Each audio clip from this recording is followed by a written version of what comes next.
Hello, test, test. Is my mic working? Yes, it is. Welcome in, everybody. How are you today? I hope you're having a fantastic, fantastic day. Just give me un moment, and then we will begin. Also, sorry, I realized 5 minutes in that I had not started running ads, so I decided to wait for that. Let me just double check that everything's connected and working. In the meantime, how are you? How's your day? Any fun weekend plans? What are you up to?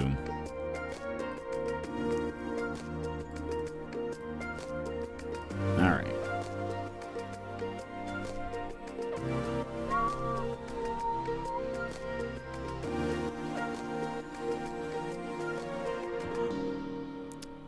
All right. I think. Let me just double check one thing. Boop, boop, boop. All right. Boop, boop, boop. Yeah, we should be good. Let's go ahead and move on over. I'll also lower the music when we get over here, but welcome in, everybody. How are you today? Let's put the music like there. Probably sounds good. Mary, you were first. Welcome in. How are you? Thank you so much for the 35 stream streak.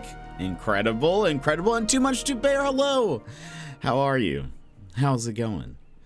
How are you all? What have you been up to? How's it going? Has your day been affected by the CloudStrike outages? I think that's what I saw. I think that's what it is. Vix, welcome in. Hello.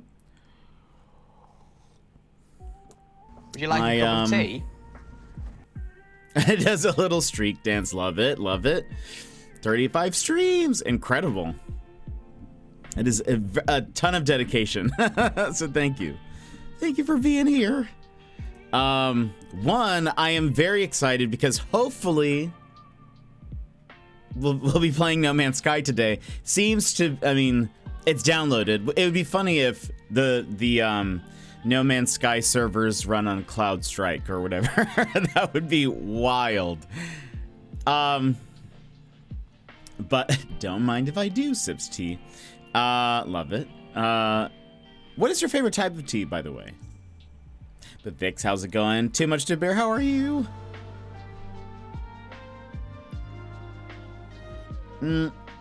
So I guess, I mean, I don't know if there's anybody that doesn't know. I feel like I'm out of the loop a little bit, honestly, because... So, living in Alaska is interesting because we are so late in the, like, time zone around the world. Like, we're one of the last ones. It's weird when there's, like, big news, like national news, world news. Daz, welcome in. It feels so early, but we are starting maybe a little late. But how are you, Daz? So already, I know. Not that I'm like, I love seeing Daz. It's just such a surprise that it's so early. It feels like. Have you gone to sleep, or have you? Has it been a late night? So what's weird about being so far like into the time zones around the world is if there's like big news, national news, if there's world news, it feels like everything has happened and resolved by the time Alaska is like waking up. So it feels weird to kind of like wake up, you see a bunch of like news articles, notifications. It's like, Microsoft is down. Is it Windows? Is it Microsoft? Is it another like third-party company? Okay, maybe it's fixed, or like all that stuff. It all gets very wacky, sort of, because then I'm like, so what happened exactly? I can't find an article explaining what happened. It'll just say something happened and now it's fixed. Brad, welcome in. Brad, how are you? Favorite tea is black English tea. And really strong, 2 sweeteners and a dash of milk. That sounds delicious. My day has not been affected by that. My day has been wonderful 30C here since about midday till about 6 or 7 p.m., which I've loved, but I'm sure I'll hate it soon when I can't sleep. It's 23C now. No! I hope you're able to get to some sleep. Brad, Brad, your job did not get affected, but you were saying like other people in your company were affected by all of it. I still don't understand what happened. I first saw it in your Discord. Yeah, that's sort of how I feel. I first saw it because of notifications in the Discord. Okay, I set up my Twitch drops. I'm ready. Yes. Oh, by the way, yeah, there will be Twitch drops for No Man's Sky. So if you're interested in that, make sure you get that all connected. I kind of forget how that works, but my project works with the telecom and they are impacted. Okay. I see. Interesting. That's so it seems like a lot of places are just on a standstill, but it has not been fixed, correct? The news was funny tonight here about the tech collapse. Australia got it first in the middle of the night. Well, yeah, they wake up first. Yeah, so from my understanding, there is a software company, server company named CloudStrike. They apparently have like a bug or something where it has shut down like servers for people.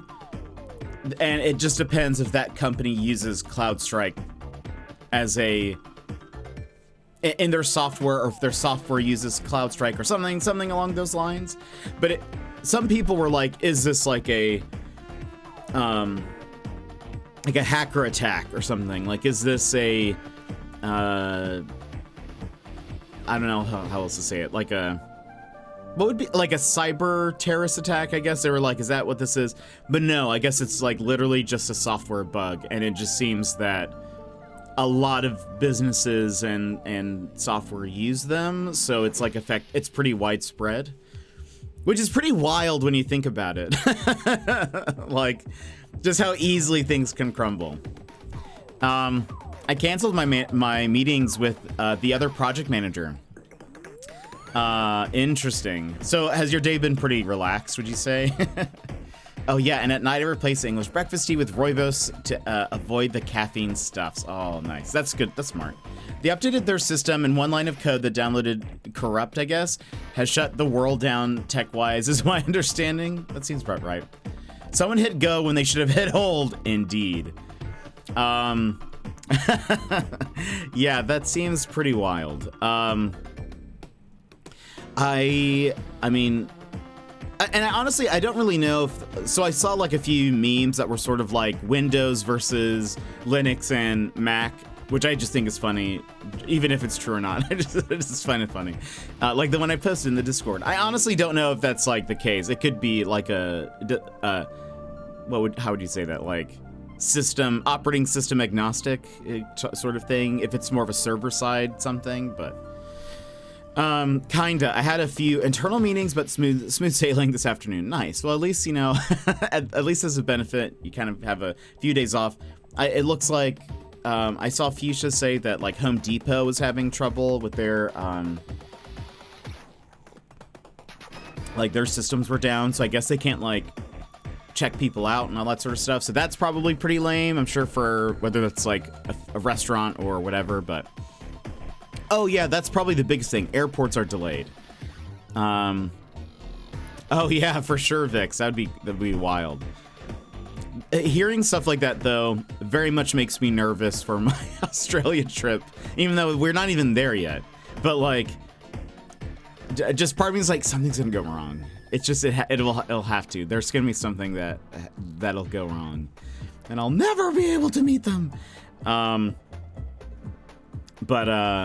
yeah, that's pretty wild. And again, it's odd thinking like so many businesses, there's not like either, I mean, really, I guess it's on CloudStrike, but it's like, it's wild that there's not better fail-safes in plan, you know? Things have already gone wrong today, so smooth sailing during your trip. Actually, that was part of me thought about that with the whole like,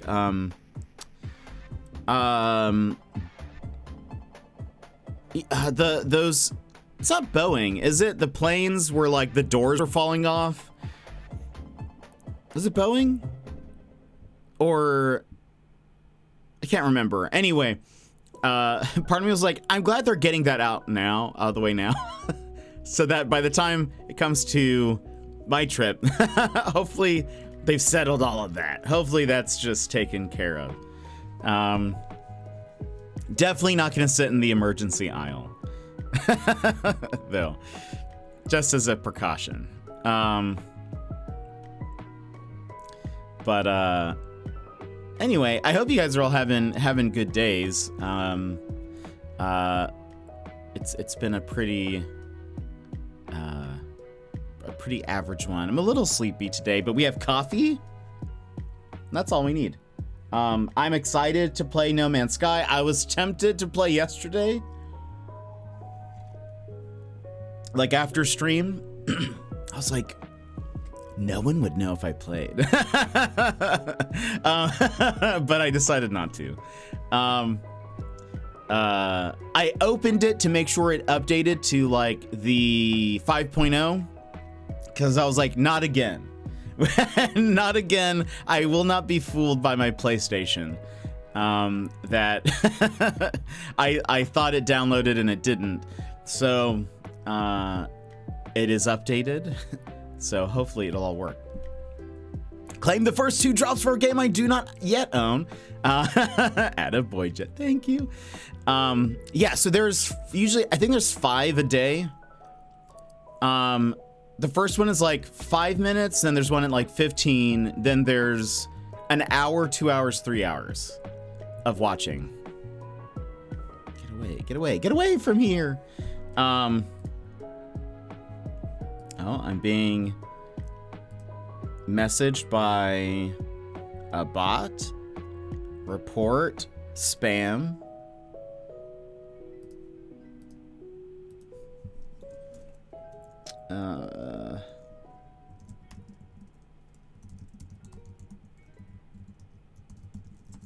Okay.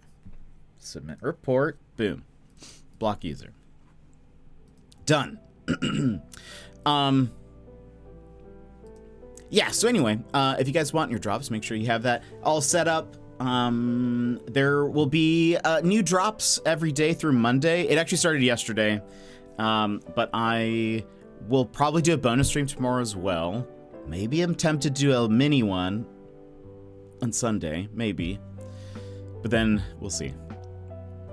But I'm doing well. None of my work was affected by that. I mean, it's mostly like, you know, I mostly do design stuff, so I don't know. It was nothing, and everything's pretty localized from my computer, so nothing really affected me. But besides that, I'm doing good. Excited about the weekend. Again, very excited about No Man's Sky. I've been looking forward to this for a while. Yesterday, I also talked to so next week, there's a game coming out for a demo that we played in Steam Next Fest. It's Linkito, which is the puzzle game where you are making like electric connections. But there's sort of like a Hunger Games-esque story in the background and sort of like a dystopian like narrative kind of going on. Yesterday I talked to the dev again, and I was like curious because I've never been in a place where it's like, I have a game that's about to launch. That's very exciting. I'm sure also very scary. So I was just like, because we had chatted before, I was like, your game's launching next week. How do you feel? Blah, blah, blah. It was just very fun to talk to him about all that. But I told him, I was like, by the way, he's based in France, and I was like, I know that it will be very late for you, but I was like, if at any point you are just wide awake and free while I'm streaming Linkito, let me know, and like it'd be fun to put you on like voice chat or something, so I can maybe ask you some questions while we play your game. And so he said when I'm streaming to let him know, and then we'll just see if the time lines up. But oh yeah, the background story was just mildly very disturbing. Yeah, I remember. Opans! No Man's download. It's downloaded, Opans. I double checked yesterday because I did not want a repeat of Wednesday. I'm back to work on Monday. I'm not ready. No! I believe in you, Vix. Opons, has your work been affected by all of the stuff that happened today? Yeah, because if I remember, Mary, it was something like people get like... well, it's sort of like a reverse Hunger Games. You have to like do a lottery and then you get to go to the capital, essentially. It's not the capital in this, but... and then you get to work for them. And so I guess you're like kind of in...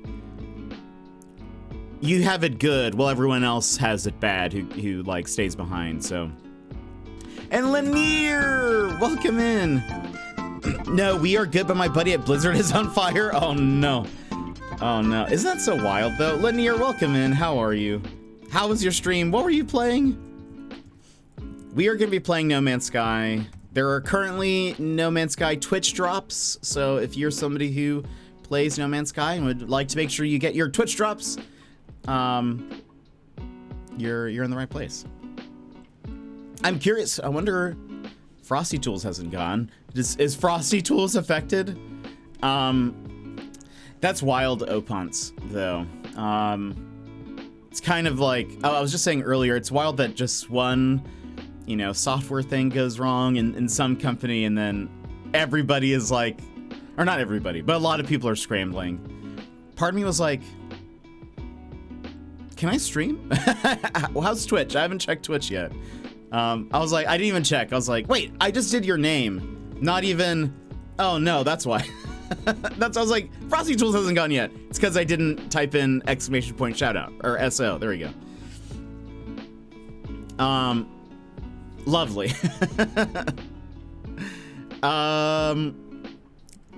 For real, that shows games are with, yeah, that's a good point, actually. And I actually saw that No Man's Sky has updated some, has already updated some stuff, but I think it was only for PC so far. So I'm like, hopefully everything else runs fine. But you were just chatting, Lanier. How was just chatting? How did it go? Lanier, the chill, funny streamer who's been hiding their hairline with hot sauce challenges and nonstop gaming, from embarrassing themselves in various ways to vibing through first place throughs. Wow. Excuse me. I knew I was gonna hiccup, and so I was like, I can't read while I know this is happening. Vibing through first playthroughs, they've tackled Spyro, Pokemon Crowd Control, and even Jump King Madness. Join their open lobbies for community games, or watch them rage and chain up for a fall. It's been so many days of chaos, they've lost count. Hope you and your raiders are having a good old day. Been watching streams all throughout the day, so I guess they were fine. Not sure about earlier, though. Hopefully they've been okay. I don't even know how some of that would work, but anyway. But yeah, that's wild, Opons. Also, Opons, I saw a pixel art thing that I need to show you, probably. I just thought it was really neat. I was like, I think you'd appreciate this little animation. And Warner, welcome in. How are you? Thank you so much for the 10 stream streak. I appreciate it. Let's see.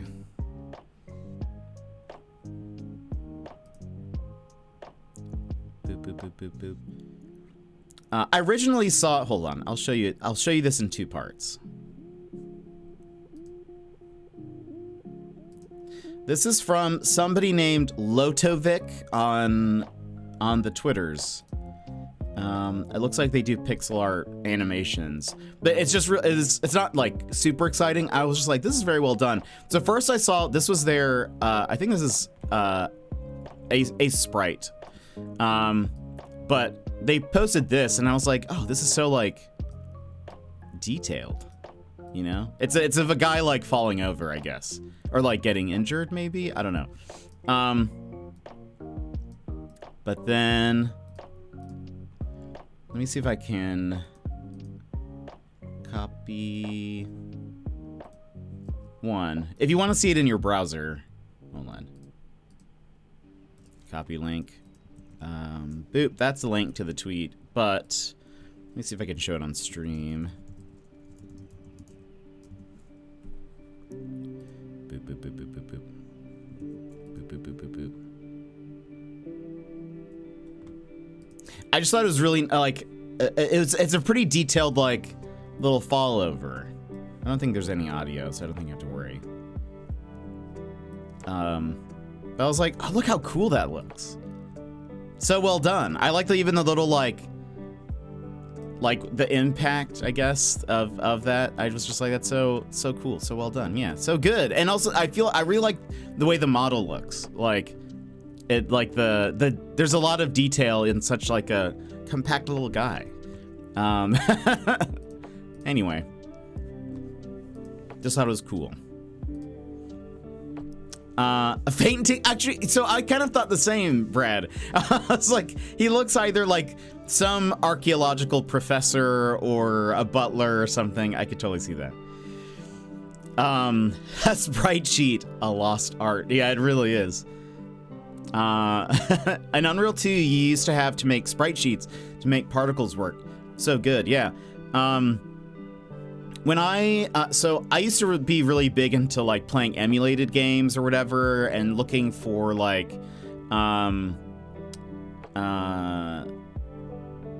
mods for them, sort of, or if like they had little like things you could add to the game. I always thought that was very fun, but you could usually find like sprite sheets for the characters, and I always loved looking at those. So cool to see like, oh, that's their walk animation or all that's, I don't know, it's neat. I thought Butler because of the cloth over his forearm. That might be, yeah. I couldn't quite tell initially what that was, but I think you might be right. I don't know what the context of it is. Actually, I think I wasn't even following them. I think this was recommended to me, so I followed them. So they might be working on a game or something. Sommelier. You and your fancy words.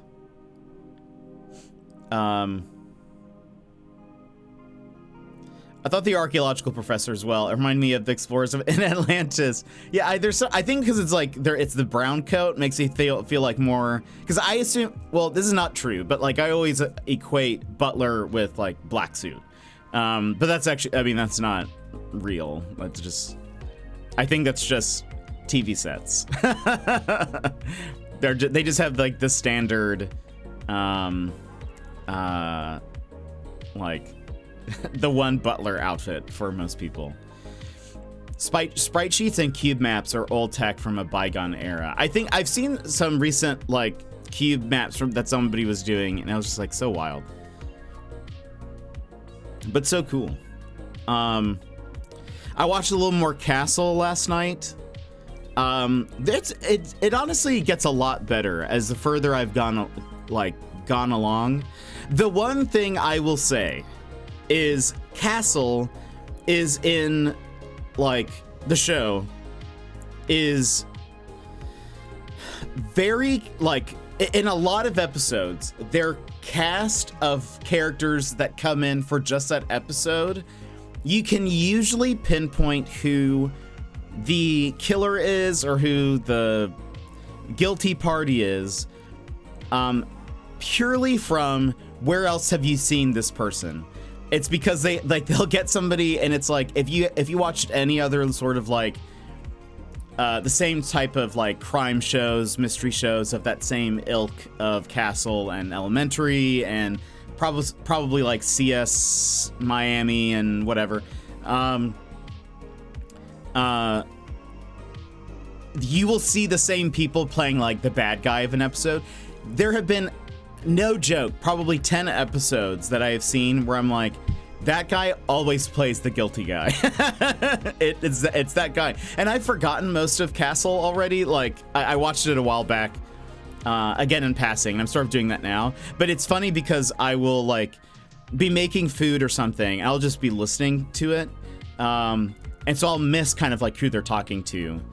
And then I'll come back and I'll finally see the characters. I'm like, oh, that's like 100% gonna be the guilty guy, because in every show I've seen him in, he always plays the guilty party. He's always responsible. He always plays somebody that's like, oh, I'm really nice and friendly. I'm trying to help out. Oh no, I have a dark secret, and now I'm it's revealed that I'm the killer or whatever.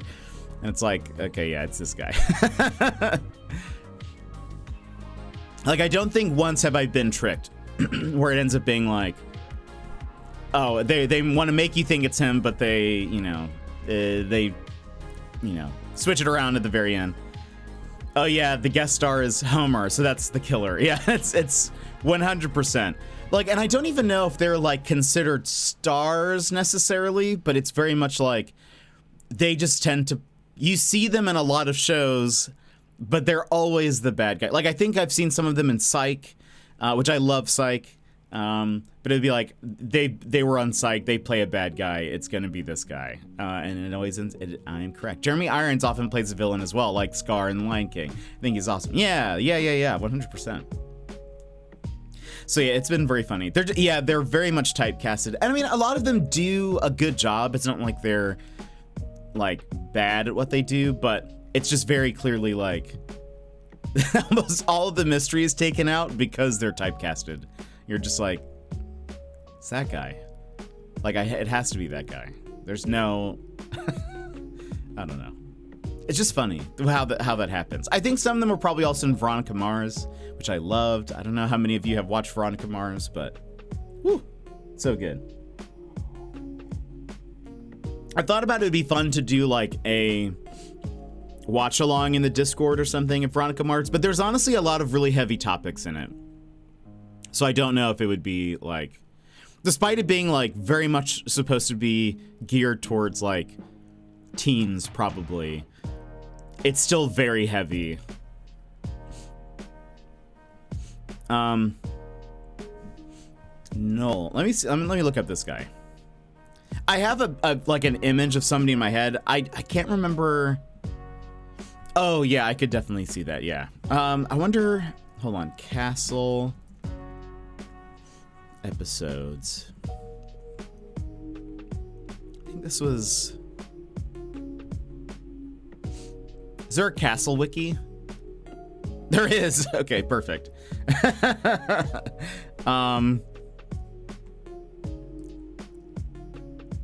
Which one would this have been?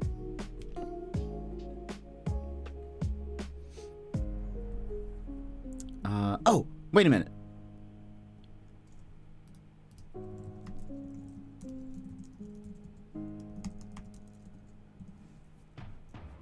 Yeah, this guy. I don't know. I need to look up what else he's in. But this guy's, the actor's name is...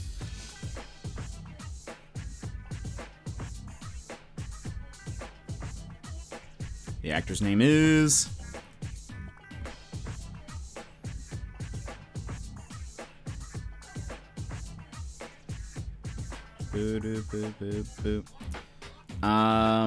Michael Mosley.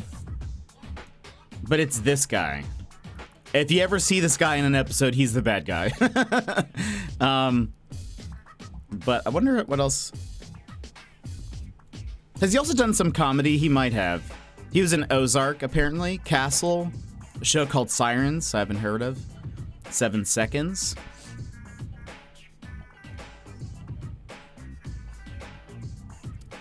Oh, apparently he was in an episode of Brooklyn Nine-Nine. So maybe he does some comedy, but everything that I've seen him in has been like, he's the bad guy. And also Castle, this would have been pre-2015, so he, like, he's maybe changed since then, but... Oh, he was also in 30 Rock. That's actually probably where I recognize him from, honestly.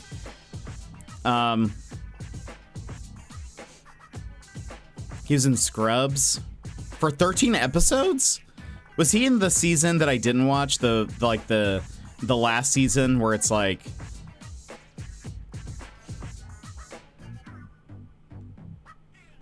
Where it's like none of the main characters are there? Because if so, I don't remember him.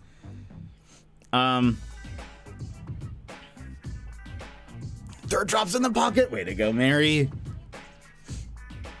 The season that shall not be mentioned, indeed.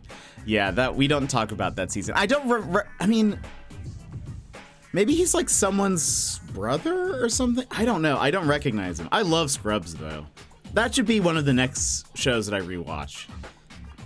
And by rewatch, I mean while I'm working, I just have it in a tab and I'm just listening to it.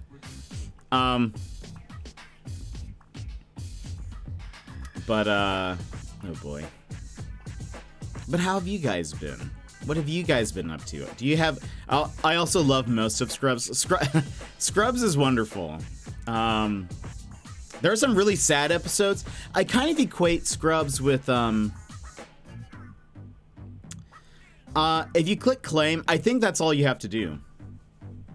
And there's also, if you miss one that you didn't like hit the claim button, if you're on a computer and you click on your profile photo, I think that's on the top right.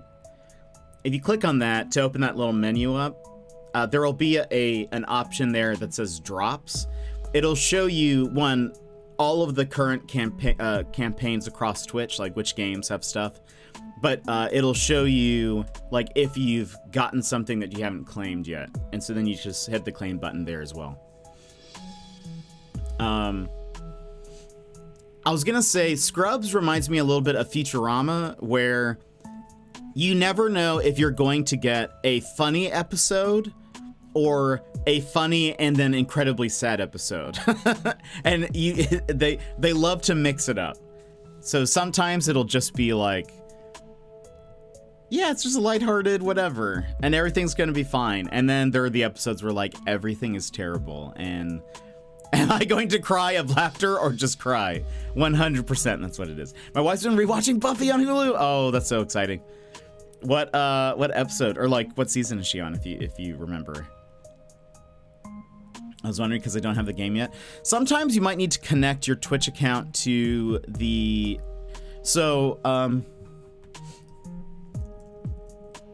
in case, well, you might have to do this.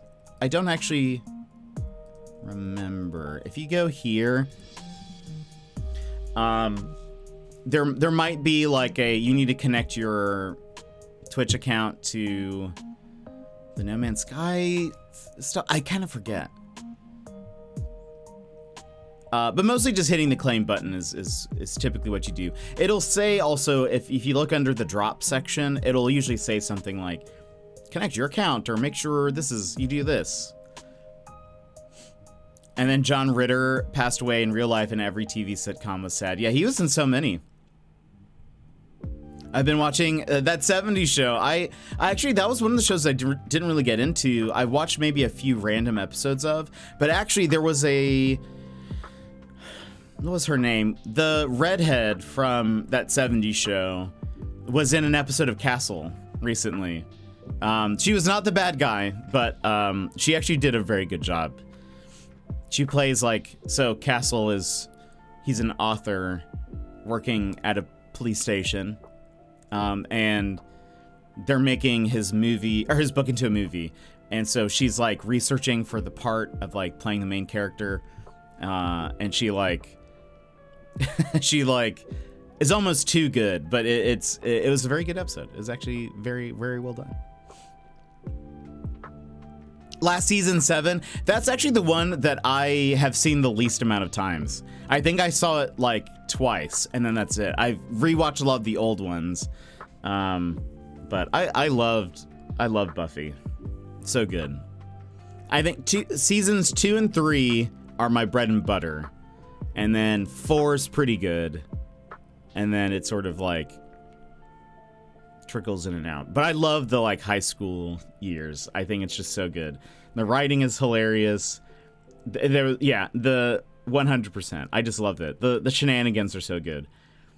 The further it goes on, it gets a little convoluted. It gets a little bit too much sometimes. It gets definitely a lot sadder, I think, as the show goes on, but I need to rewatch Scrubs. Brad, if we ever meet, I'm going to Secret. Welcome in. How are you?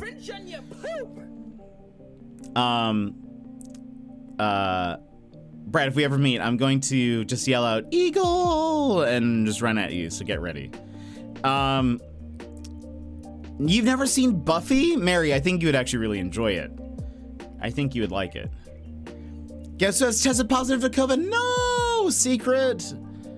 No. We don't like that, Secret. First it was Yimit, now you? How's Turnip? Has he tested positive? And Sassy, welcome in, Sassy. How are you? Yeah, wait. Oh my gosh, it's your birthday weekend. You can't have COVID on your birthday. That's illegal. I'm exhausted. Oh no, why are you exhausted, Sassy? But yeah, it's actually illegal for you to have COVID on your birthday. Also, was your job impacted by all the CloudStrike stuff? Because I know you do a bunch of like IT-ish also things, right? Do you like Supernatural, Smallville, Flash? It's the blueprint for every show in the WB. Yeah, it's Buffy crawled so they could walk. I've been baking all day. Oh boy, that'll do it. It's even my 30th birthday. I'm so sorry. Secret, that is awful. The timing is terrible. What are you going to have to just, reschedule everything, I guess. But how are you feeling? Listen, we say this every time it's brought up, but Arrow is better than Flash. I didn't really like any of those.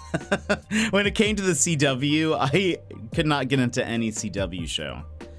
Just about. I don't know. It took down everything, timekeeping, health records. Yeesh. I was like, you were the, I think, first person that I thought about. I was like, oh no. I actually heard that Legends was pretty good. I had a roommate who was into Arrow. And then he also watched The Flash, but I watched a few episodes just to be nice, but I just couldn't get into it. Loved Arrow, but I've always been a Supergirl fan. I've never been a DC guy, really. So I typically am like, meh. I've always been more of a Marvel-y person. Aside from Batman, I think Batman's good, but I also haven't seen like the last Batman movie. So I don't know. Fake fan. They're all shows and they can be really good and super cheesy, indeed. I'm a Dutchie, I like cheese. That's funny. Rescheduling my birthday. New birthday is in 2 weeks. Excellent. I hope you... I hope that that everything gets fine. I hope you feel better very soon. Are you like... Do you feel symptoms? Like what are your symptoms like? They were all actually terrible, but Legends did a great job leaning into it to make it fun. They knew they were wild and kind of bad. That's the good part about it. They can acknowledge it. Flash had 2 good seasons, that's all. I think the issue, with me is sometimes they're just very dramatic, which sometimes I like that. But there's like it's almost like the melodrama that I think I never got super into. And that's definitely, I think, what the show's sort of like. Maybe not Arrow as much from what I saw, but like I feel like Flash felt very melodramatic in the little in-betweens, and then it seemed also very like, I don't know, like all of the sort of time travel-y things that it started to get into. I was like, I don't know. I don't know. Hot take, but Arrow went downhill after Ra's al Ghul. I don't even remember that. Minor cough. I'm doing just fine, honestly. Taste, smell, nothing is missing. It's just a bad cold for me. Okay, that's at least very good to hear. So I hope that stays like that. Arrow just felt so tonally different than the rest. That seems accurate. Again, I don't know them super well, but it does seem like that it probably felt different. I'm a bit forgetful of the timeline, but anything with Slade, Wilson, Deathstroke was great. Gonna do some Duolingo lessons? Enjoy, Mary. I made 7 dozen cookies and finished decorating the cake. Pics in Discord for anyone curious. I will have to take a look. I watched Smallville. Was that CW? Was that early CW? Or was that WB?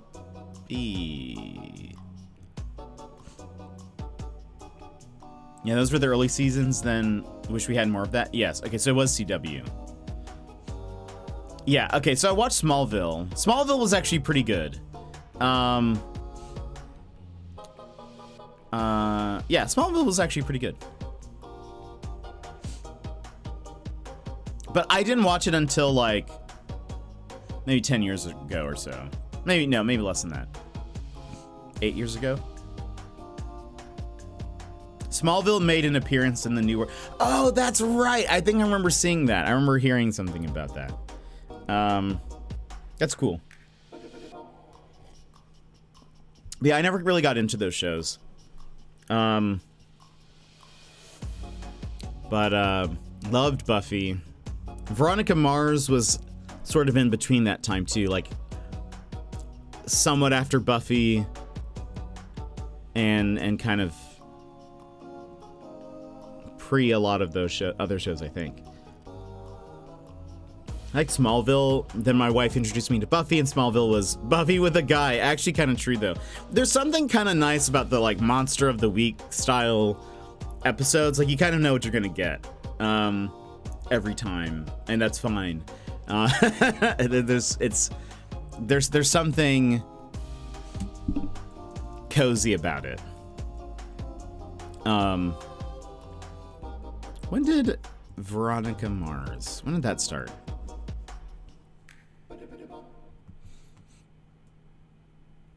...2004. Okay. And the last season of Buffy was 2003. Okay, so I was correct. I'm correct about that. Highly recommend, if you guys have never seen Veronica Mars, highly recommend. Like, it is fantastic. The writing in the show is some of the wittiest stuff I've seen. The mysteries are actually pretty good for the most part.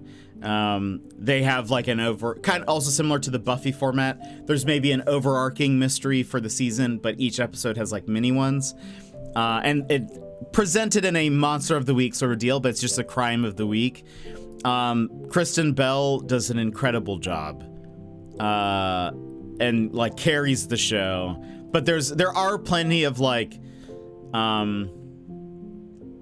poignant moments as well. Like there's some very sad episodes, but then there's just also some like the writing is just so well put together that I don't know, it's just so well done. I love it. I honestly love it. But again, I will also mention that there are some very heavy topics in it that are intense, but but it's very good. But again, it's a CW show, so it's like they can't get super into it, but it's like there's some heaviness there.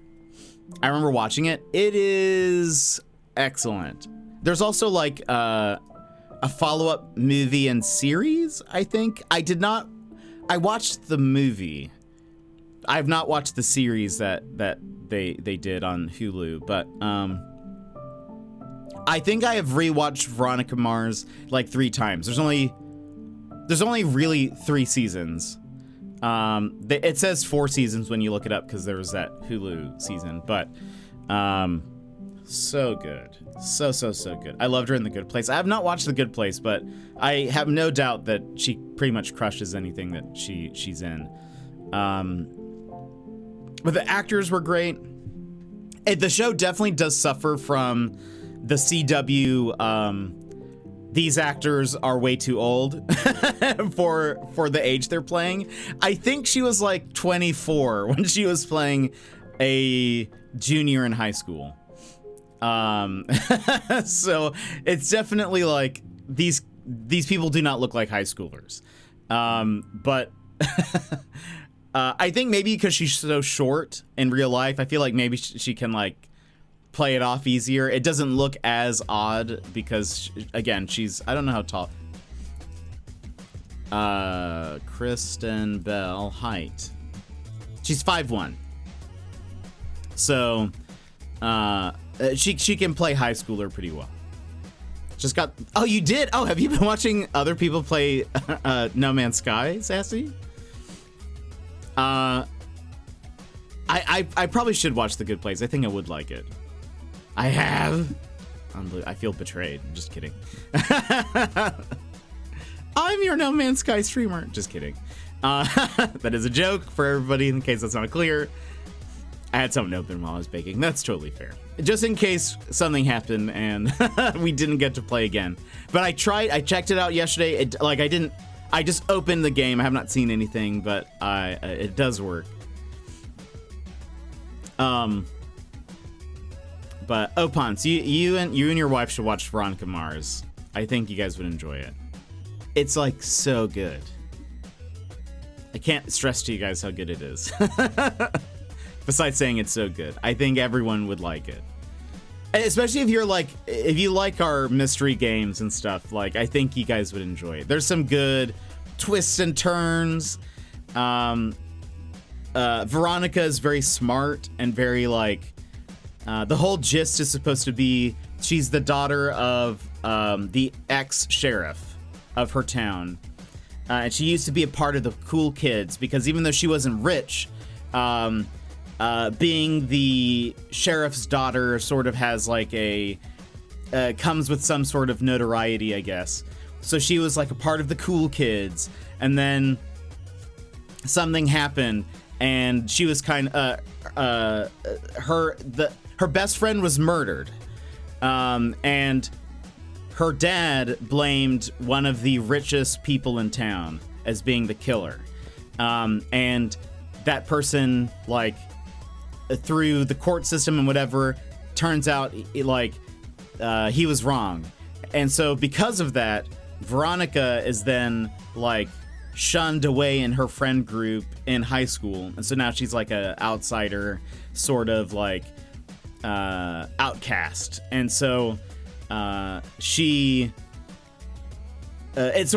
like there's some of that sort of drama in there where it's like her dealing with high school stuff, but she's also very like she'll like help other students with their own problems, like I need help finding something or somebody's missing or like whatever, and so she does that. But then she also helps her dad in some cases too, so there's like a great like I don't know, but her like dad has taught her a lot of like detective-y things, so that's where that sort of comes in. It's not totally random, but there's a lot of like things between like the haves versus the have-nots, and it's just so good. It's just such a well-written show, and it's also very funny. She's a very witty character. I would say the show is, I think, on par with like Gilmore Girls in terms of wit. Like it's not as fast. It's not like fast spoken, but there's a lot of quips and well done kind of moments. It's great. You'll also, if you watch it, you will end up seeing a lot of people who you're like, oh, that person's famous now. There's a lot of people who kind of got their start on the show.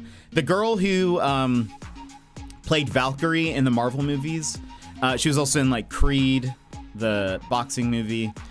She was on Veronica Mars for a while as well. That was the first time I'd ever seen her in anything. Yeah, we liked her, so I would give it a try. I highly recommend. Oh wait, I think I might have actually watched the whole thing now that you're reminding me. Yeah, it's very good. I recommend a second watch. It's so good.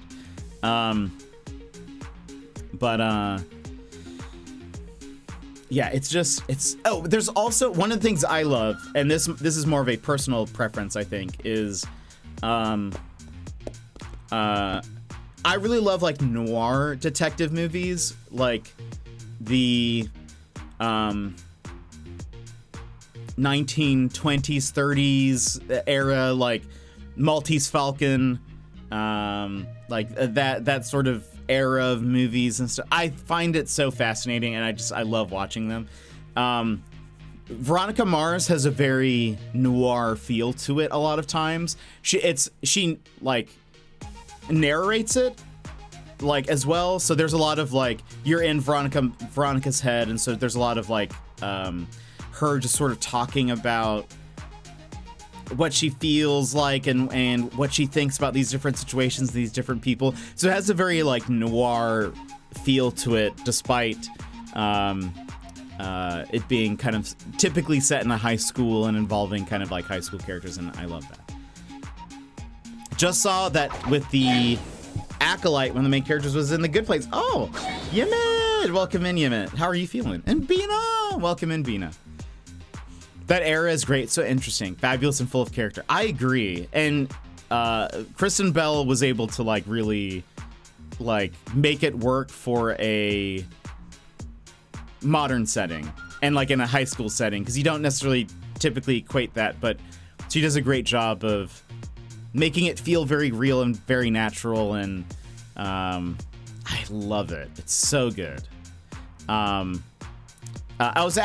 is a noir game that has recently released, and I had the option of asking for a code, but then I read the warnings and I was like, probably not. I feel like it makes me nervous saying the warnings, but there's a game that released called Nobody Wants to Die, where it's like cyberpunk neo-noir. Yimit, welcome in. How are you? I am doing well. How are you? I'm very excited. We're going to be playing No Man's Sky here in just a bit. But Nobody Wants to Die. Oh, I'm playing that 100%. It's out. I'm not sure if you're aware. Apparently, a lot of people were saying that they totally missed that it released. But the warnings on Steam are a bit wild. My initial thought was it would be a Jet After Dark. It does mention, like, I guess there is some nudity, and it says there is some sexual content as well. So it's like, okay, that's already sort of borderline for us here. But then on Steam, it specifically has a warning, and it says, may not be recommended for people struggling with depression. And I was like, what? That seems wild to me. I mean, it's good that they mentioned that, but I have never seen a warning specifically for that. And so I was like, maybe we don't play that? I feel like maybe that's something we don't, I don't know, just doesn't feel, oh, wow, yeah. What game is this? It's called Nobody Wants to Die. It's apparently a pretty short game. I think they said it takes about like 5 to 6 hours to play. It's a detective. Lose yourself in the dystopian world of New York 2329. Immortality comes at a price that someone has to pay. In this interactive noir story, lead the investigation using advanced technology as Detective James Kara, who risks it all in pursuit of a serial killer targeting the city's elite. I've heard it's sort of like a walking sim type game, but you do sort of like some point and click solving, but it's like a not third person. It's like a very realistic looking 3D, game. The main game mechanic is like you have the ability as this sort of like cyber detective to like go to a crime scene and kind of see like a rewind reconstruction of it. So I assume that's where some of the like probably like the nudity comes in, I assume. But it says, mature content description. It says this game contains strong language, violence, blood, and gore, as well as nudity and sexual material. Individuals suffering from depression may not have a safe experience playing this game. That's what it said. And I was like, that is an extreme warning, I feel like. And so I have messaged somebody that I know has played the game, asking if they could clarify what that means. Because I can't just tell if that's like the main character is depressed and that's why, or that seems like such an extreme warning. But I had the option of asking for a code, but I've held off because I was like, as much as I want to play that game, I don't want to play something that, like, even we've played some games that are a little bit more intense, and we make those Jet After Darks for those who haven't been around for very long. We have occasionally I'll play like a more mature game. Its chat is still family friendly. I'm still family friendly. It's just like I'll have a sort of a special notation of this is a Jet After Dark, meaning it's the game might have a lot more cursing, or it'll be a lot more violent, or the characters talk about very heavy things, etc., etc. So we'll kind of designate it like that, but that warning kind of made me nervous. Like, I was like, I don't know if that would even, I just don't know if that's like a good thing for us to stream. So I was like, I'm gonna wait. I'm gonna try to get some more info. If people are like, it's is that a fair warning? Is it like something that's worth? Yeah, right.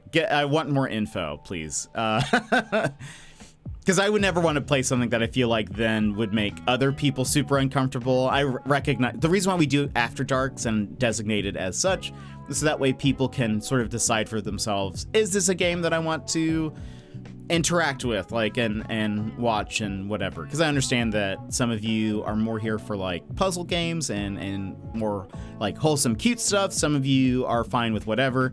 but I just want to make sure that we don't, I just want to be careful. I want to be, if there's something like, we would probably never play Cyberpunk because from what I've understand, there's a lot of nudity in it. And I don't know if that's what I want on the stream. But like, I don't know. It just sort of depends. just sort of depends on the game, but I need more information. Because we've probably, I think we've at least played a game where there was a butt, maybe multiple butts. But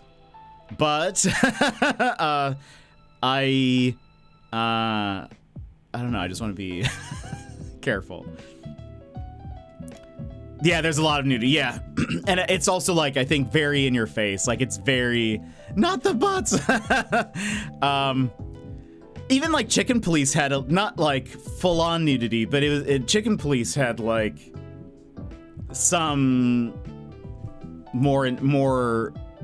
showed more skin than what we typically play here. Yeah, that was one of the games I was thinking of. Ghost of Tsushima had a lot of butt in it.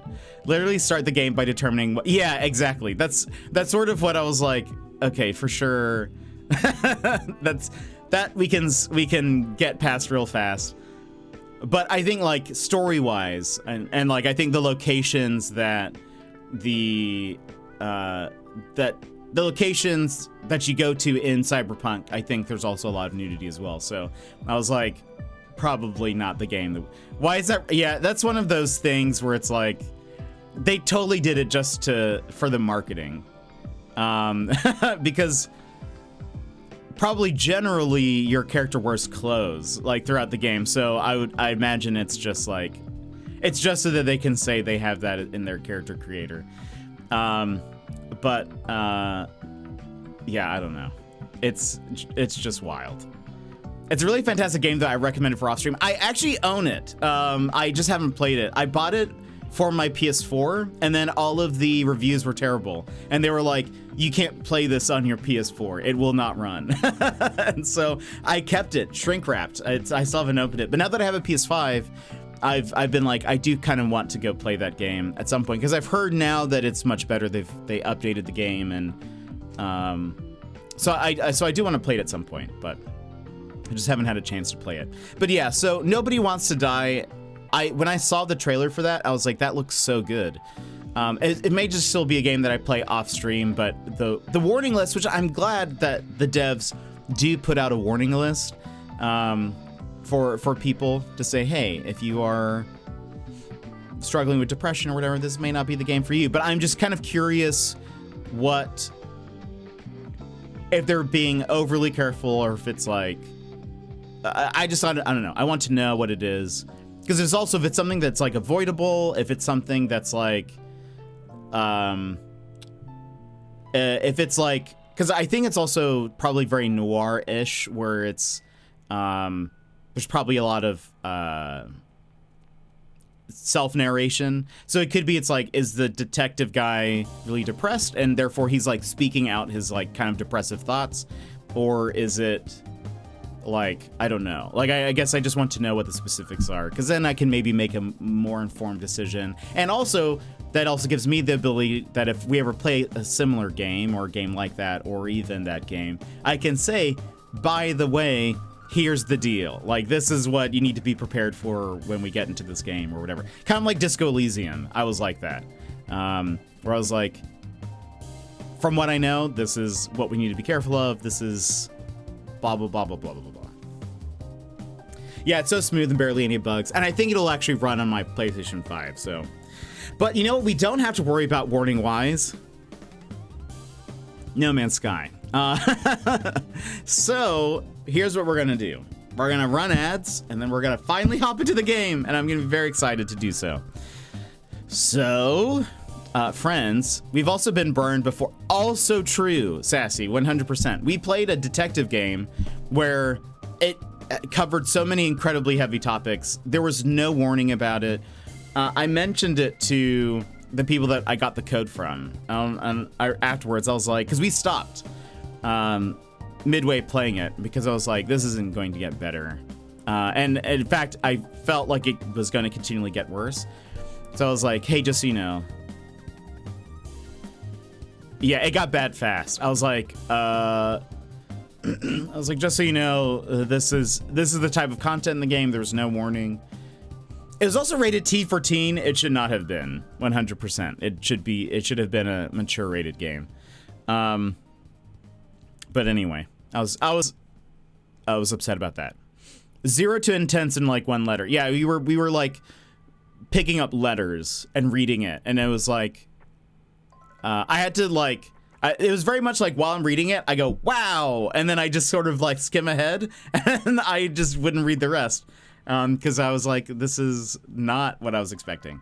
Yeah, it was pretty bad. But I mentioned it. I was like, you guys should definitely have some sort of like, you know, for because it was one of those sites where you can get keys from, like press keys. And I was like, you should definitely have some sort of, you know, warning system, or like the devs have to put in some kind of warning in the description because I don't know, it's I felt a little blindsided by it because again, I like to make sure that you guys are comfy, and if there is something intense in a game, I like to warn you guys about that, so that way you guys get to decide, is this the type of game I want to interact with, ingest, etc. Yeah, it was pretty bad. It was pretty bad.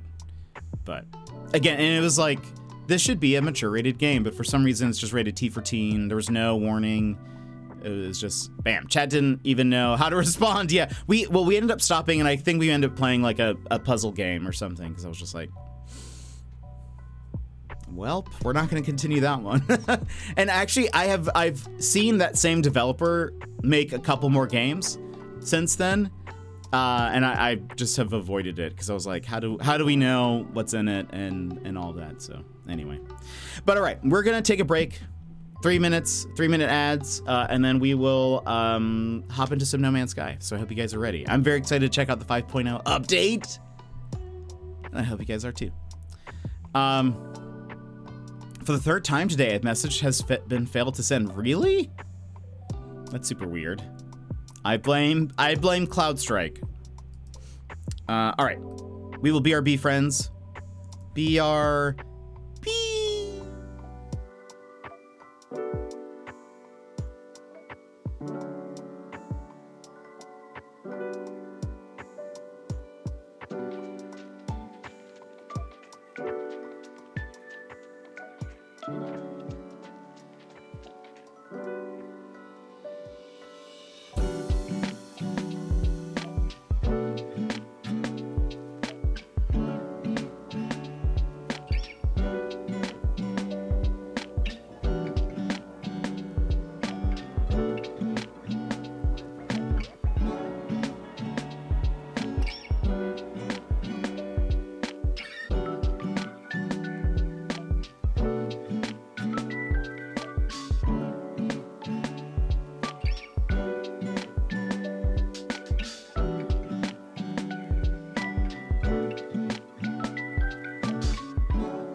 And welcome back, everybody. Hope you're doing good. Hope you're excited. I am very excited.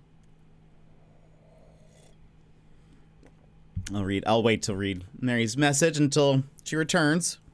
But yeah, we're playing No Man's Sky. We're back. We're back, baby. The expedition is not available yet. So we'll just be kind of exploring. I want to check out some of my old bases to see if any of the planets have changed. I want to see, also see if we can find some new planets. Maybe find a new Alaska, and it'll be very fun. I'm back with an earshot. Mary said, I wanted to say that I like that you give those heads up because one day you might be fine with some more intense stuff and another you won't be, so then you just don't watch. Yeah, and that's the thing that I've said every time is like, I want to give people the option to say, this is something that I want to interact with versus, or I don't want to interact with this thing or whatever. Some people have, different, what's the word? Like thresholds for the kind of content that they want to watch or the intensity of it. And so I feel like it's just, trying to equip you guys so you know what you're getting into. I may not know like all the specifics about it, but I can say like Disco Elysium was intense, really good too. Yeah. Disco Elysium is intense. It touches on a lot of really intense topics. Very good. Very, very good. It's also like somewhat depends on the game because even though like Disco Elysium is intense, it's a like third person isometric, you're not really like in the action sort of. I mean, there's not really a lot of action, I guess, but like, because you're just kind of walking around and talking to people, but you're not like, you feel removed from it. Whereas like a first person game, you might feel more like closely tied to the story and it maybe feels even more intense because you feel like you're in it sort of more. So like there's also that, but so there's just varying levels for everybody that everybody has. So it's sort of like, I just want to make sure this is like when we play a game like that, like for Banishers, when we do that, I have like already a warnings list made. And so the way we do that also, Mary, is like there'll be like a special chat command where it's like ! warnings, and it'll pop up in chat with like, this game has these things, like, and as a heads up, it'll be like, violence, language, whatever, these types of topics or whatever, if I'm aware of them. I try to look up the like ESRB rating, which is like the games rating, see if they mention anything. But sometimes also like Steam pages might have that. I love when the Steam page lists like what their game has. It's so nice when they do that. But sometimes they don't, and that it's very upsetting, I think. And then when you stumble across something, because then I feel like I have to apologize, like, sorry that I didn't know this was going to be in it. But we're usually, regardless of what it is, because I mean, family-friendly stream, I try to like, I don't engage with it more than necessary. If there's something that I feel like is more mature of a topic that I don't really want to get into, that I don't want to like linger around or whatever, we kind of just move past it because, it's like, it's a part of the story, but it's not something that I'm trying to like really focus on or whatever. But so very happy that we're just playing a space exploration game. Yeah, there is technically a story. It's so light though. There's a lot of lore, I guess, is more what it is. But on my playthrough, on my save, we're like past most of the lore. So it'll just be mostly exploration. Yeah, like one of my friends literally right now is streaming Cyberpunk, and Chad is keeping a count of how many times he gets hit by a car in the game, and I just can't. So I just have muted him. Yeah, that's fair, because that's rough. That's sort of rough, you know, and especially because a lot of times for a game that if like Cyberpunk I guess is different, but like, I would say probably a lot of narrative games might use that as like a story beat, sort of like somebody getting hit by a car or something like that, is usually like a surprise. So that's not like on warnings list, if that makes sense. Excuse me. So like that's one of those rough things where it's like, I wish there was like a, you know, more warnings, more. I wish there were sites that kind of had that. I honestly will check a lot of like parental guide sites actually when a game comes out that I'm like, I think I want to play it, but I think it would be an After Dark. Let me see what information I can find. I will honestly check a lot of like parents guides or whatever. I'll be like, I'll search for the game and then parental guide, because sometimes those sites go into a little bit more detail of like, this is what it's like, this is the scenes that you're gonna, you know, that will have these types of stuff or whatever. But so I feel like y'all's parent miscreated. How's it going?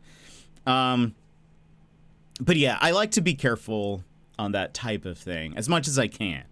And Jet taking care of his chat children, exactly. That's what I'm trying to do.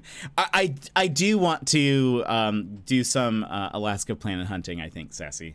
I want to go to some of my old bases, but then I also want to search for some new stuff. But yeah, I don't know. I try to be careful. Again, there are going to be times where I miss something, or there's just not, that info is just not available, like online. And in those cases, I apologize and hope you guys can show me some grace there, because, you know, I tried my best, but you know, the thing is, a lot of times they like avoid posting that stuff because they think it'll be spoilery, which is fair. But you know, I just try to make the right decisions. But again, I try to balance, like, when we don't always play very heavy games, or like when I try to, if we play kind of a heavier game, I try to put something in between, so that way there's some breathing room. And again, I also like to make sure when we are playing a game where I think there will be a lot more mature content, I try to mark those as Jet After Dark. Our starting soon screen is different. Jet After Dark is in the title. I usually warn you guys in the Discord and the announcements channel. I'll say we're playing a Jet After Dark game, and every time I also do a little summary in the case there are new people who don't know what that is. I'll say an After Dark game is this. It's usually a game that has more mature content. The chat is the same, I'm the same, but the game content might just be a teensy bit more mature. And so I just, again, want to make sure you guys can make the decision, do you want to engage with this or not? I think that's the important thing. Because for some people, it might be totally fine. For other people, it might not be fine at all. And everyone's going to have different, you know, lines, you know, for themselves. And Bruce, welcome in. How are you? I feel like he probably tried to warn me when he created the counter, because he knows what happened. He's generally pretty mindful of trying not to trigger me if he knows I'm in chat. So I think I probably just missed it. That's totally fair. But yeah, that can be rough. At least, you know, I'm sure he appreciates the support, even if. But this is why I feel so safe here. At most, a game might make me cry. Yeah, I try to, again, like, I want to make sure you guys are fine and cozy and all of that. And I kind of learned this from Dex Bonus, who I've mentioned before, because she'll do warning chat commands and with different games, and has the same philosophy of like wanting to make sure people have the knowledge to make the decision for themselves. Is this something that I want to engage with? If not, whatever. You have a quality stream all the time. I'm never caught off guard by anything. That's good. Thank you, Miscreated. I try. I don't want you guys to be caught off guard. I don't want to be caught off guard by like, oh, like, okay, there's a lot here. Like that one time, it was, you know, we just had to pivot to another game, but I also I like cyberpunk type stuff. I like detective-y things, and sometimes there is that type of content, but again, so I just like to warn everybody, and also know if we're ever in a situation like that, it's sort of like I try not to focus on the content, you know. I have 3 drops, but no game has been played. We're getting into it. We'll get into it now. Okay, so No Man's Sky Worlds Part 1. No Man's Sky Worlds transforms the universe, bringing huge leaps in water and cloud quality, as well as increased planetary variety. New gameplay features and more. Worlds Part 1 represents the first component of the Worlds update, with even more to come later in the summer. In the summer? It's only July. Or it's already July. Insane. For more details, please see nomansky.com. Total overhaul of water and cloud rendering, as well as other significant quality improvements and optimizations. Boosted planetary variety with new biomes, new creatures, color and lighting changes, and much more. New gameplay features, including solar ship crafting, aquatic landings, discovery renaming, new hostile creatures, and more. Expedition 14 Liquidators is a unique, action-packed experience with a raft of exclusive rewards that hasn't started yet. I assume it'll start next week. Emmers, welcome in. How are you? Hello Games has been hard at work to improve and expand No Man's Sky. We hope you enjoy, smiley face. Thank you so much. Hello Games. While we're here, let's put the music on. We'll see how it is with music. If not, we can always like oops. We can, oh, also I need to do something. I forgot I did this. Boop, boop, boop. Boop, boop. Okay. All right.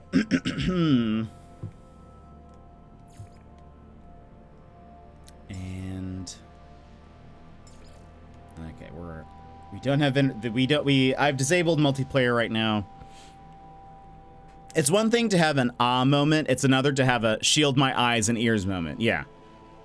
And again, I like to, you know, when you know something is coming, it also just helps you like if you know that the game is going to have those things, I think you can also better prepare for it. So you're like, okay, I know this is coming. I know that, you know, I know what to expect. It takes the surprise and shock out of it, and hopefully that helps. But Emmers, how are you? How are you? Are you 100% better? How are you feeling? I'm excited. This is going to be my first introduction to the game. So we're going to be playing... Wait a minute. It's probably this one. I don't see it doesn't have its name on it. Forewarned is forearmed, or so they say. Ah, that's very smart. I've never heard of that. So we are far into I have 200 and something hours in this save. So we're like way beyond the story at this point. But you'll kind of get to see kind of what the game is like once you get past the survival elements of it. Yeah, I'm not easy to defend, but it's a great stream for everyone, and I have found many games I wouldn't normally try, but because of you, I've tried and really enjoyed. So A+ streamer in my book. Thank you so much, Miscreated. Very kind of you. I don't know where I am really, but this snow is different, by the way, already. Hold on, the textures are loading still. I am very textureless. Also, why do I look like this? Yeah, this is not my normal look. What's happening? Where am I? Is this my, wait, where am I? Let me look at, is this the right save?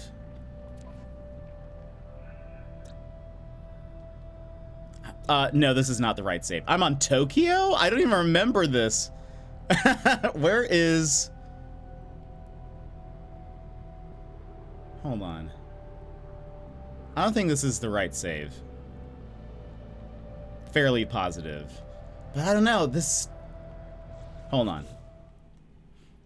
This doesn't seem right. quit. Just woke up from a nap since wait, you have to work tomorrow? No! Wait a minute. I feel like I don't see...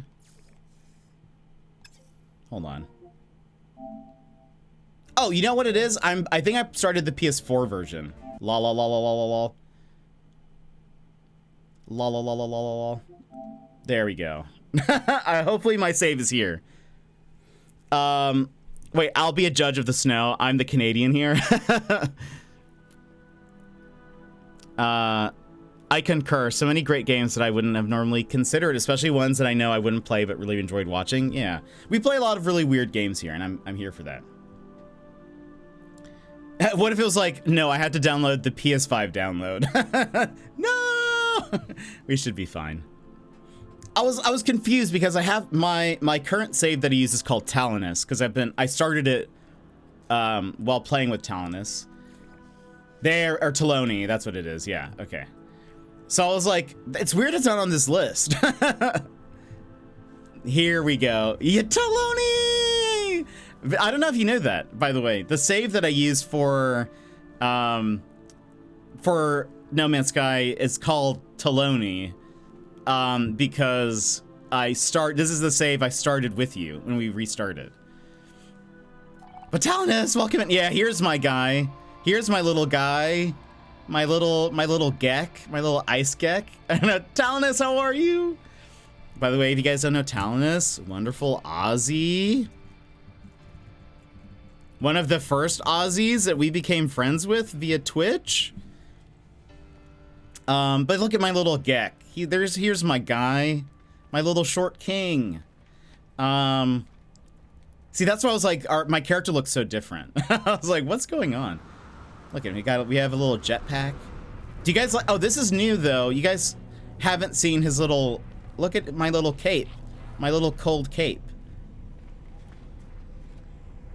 I am prepared for the winter, but I also changed his colors so that he's more like icy. See how we've got like the white and the blue. Also, I can't remember if I showed you guys this. These are the new space stations. So this is what they look like. Arctic Gek, yeah, an Arctic poncho. It really is that. I see the icy, right? Even his like head kind of looks like, with the scales, it kind of looks like ice cracks almost, or like something like that. That was my goal. That was a beautiful hello.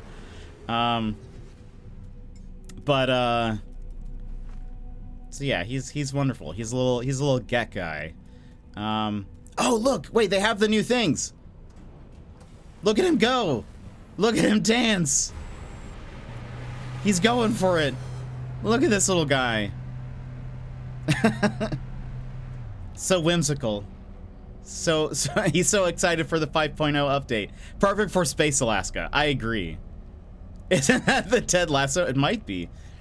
More moves than I have. There are a few new gestures. So that was dance. Get ready. So he's crossing his arms. You can't really see it because it's like in the jacket or in the poncho. We have ponder. He has his hands on his hips. And then we have the other new one is prepare for action. Oh, wait, hold on. Maybe let me get on my ship. He's like clipping into the ground. Here's my current ship. This is the one from the last expedition because I just wanted to try it out. Hold on. Let me, there you go. This will probably look better.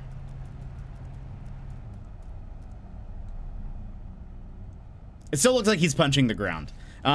Or like I've punched into the ship. That's okay. It's also maybe because he's so short. Maybe the model is a little off. But anyway, that's my little guy. Superhero landing. I really enjoyed this ship. That reminds me of an Ice Snow Queen costume I once wore where I made myself very pale, even more than I already am, and I added blue where I normally where it's normally more brown. Oh, that's so fun. Gave a very chilled and icy look. It was awesome. Yeah, I was trying to design him for, because I like snow, winter, all of that, and I wanted some icy planets. I love icy planets in this game, and so I just kind of wanted him to just sort of match, to give him some lore. But this is the newest ship. The deal with this ship is that makes it kind of cool is the little like wings. How they have that little like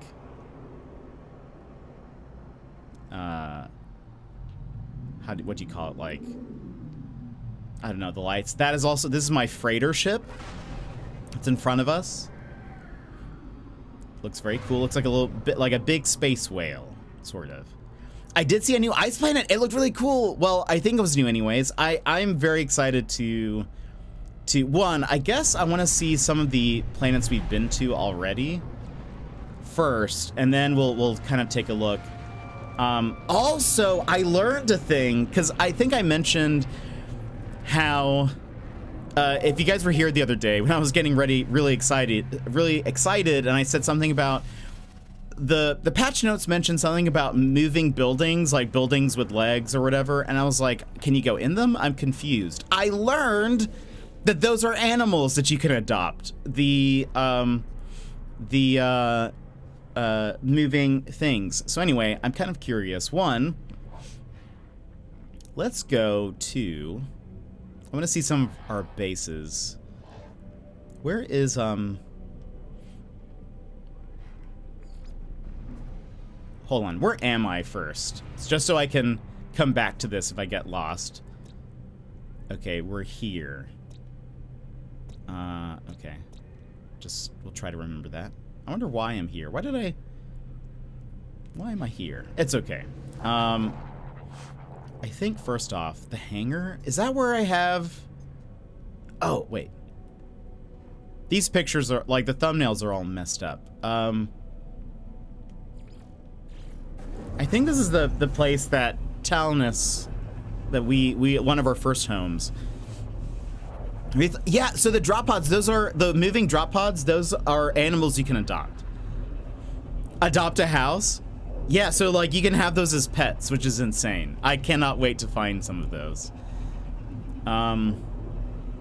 So Mary, this is a sandbox space game where it starts off, I think, very survivally, where you're constantly trying to monitor your suit's like hazardous protection levels, and you're desperately trying to find the right resources to stay alive and all of that sort of thing. But after a certain point, like, you just become so rich in the game that it almost doesn't matter. Like, what you have, it's not really about the survival. It's about just exploring and all of that. So here, this is actually one of the first bases that I built with Taloni. I also love base building. Start survival, ends up being more inventory management. Exactly. Be lurking while I eat my Taco Bell. Enjoy, Bear. I hope you have a good one. So I made this little, like... Also, the night skies are different. Look at those clouds, too. One thing that they changed... What? What? Oh, there's a plant down here. Let me get this. Let me get this guy.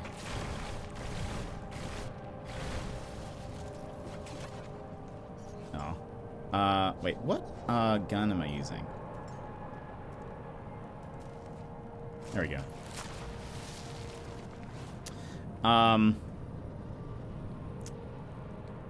Yeah, but look at these clouds. So one of the things that changed now also is that the night sky has more variation as like the night progresses. It's not just like, it used to kind of be just more like, if you're in the nighttime zone of the planet, it's dark now. And it's just kind of like the same variation of dark. Now the sky actually has more variation in it and stuff. Your bases are really cool. You have that theme down. I love the like log wood theme. But so also, Mary, something you should know because you're unfamiliar with No Man's Sky is, so there are it is a very non-linear game in that the number of planets in this game is like 18 quintillion. There are planets that people have yet to discover on the servers and all of that. Like, there are so many. You can run into planets that have already been discovered and systems that have already been discovered, but it is like and Too Much to Bear, thank you for gifting us up to Toloni. Appreciate it. Thank you very much. 5 gift subs in the channel. Cyberlog, Lo-Fi Cyberlog, indeed. Oh, you know what I should show everybody, telling us, because nobody has seen it, is the Final Fantasy base that I made. You guys might appreciate it. So planets are procedurally generated, which means that like the servers know there's a system, or like there's a planet there, but they're not all handcrafted. The computer kind of just like makes the planet. Planets all have different biomes. So this biome for this planet is a paradise planet, which means that there's going to be like less toxic atmosphere. You can pretty much exist here pretty well without, all you have to sort of manage is your oxygen, and that's sort of it. So it makes it nicer, but this is one of the first bases I built. Called it the Hangar. It's supposed to be a nice little chill place for people to hang out. Took me forever to find a paradise planet. I love paradise planets. If it's a bubble paradise planet, I love it. But this is just like a little place that I've built and decorated. I love base building. We have a little bar set up here. If you, oh, that doesn't seem right. I am in the chair. No questions. It's space. But this is working. Always good to know that's working. Have all these little plants that you can come in and harvest.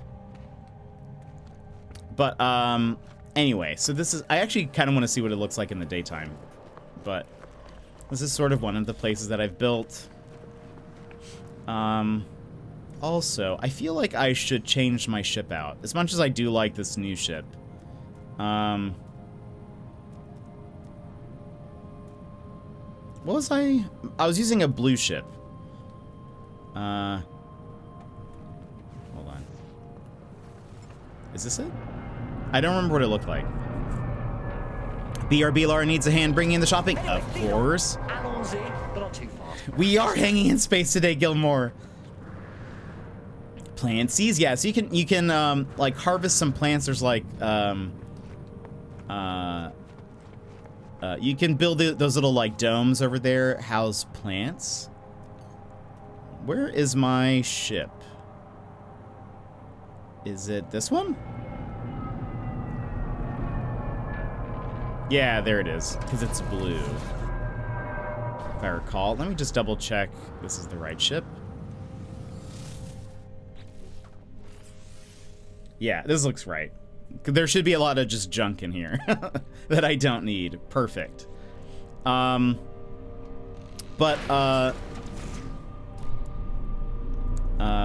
This is a planet that Talinus and I and a few other people have sort of like shared in building.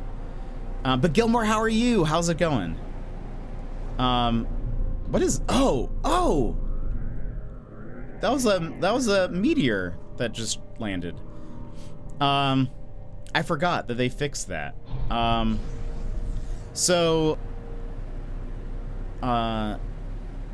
Throughout the planet, there's like resources to gather. Oh yeah, look, you can see there's like little meteors falling. How cool. Spore-esque. I could maybe see that. I don't remember ships looking this cool. So this is I wish it was daytime so you guys could actually see things a little better. Hold on, let me fly up. Maybe I'll move to a part of the map. Ooh, there's some water over here, so we can also check that out a bit.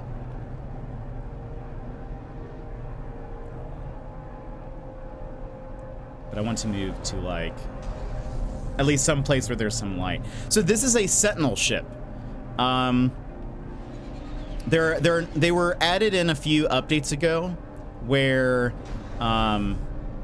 they have different looks and styles. This one has kind of like wings that pop out, and so I love that when you like land or take off, the wings kind of fold in or fold out.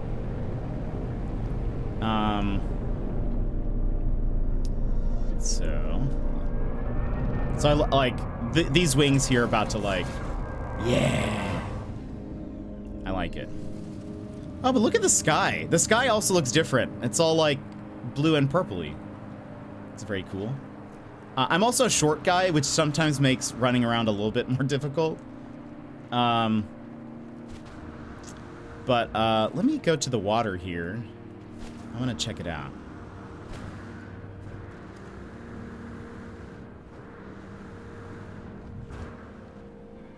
Where am I? Where was the water? I thought I landed like... Oh, there it is. I'm also very curious if we'll run into any of the new, like, animals. Oh, that looks different. The,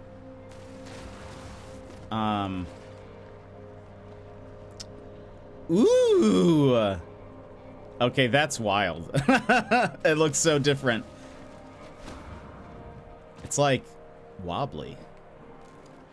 And it's, like, purplish? You can also see through it way clearer. So one of the new things that they've added is oops, I just punched that animal. I did not mean to do that. One of the things that they added is like waves. This planet though, I don't think it has, let's see. Yeah, it does not have like intense storms. So it's not going to really do, the waves are probably going to remain calm. But if there was a storm, the waves would be like pretty wild now. But I love this game. I was actually telling, I played some Apex with Ross last night. And I was telling him, I was like, what ends up happening is like a new update will happen and I'll get completely sucked in for like 2 months, and then I stopped. And I was like, I'm very nervous about this time because, yeah, look, this is pretty wild looking. The water is very different. It has never like looked like this. And I don't recall. I need to see. I wonder if I have any photos of this place with the water, like this planet with water. I do not recall the water looking like this color. I've also heard one of my biggest complaints, because I love ice planets, and people who have been around and watched me played before will know that anytime I am looking for anytime I'm looking for an ice planet, one of my things that I would say is I need to find an ice planet that does not have orange water. Because that seems to be some of the most common things, is like the watercolor will be orange, and I hate it. I just don't think it looks good.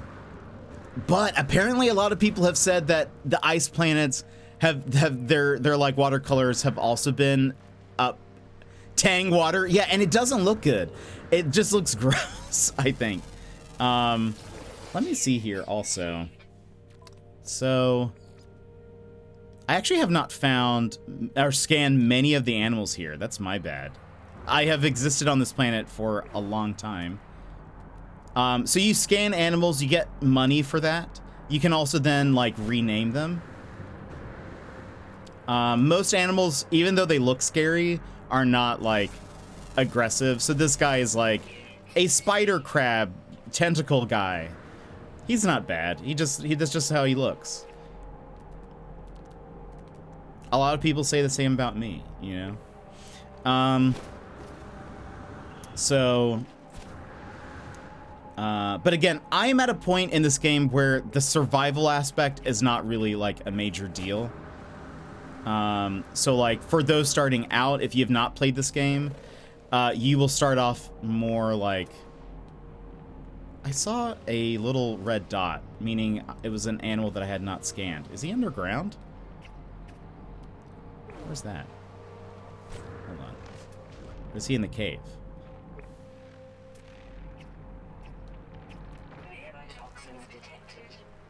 Who? Oh, it's you. Who? It was a bird in the background. But yeah, so I'm at a point where like Shady! You piece of I did beat the down. Look at how that ship looks with all the clouds. It looks so cool. So neat. They have added so much to this game in the 8 years that it's been around. Let me see, because I guess I have done a bad job of scanning the fauna. Let's see if maybe it was this guy. Let me scan all of the animals on this planet. Maybe we'll find a new one.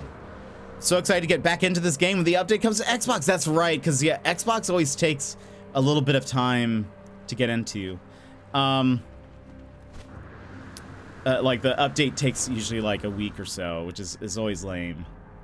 Talonus and I play with a couple of people who play on Xbox, and it's usually, it always ends up being Talonus and I playing while the other people wait for their update, and they get sad.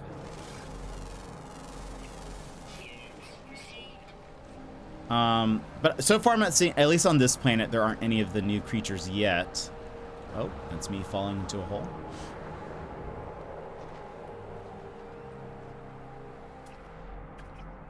I thought I saw another red dot. Haha. Ah, yes, it's the space worms.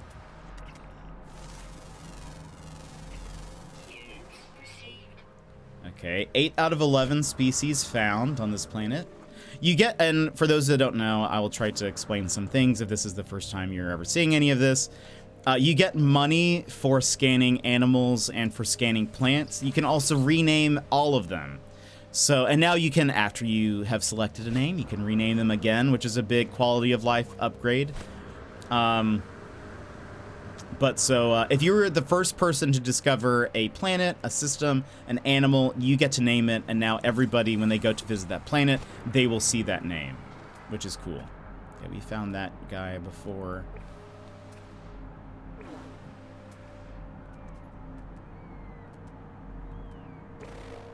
I'm hopping around looking for red dots. But Shady, how are you? How goes it? Ow. Let me, okay.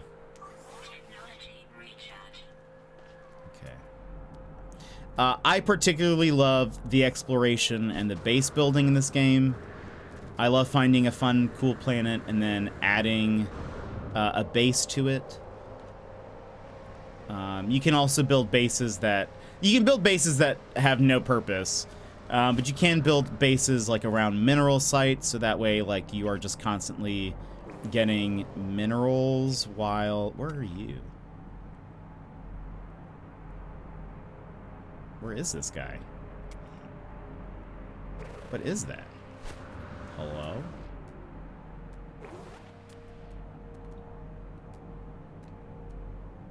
There was definitely... Where did that red dot go? It was moving around so fast.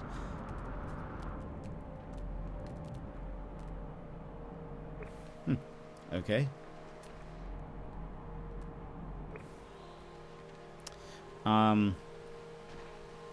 So this is a paradise planet. I love these planets because they're so chill. You don't have to really worry about anything. There are some that have bubbles on it, like everywhere, like giant bubbles. Those are really nice because it stops any inclement weather. The weather will just be wonderful while you're there.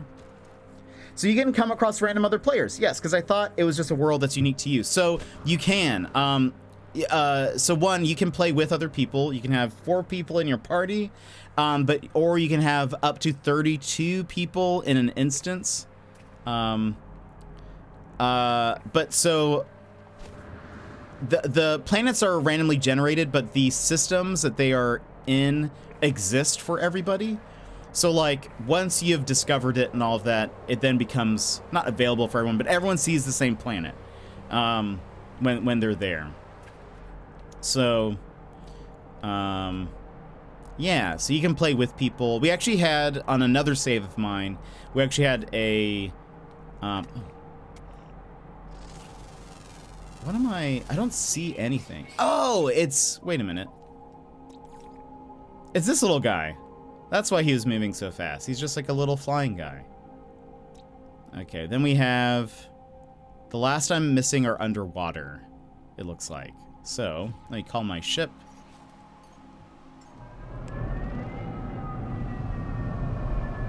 And let's go to the water again. Pretty good. I pushed a big patch to some core IT systems at my job last night. Haven't checked emails yet this morning, but I'm expecting some pretty big love for my boss. Oh no. Oh no. It's been pretty wild. I kind of woke up to all of the news of that, but here's the water. All right. But yeah, well, good job, Shady. You've done you've done a bang up job. Would you then have to fight over resources, and can others come to your base or anything like that? So, it's not quite, so, okay. Not really. There are plenty of resources. If you're looking for something rare, maybe, but it's not really like, it is not, ooh. This like visually looks different. Like the way the water line looks, that's pretty wild. So not quite, it's not too bad. Also, you can, in the settings of the game, general? Accessibility? Wait. Where is... Oh, difficulty. Here, it's actually pretty neat. So there are a bunch of difficulty settings. So you can actually, like, if you wanted, you could turn survival elements into the game into none. So you're like, I don't care about I don't want to do the survival stuff. I would suggest everyone start off on normal and then adjust as needed. But you can change all sorts of settings. So even if you were like, man, someone keeps stealing all my stuff, which, like, not stuff in your base, but just like someone keeps like taking all my resources. You could make resources not an issue for you, where it just the game gives you everything.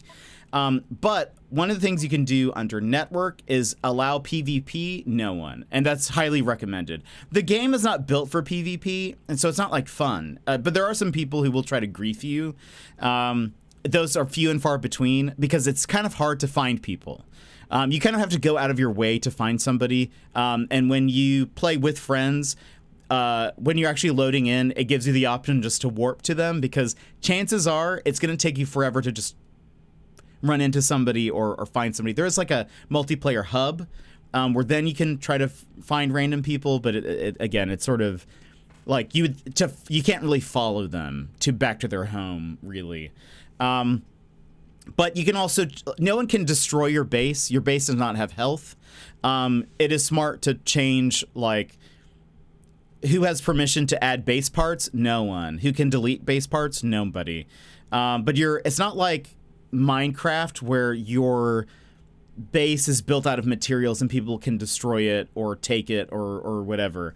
But there's a lot of settings that, like, you can give permissions to people, different things. I tend to have it where when I'm just playing by myself, I have multiplayer off. I don't want anybody to join me unless I know that they're going to join me or whatever. So that's what happens in Valheim PvP servers.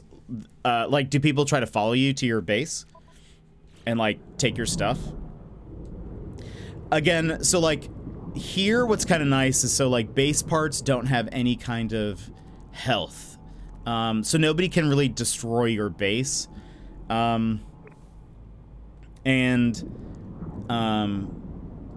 if someone tries to like mess with you or whatever, there's usually ways you can like, if someone builds a base in a place that like you need access to that area. Oh, also I would point out, it's cool, the water color just changed. Is this all the fish that I need? No, because it's now more orangey over here. It's pretty cool looking. People grief you by breaking down your base and stealing your resources. Yeah. So what also is nice is, so like, you can build storage units in the game that expand sort of like your all what you can hold. Currently, I can access my storage from my freighter. Oh, my freighter's not here. But if it was here in the system, I would be able to access all of my storage from here.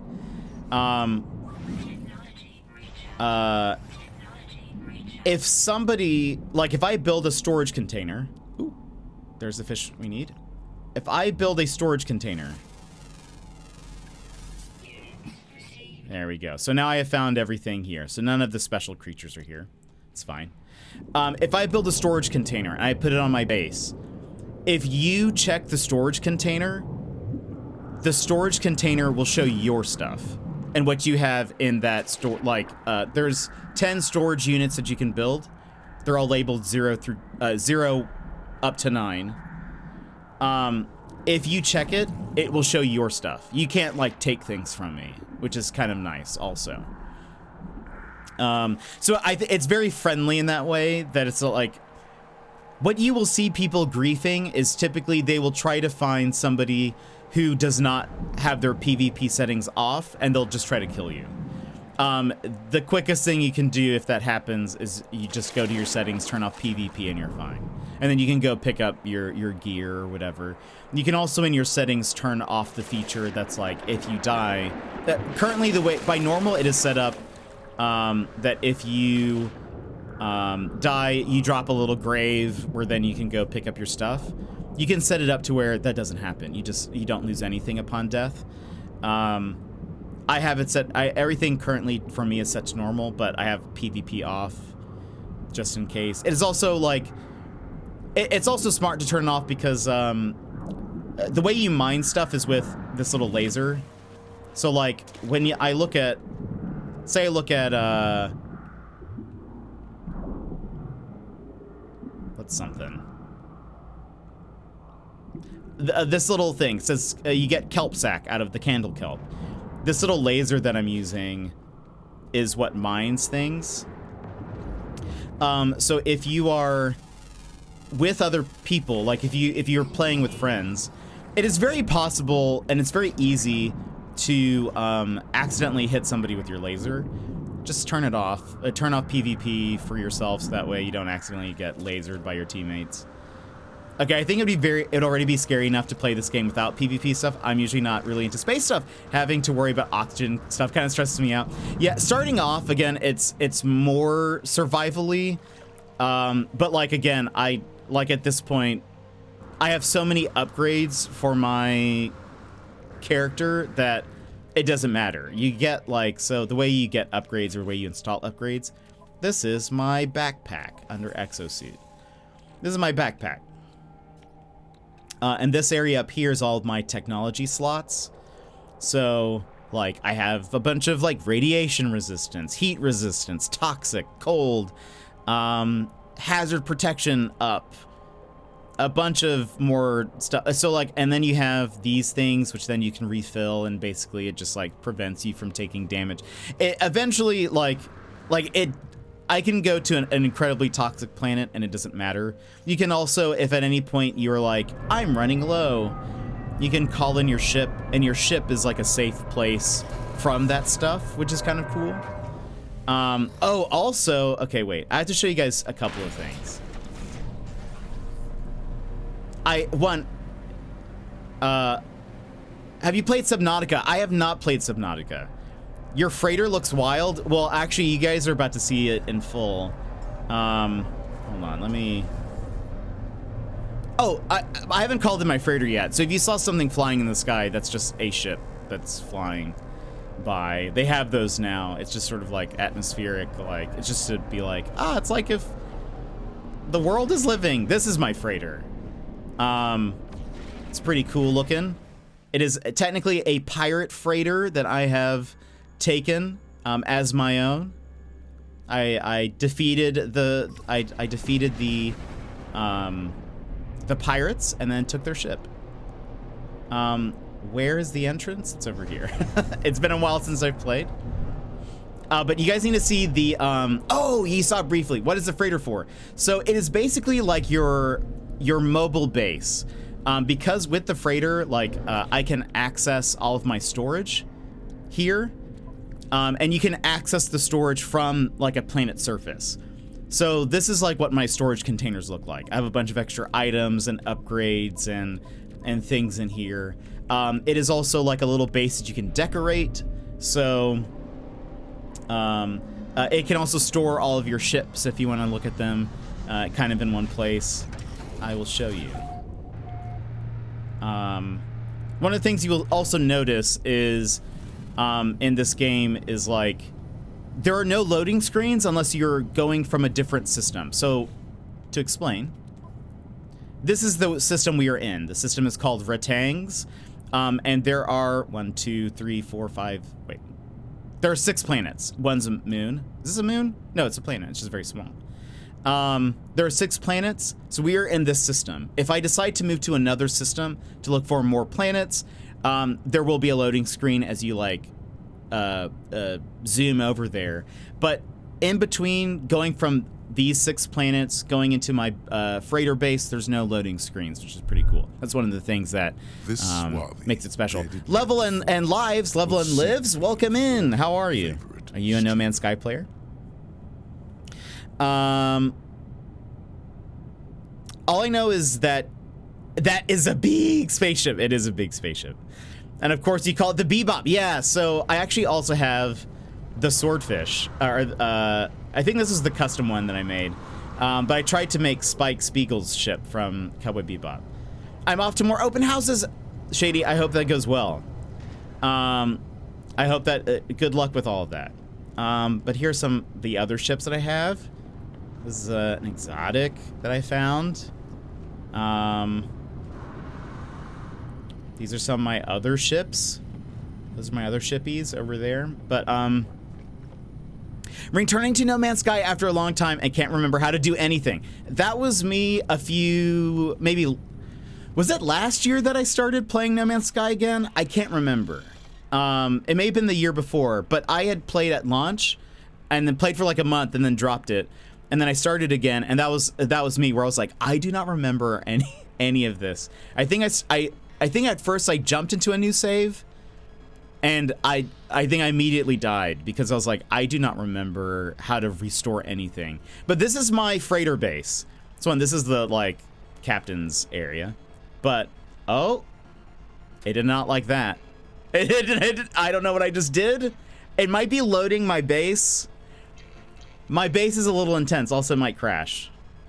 This is very good. This is very good. Welcome back to No Man's Sky levels. What kind of games do you like to play typically? Uh-oh.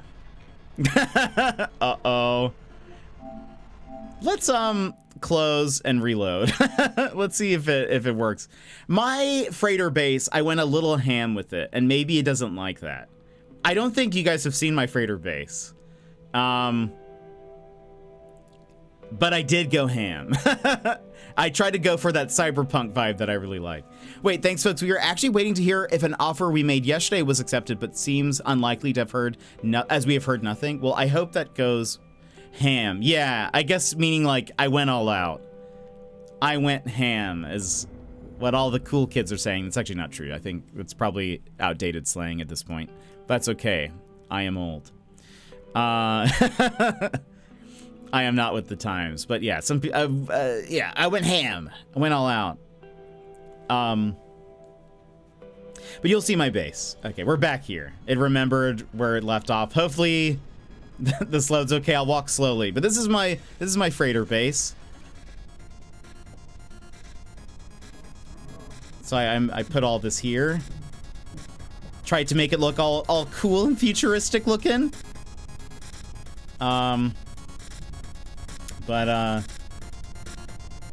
So we got a little, I'll give you a tour. We've got a little shop here. This is where you can get your items. You want to travel around.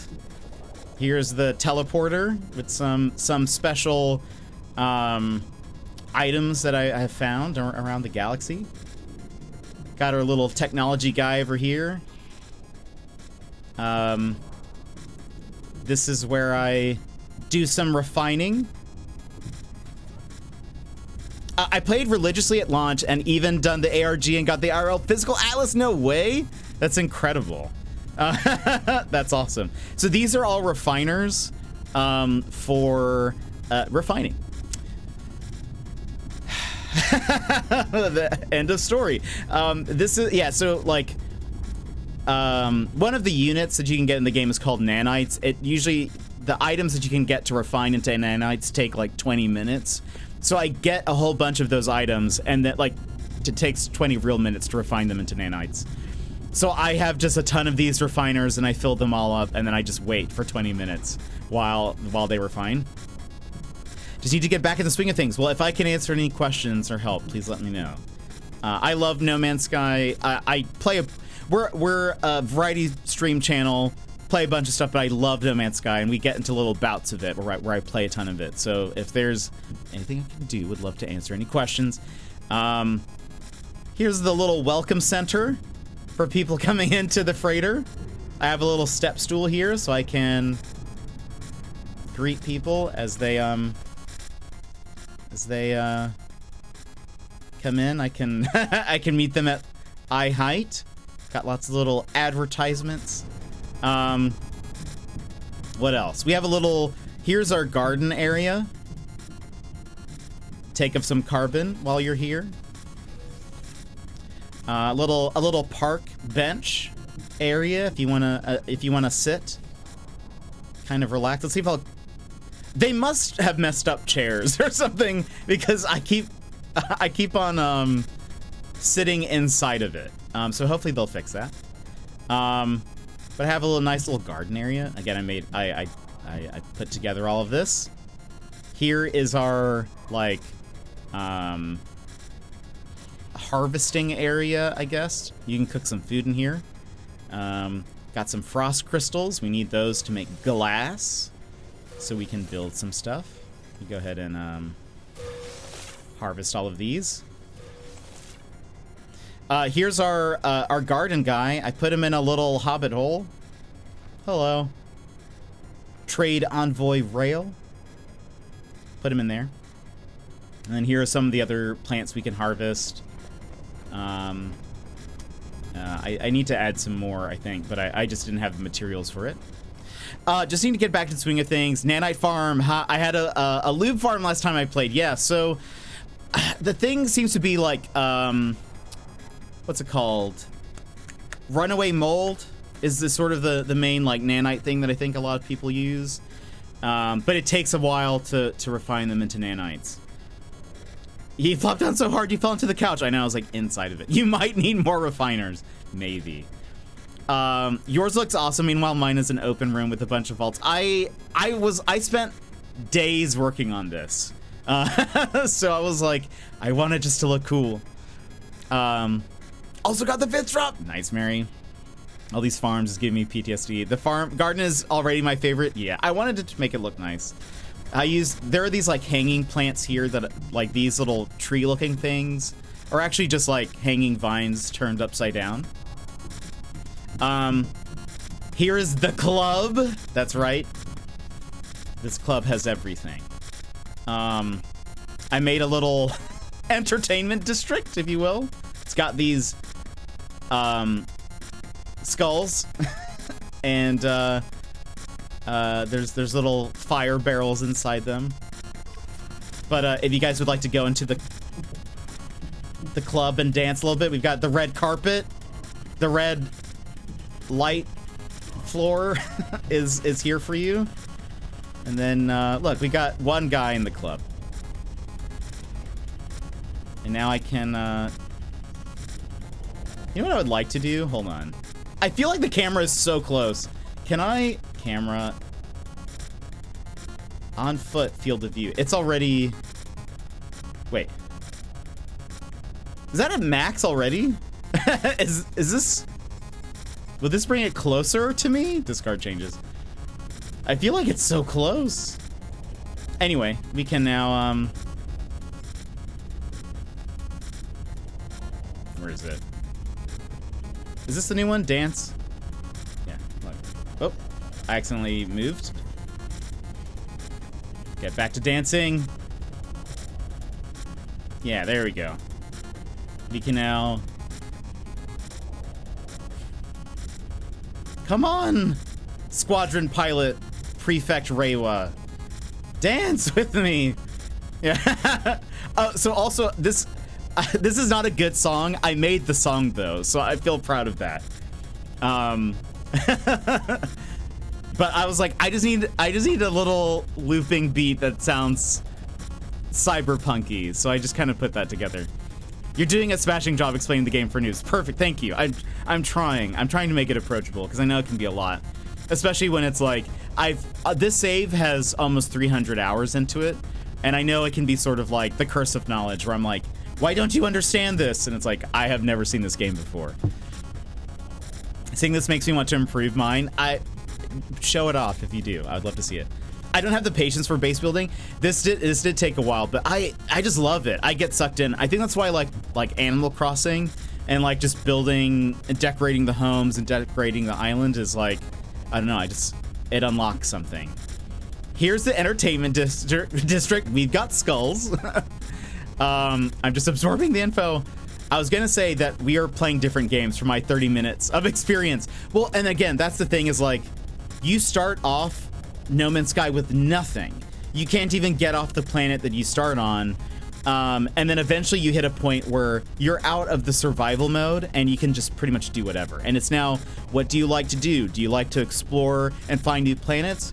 Great, you can do that. Do you want to be sort of like a pirate-ish type, person and like shoot down ships and steal from freighters and all that stuff? Like, not from player freighters, but from like NPC freighters. You can do that. You could spend your entire time on one planet just constantly building stuff. AZG, welcome in. Borma, how's it going? Yeah, I'm 120 or so, 20 hours or so, and it's even overwhelming for me. 100%. It honestly takes a while, but I feel like, I don't know, I'm just into it. This is where you can customize your character. If I wanted to change my appearance, they have new like bug heads that we can unlock, but I don't have them yet. This is where you change like colors. There's different races you can be. Backpack. There's a new backpack style. I don't necessarily like it, but I need to unlock these cloaks. Change your colors, all of that. This is where you do that. So anyway, that's the entertainment district here. It's where people hang out to unwind after coming in from a long flight. Here's our tech guy. He's working on tech stuff. There are servers being worked on. That's the CloudStrike servers currently. We're trying to fix those. Have a giant water feature. Don't mind that the fish like swim into the wall. It's not a bug, it's a feature. And we have sort of the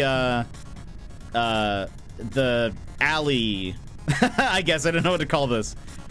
I'm doing good, Borma. Yes, make me a pirate, please. You can be pretty much a pirate. Wallfish, it's a feature. Here's our vehicles guy. Here's also the same vehicles guy. No questions. I will not be taking questions why they're twins. You can get your vehicle retrofitted there. Here's a little ramen place I made with the nutrient processor.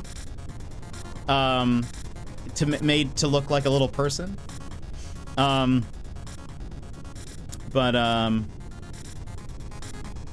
it's a little ramen place. Look, he's cooking some stuff back here on this very safe stove. But yeah, little ramen place. What we got going on? Floating guy. I glitched my mech here, so if I wanted, I could spawn my mech here. I won't. But got that guy there. Then this is where the illegal stuff happens. That's right. There's illegal stuff. Our arms dealer. Look at him. He's got more skulls, guns on the walls, things. He's got illegal things, probably. I don't know what. Like I put all these stuff here, but they're definitely illegal. Whatever it is. Look at him. He even look. It's a threat. He tore someone's head off and put their arm on the ground, just as a warning. So he even has a little warning sign. Just to warn you, don't mess around in here, because yeah, he's pretty nice though. He's waving you in. But yeah, this is where all the legal stuff happens on board. An incredible amount of work. Thank you, Levels. Love the cyberpunky vibe. Reminds me of Arcane. That's, you know, I feel that. Pirate friendship. Why vehicle guys are twins? Well, so I duplicated them. I glitched them into so that there were two versions of them. And because there can only be one of that type of like NPC, they're the same. They're legitimately the same. Angzunda. Same guy. Just different setup. Also, look, because it's like I put giant tires out here because he sells car stuff for like vehicle things. Anyway, and then I have like an upper area, and that's sort of where the storage units are, but you don't actually have to go into them. So they just don't, like, hold on. They're just here for the visual aesthetic of making it look tall. But here I am on top of my freighter. You think I would be running out of oxygen, but I am not. We're safe. So yeah, this is my freighter base. I wanted to make it look like a city I wanted to make it look like a city on a ship. So I spent a lot of time kind of crafting this. I think there were many times where I was playing with Telnus where they're like, "Oh, can I get something off your freighter?" Or like, "Can I stop by your freighter?" I'd be like, "No." I don't want you. I don't think I explained why. I was just like, "I'll just come to you. I'll come to you guys instead." And it was like me just spending tons of time putting this together and like trying to make it look like there were lots of, you know, posters and signs and lights, and like I didn't really show off. There's like lots of little things hanging off around the sides, but I just wanted it to be cool. Your character's so funny, thank you. Kind of weird for Arms Dealer to leave his product on the floor. Yeah, lol, lol, lol, lol. What is the name of this game? This is No Man's Sky. Your character's so funny. Yeah, he's a Gek. He's like a little lizard guy. You can make more like Daft Punk looking people. Or like, there's also like, the car guy, he's called Vy'keen is the race. They're kind of like tall warrior looking people. They now have autophage, which is another type of robot class, but they look like they are like pieced together from robot parts, which is kind of cool. But then I also wanted to show you guys, so I worked on this right around the time we were playing Final Fantasy VII Rebirth. I worked on, if you guys remember, in Final Fantasy VII, the first one, remake, there is Seventh Heaven, which is the bar that Tifa works at, and is the bar where Avalanche is like based from. I have made the bar. Where is it? I feel like these have changed. Oh, Seventh Heaven. There it is. So I have made Seventh Heaven. Looks like a dragon with two legs. Yeah, they're very like lizard-like. So I'm warping to it. This is one of the few loading screens. But I spent a lot of time on this. It looks okay. It's not great. It probably needs some work. But for those who remember Seventh Heaven, I've modeled it after it, plus some other stuff I'll show you. That I was pretty proud of. I was pretty proud of some of this. This is a toxic planet, if I recall. So you'll see that, like, when I'm outside, it'll say, like, your toxic hazardous protection is going down. But Talinus and I built on this planet. You'll see the difference in the environment immediately. So we're currently in a storm right now, if you can't tell. And the fog, this moving fog, that's all new. I wonder if we can see, it should be like trees and stuff kind of sway a bit more. Yeah, you can kind of see it right now. But anyway, this is Seventh Heaven. Can't you see it perfectly? Maybe I should wait for the storm to finish. Here, we have to run ads anyway. Maybe we'll run ads and then the storm will be over. Wouldn't that be nice? Sorry for bad English. I am good in English, but not very good. No, you're totally fine, Borma. Don't even worry about it. Your English is wonderful. We're gonna run ads real fast, so we'll BRB. I'm gonna grab something because I'm getting a little hungry, and then we'll be right back. I'll show you Seventh Heaven because I'm excited about it. So BRB, my friends. BRB.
And welcome back.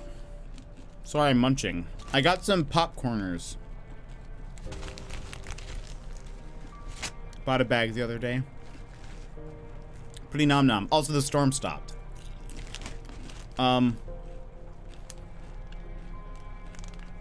This place has, so this planet has like non-stop rain. Like the kettle corn ones. I don't think I've tried those. So this place is always raining. This is Seventh Heaven, as modeled by the Final Fantasy VII remake setup. So it normally the normal game has Final Fantasy VII. It's spelled out heaven, but I just did not have the space for that. So here we go. Seventh Heaven is a bar. So have some nice seating area. Bar in the back. Seating areas. It's a little dark in here. That's okay. We have a pool table. So is Tifa behind the bar. It's me. I'm Tifa.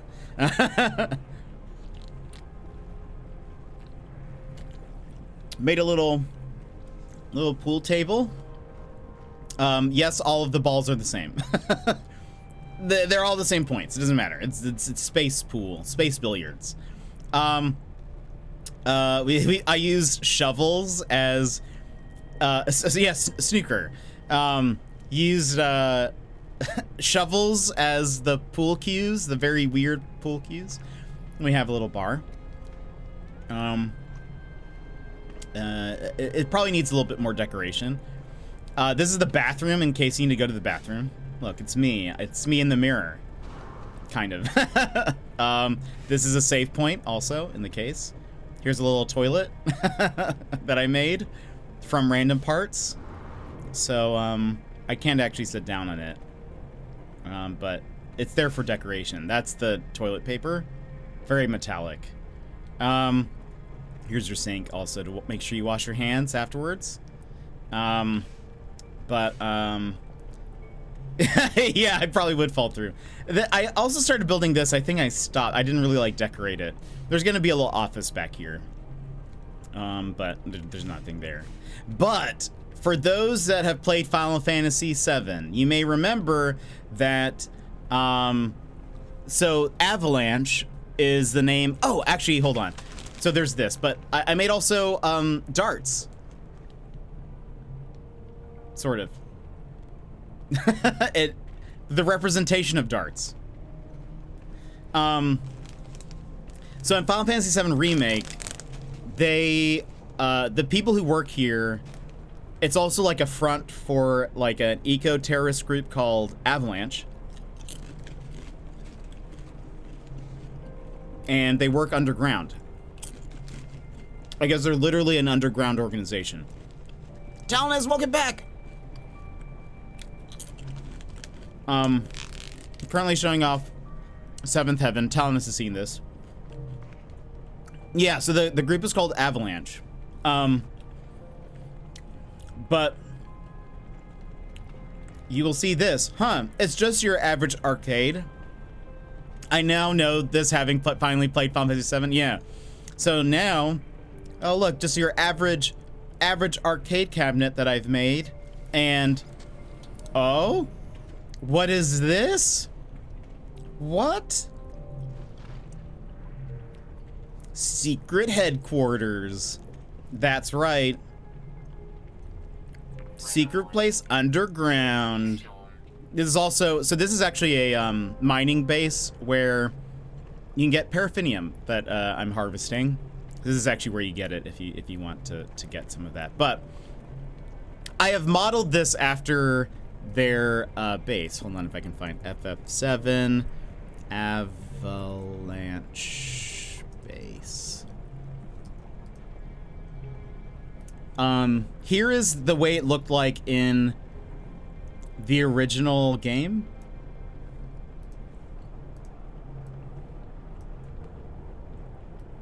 This is the layout. So table in the middle, 5 stools, cardboard boxes. There's a boxing bag in the corner, whiteboard, TV, computer, some pipes. So that's kind of what I built here. So we have table in the middle, the stools. This is technically like, I think this is supposed to be like cement, like a cement bag, but tried to make it like a little boxing bag. TV in the corner. There's a emblem on the wall. Here's our whiteboard. They're planning for something. Lots of pipes. It's spot on. I even punched the bag. Yeah, so Talonus plays in VR, which is cool. And when you're playing in VR, your hands move freely. With your little like VR controller hands. So Talonus came over and was like boxing the bag. It was very fun. Secret tunnel. And then in FF7 I was like, I punched this bag. That's awesome.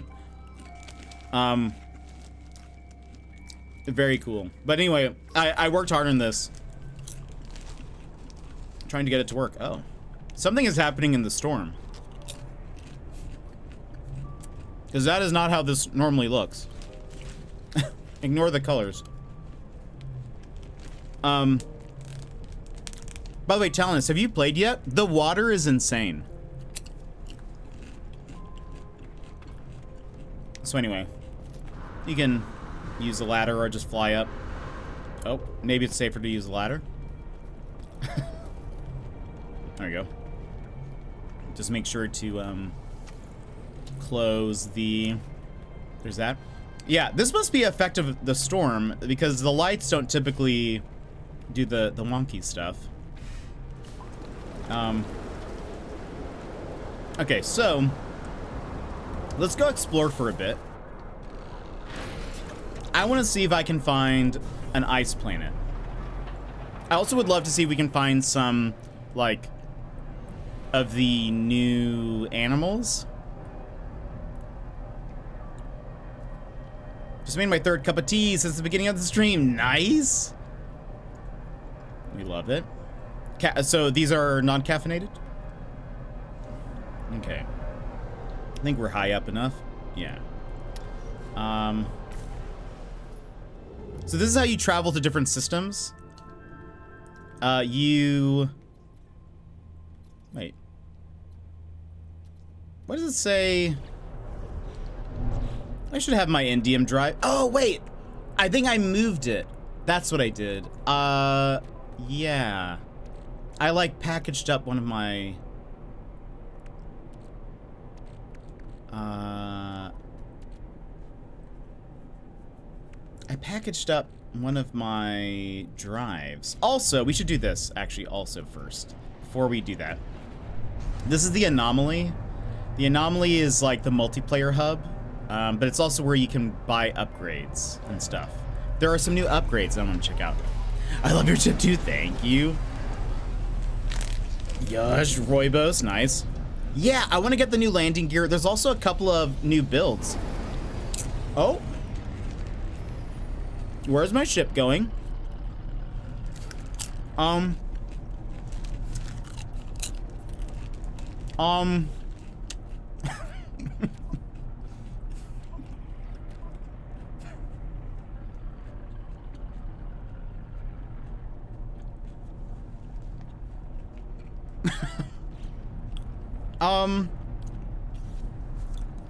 Oh my gosh, it is like...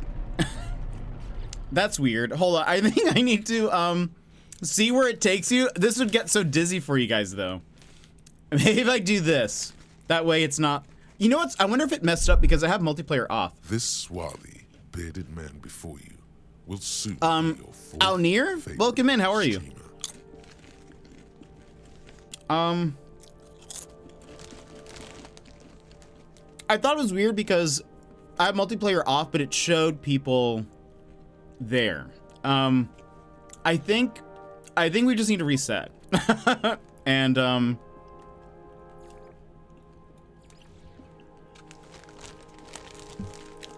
oh yeah, that would look terrible in VR. The Anomaly said nope. Yeah, it is actually very Death Star-ish, Mary.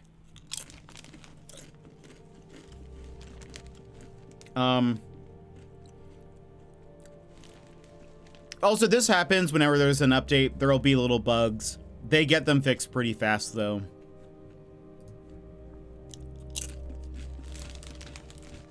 I think the game was like... Oh, wait. You said multiplayer off, right?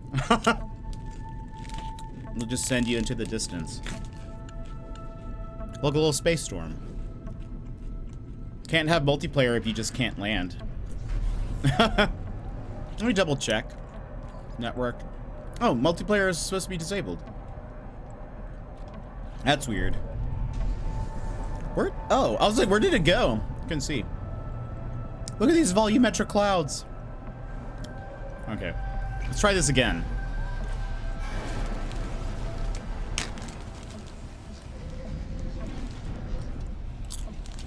Here we go. Much better.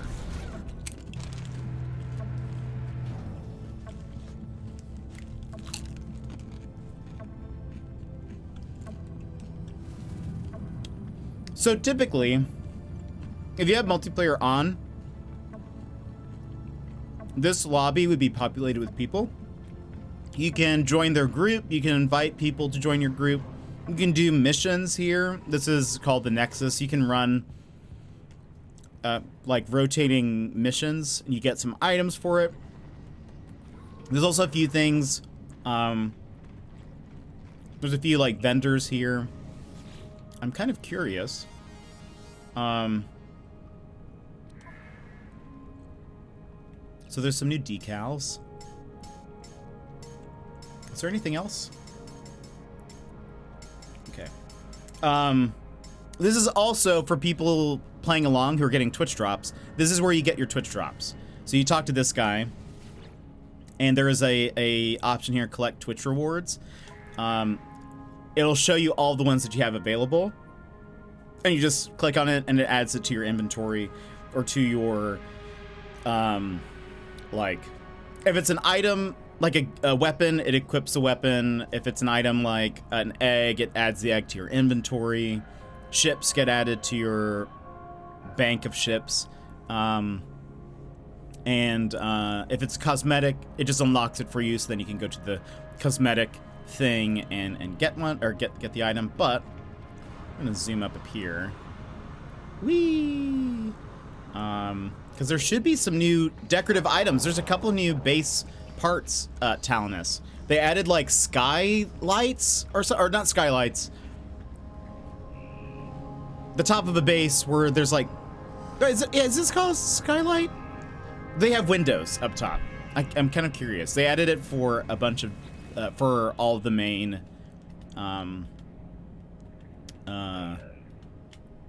building things. So let's see. Timber. Ooh. Yes, please. It's angled. We love that. Okay, so now I can build that. This one has a double. That's very cool. Love it, love it, love it. This will be helpful for some of our bases where there's no lights. Like, there's no... The roofs have no, like, access to the sky. This will be very nice. And it'll be cool to make, like, if it's angled, we can make more rounded shapes. That'll be nice. I think that's all of the main construction things. Now... No need... Oh, yeah, there would be no need to glitch the walls that way. There should be... Oh, aquajets! We love that. An advanced upgrade to the starship's landing system, enabling the ship to land and take off from aquatic surfaces. A mixture of bespoke jets and redirected exhaust fans allow the ship to hover just above the water surface. No man's skylights. Okay, so we unlock the technology for that. We now need to install it on the ship.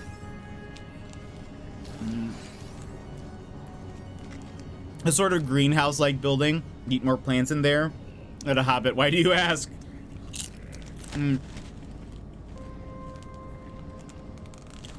I've been working on making more cozy builds, which usually involve like smaller buildings.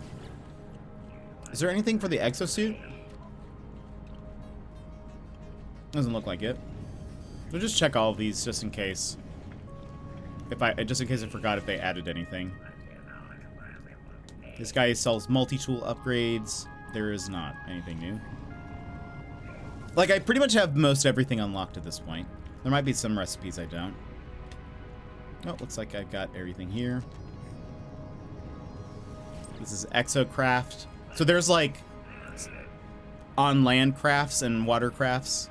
This guy sells the upgrades for those. Okay, so that's all done. All right, so now we can go look for an ice planet, as well as I should probably install these water jets, or aqua jets. So, the way we do that is through this menu, Starship, go here, install technology. Boop, I already have that, I already have that. I need 3 magnetic resonators. I should be able to craft that here. I need magnetized ferrite. So I'm gonna need 40 times 3. 120. Where is my pure ferrite? Do I not have any?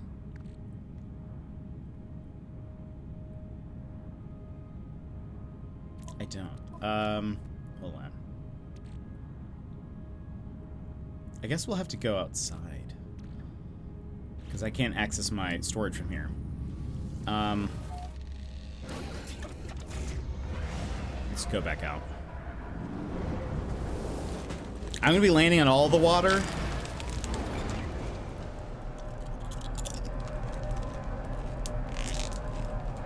Okay.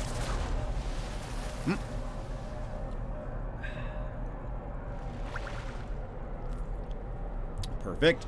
All right. Calling my freighter. Surely we have... Okay, we have some magnetized ferrite here, so I should be able to craft it now. Yep, we need 3. Where's the aqua jets? Boom. So now I can land on water. Done. I also need to see... Let's land in my freighter in Moment. I think my... So I'm missing like an engine or something that lets... A hyperdrive that lets me get to different colored systems. I think it's in that other ship I was using. Might need to get it out of there. I think it's an indium drive.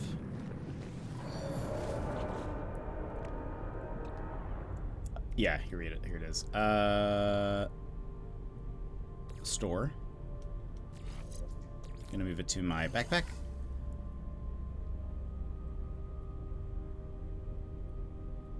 Are these things I need? No.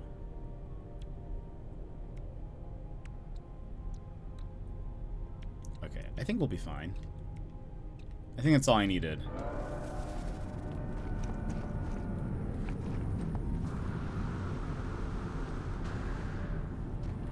I could have rebuilt it and reinstalled it, but nah, that's fine. This is sort of my primary ship. So now, install here. Nice. Okay. So now I think we can go. Wait. Huh? I think we're fine. Also, dance! This is multiplayer. This is. It's also on sale. For those that don't know, No Man's Sky goes on sale every time there's a big update. And so it always goes like on 50% off. So if you miss a sale, don't worry. Just wait till the next one, and it'll do it. But let me go. We're gonna try to find some new. How much? It should be. I don't know. It's usually, probably USD. It's gonna be like 24 or something, because it's usually like $50, I think. So, it'll always go 50% off. But I love No Man's. This swarthy Shepherd Sun bearded Bear, man welcome in. before you How are you? Soon be your fourth How's it going? favorite. Have you ever played No Man's Dance, or have you ever seen it? I love it.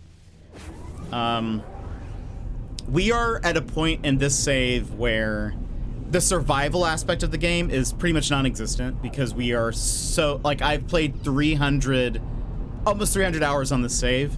It starts off very survival heavy, as it teaches you some of the basics, and then you get to a point where you are like so rich that you can just do whatever. And it looks like we're gonna have a little fight. Don't mind me. Everybody, we have to defeat the Dreadnought before it destroys his other ship. So hold on, let me...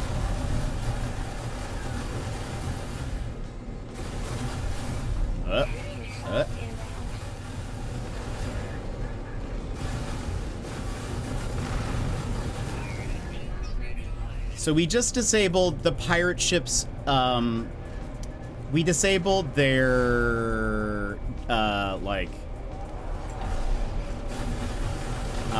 we disabled their ability to leave the fight. So if you damage them enough, hold on, let me destroy these before they destroy.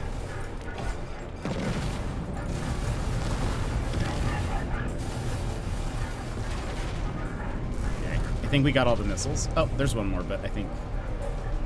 All right. Now, all right, we needed to, whoops, avoid the lasers. Let's get around here.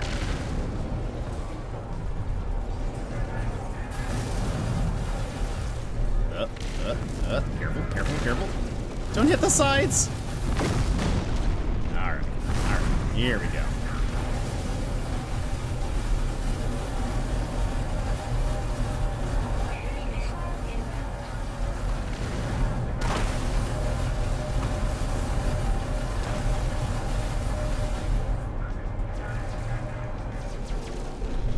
Go.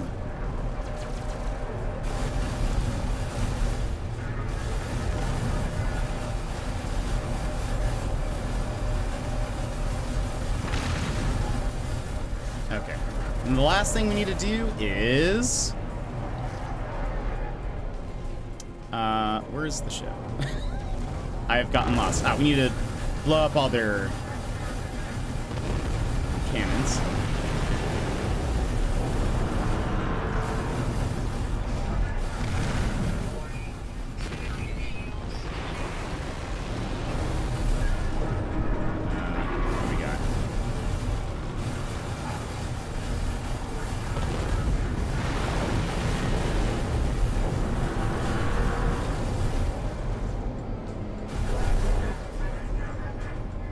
These count too, right? Are these the ones I need to destroy? Ah, this big one. And done. So now, this is how you get your pirate freighter. So if I did not have a freighter yet, I could now land on this and basically take their ship. Or, so I can board to negotiate terms or destroy for a large bounty. You just destroy, like, the rest of their guns. Val, welcome in.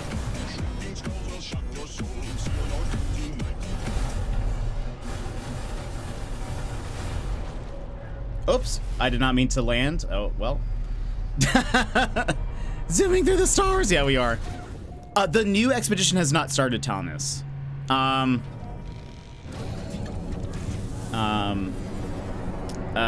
think it'll probably start next week. I think they usually wait until all of the consoles are like up to date on the no. I need to get out of these little landing tractor beams. Valk, how are you? Wait, it's currently 60% off? What is currently 60% off? Okay, No more accidentally landing, please.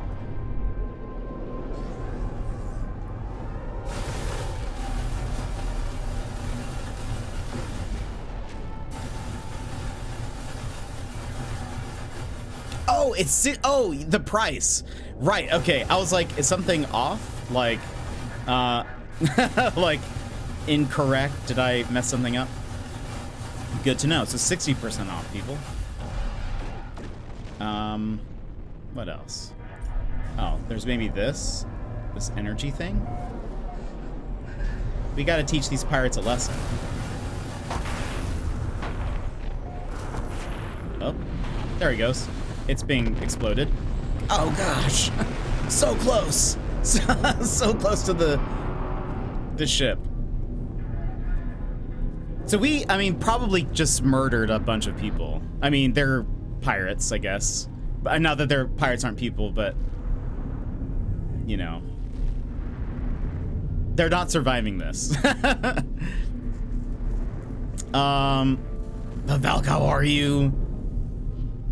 So now that we have saved the civilians, usually they have like a little reward for us. I cannot find where they are though. I've lost myself.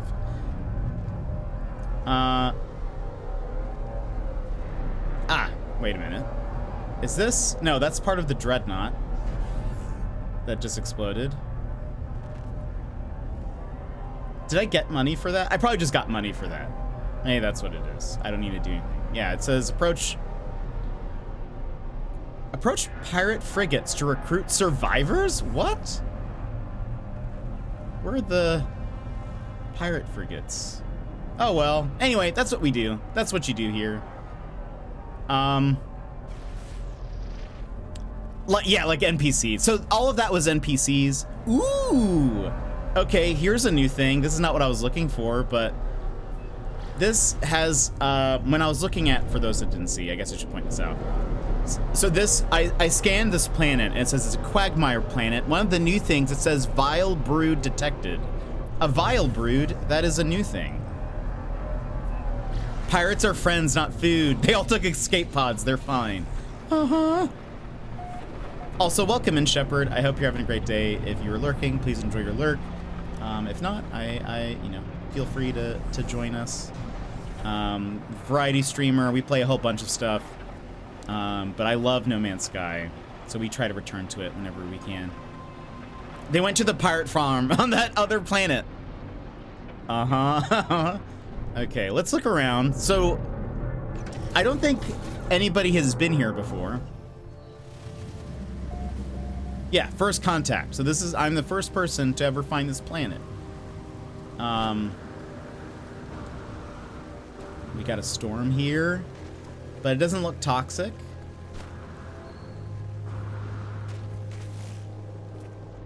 Let's scan some creatures, see if we can find anything cool.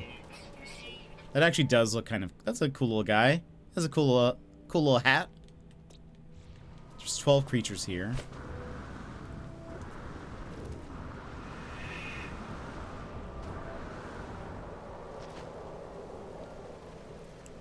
But look at, I mean, it's kind of hard to see the water because of this, like, this, environment. It's all cloudy and rainy and stuff. See, I'm doing all right. Finishing up packing. My boyfriend just left, and I'm about to take the furs outside for a bit, hoping to watch stream on my phone. Alrighty, Valk, that sounds awesome. Sounds like a wonderful day. It's pretty and creepy. I love it. Yeah.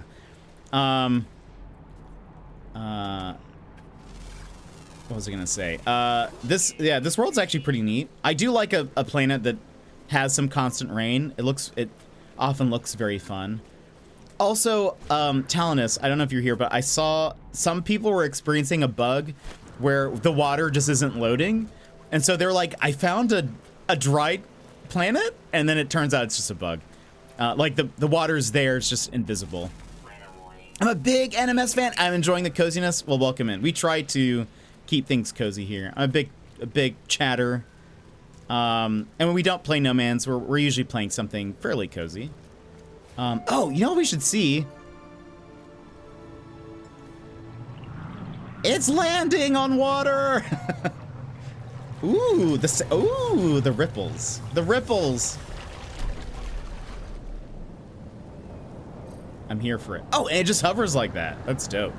Can I summon... Okay, so it's a heat storm, by the way. The coziness levels of jet streams are wonderful. That's why I stuck around. Thank you, Mary.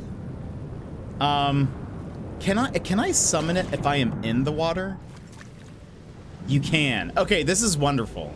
There are so many planets where it's like mostly water, and it's really difficult to like get back to your ship. So now that I can just like summon it at me will save so much time. But yeah, look at the water waves. They're kind of acting up a little bit more now that there was a storm going. I've seen some of the waves get a little wild. But let's... I mean, I guess I need to go on foot if I want to try to find... So apparently there's a new hostile creature called a Vile Brood. I wonder if there's something on the scanner that shows that. Also, what is that? Sac venom. There's a creature here that I need to scan. I don't see anything. What kind of okay, there's lots of sentinels, but I don't think they're aggressive. Ooh, fish. You scan the fish. Would there be a reason why I don't have the craft option on an empty slot? Like, you click on here and you... Oh! Maybe it's not a slot that you've unlocked? Like, make sure it has that little, like, 4 square thing. It might be... Like, if it's this, you won't be able to craft anything until you unlock that slot levels. I don't know if that answers your question.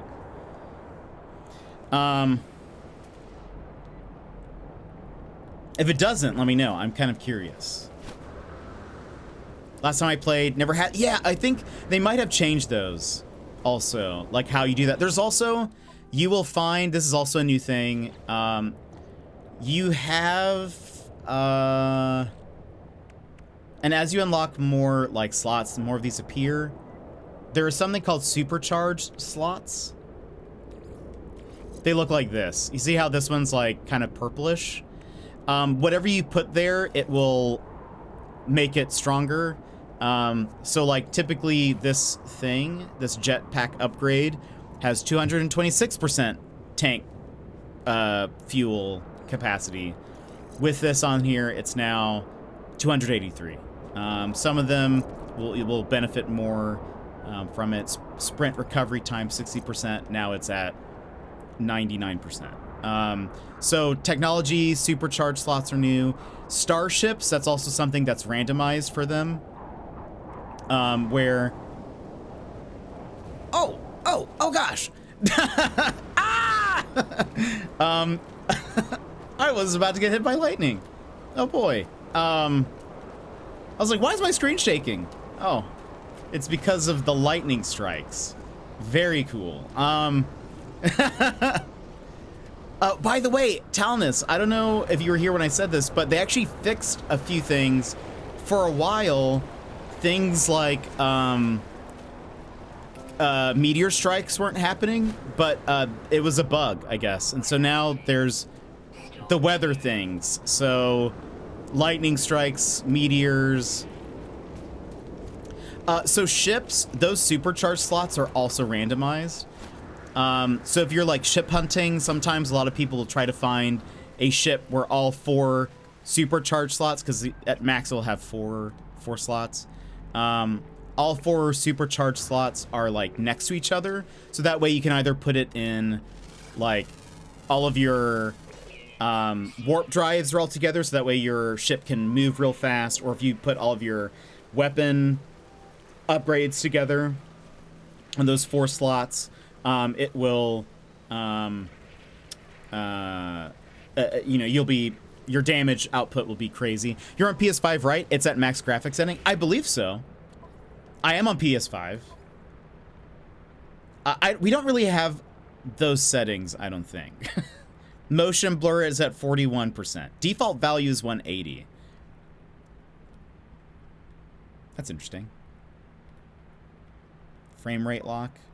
Yeah, I don't think we have like... Yeah, you have no settings. Yeah, we're just on what is PS5 or what is console, I guess. How many things are here? 12. Okay. And then we need to look for the Vile Brood. If you guys see a Vile Brood, let me know. Only open is to unlock frame rate. Yeah, it looks like it. So I would imagine it is at least running at high capacity of what the PS5 can do. And Chipmunk, welcome in. I came across a new bug exploit I haven't seen before in this update. If you mine a deposit with the manipulator and then switch to restore, it will restore the deposit as well as the terrain. Oh boy, that'll get fixed real fast. Look at all this fog. You know what would be wonderful, Talinus, with this like fog update is like our talking about building our little city again. Like a city with all this fog would look super cool. By the way, I'm not sure if you've already answered this. Brain can zone out sometimes. But earlier you said you were the first one to discover a planet. How can you be the first one when there are many other players? Is this a newly generated planet? So no, there are billions of planets. In total, in the whole game, there are 18 quintillion planets, which is a ton. I can't even tell you how many that is really, but that is legitimately how many there are. And so it is very likely that you will come across systems that have not been discovered. So like this whole system, it will say discovered today by Jetpack Paul. So if, let's see, it's way more than 5. That is accurate. So if somebody else stumbles upon this, they will see the date this was discovered but it was by me. I can rename this system. I can call it, now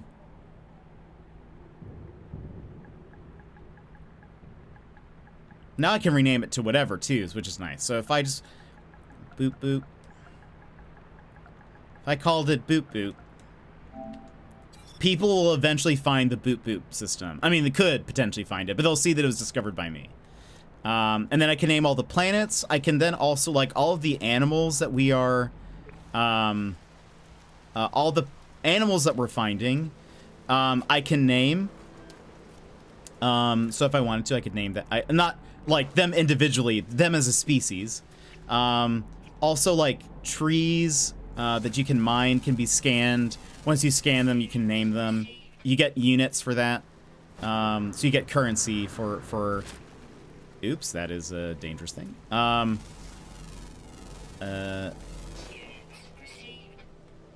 So yeah, there's a rocks and stuff, like different, anything you can get like a mineral from or a material from, you can be named. So it's very fun. It's a very cool sort of system in place. But yeah, there are so many planets. I mean, the game has been out for like 8 years. And there are still planets in the starting system because or starting galaxy. There's different galaxies. There's 255 galaxies, something like that. I think that's correct. There are still systems in the starting galaxy where everyone starts in that have not been discovered. So like, I don't know. There's just a lot you can still uncover. Typically, people when they start. If like I get a friend to start, like if Dan's was starting, decides to get the game, if he loads into the game and he's in a system where it's already been discovered by someone, I usually tell people to restart because I think it's more fun to start in a system that nobody has discovered before. You can rename everything, make it your own. Yes, when I fly back into the sky, I will. And I'll show you sort of the planet map. How can a game even be this big? Well, I guess it's, again, because it's not like all of it is sort of done on servers, I guess, and a lot of it is just maybe strings of text data, I guess, is how they're able to like manage that. Also, I guess I could show you. So you can have pets. So you would probably like this pet that I have. This seems like the type of pet you would like. What you can do though is if I really didn't want to walk and I wanted a very inefficient if I wanted a very inefficient way to maneuver myself around this island, very slow, you can just have this. But this was a creature that I found on a planet, and I was like, this guy looks super cool, so I want it. So then I got it as a little pet. Not everything can be adopted. There are some creatures that still, like, you can't adopt. And they're really just there for cosmetic reasons. They just kind of... Flutterbee snake, indeed. On a recent new save file I started, the second system I went to had been discovered 6 years ago. Yeah. I've started a few saves with people, and it's interesting how many times now they'll start on a system that has been, like, discovered by somebody. Yeah, so what's neat about these also is, like, so your pets will also eventually lay eggs.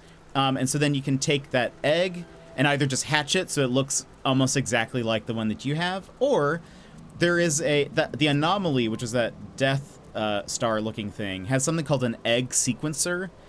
And what you do is you put your egg in there and then you start loading it with items like carbon or rare minerals or whatever, and you can actually change the color of the creature. You can make them larger or smaller,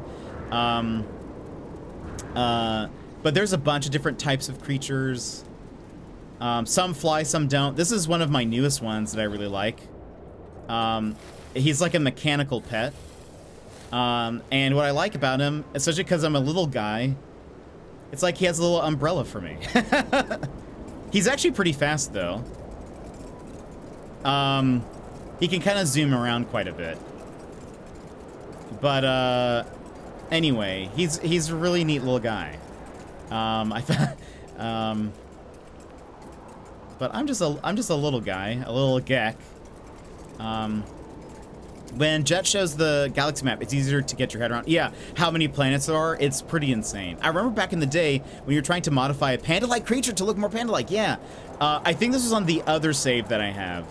But I think I discovered how to do that. It's sort of difficult because the game doesn't tell you, like, this mineral makes the character, or makes the creature turn into this color. It just kind of will be like, the color will change. But you have to use, like, online guides to, like, find what it'll actually change into and all that stuff. Yes, you start with a jetpack, actually, Dance. So and we're in a storm, by the way. The storm's actually, a heat storm will increase the effectiveness of your jetpack. So, like, in the bottom right, that shows my fuel. Because this is a heat, well, there you go. Yeah. In fact, it is by default. You start off with a jetpack. You can add things so that, like, the jetpack time is better, more fuel efficiency.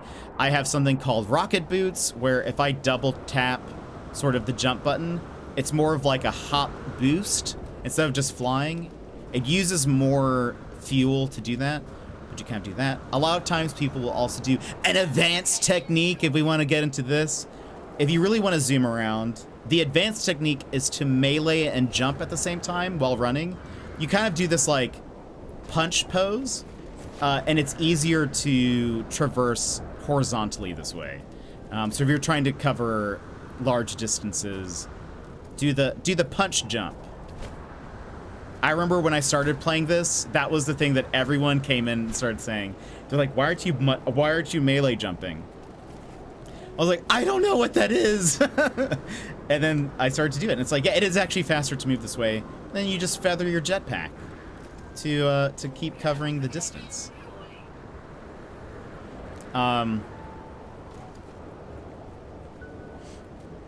Oh wait, this creature kind of reminds me of those giant giraffe-like robots with platform. Yeah, they do kind of look like that.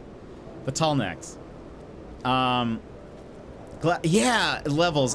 It's honestly like pretty handy. So I'm still looking around for animals to scan, still looking for the Vile Brood, because I have not seen that before. Also, I have some other pets. What else do we have? We have a Proto-Gek, kind of looks like me, but different. We have a flying Proto-Gek. I have a dino. Here's another one of those electronic things. Here's another butterfly. A giant beetle. Here's another dino. I called him Yoshi.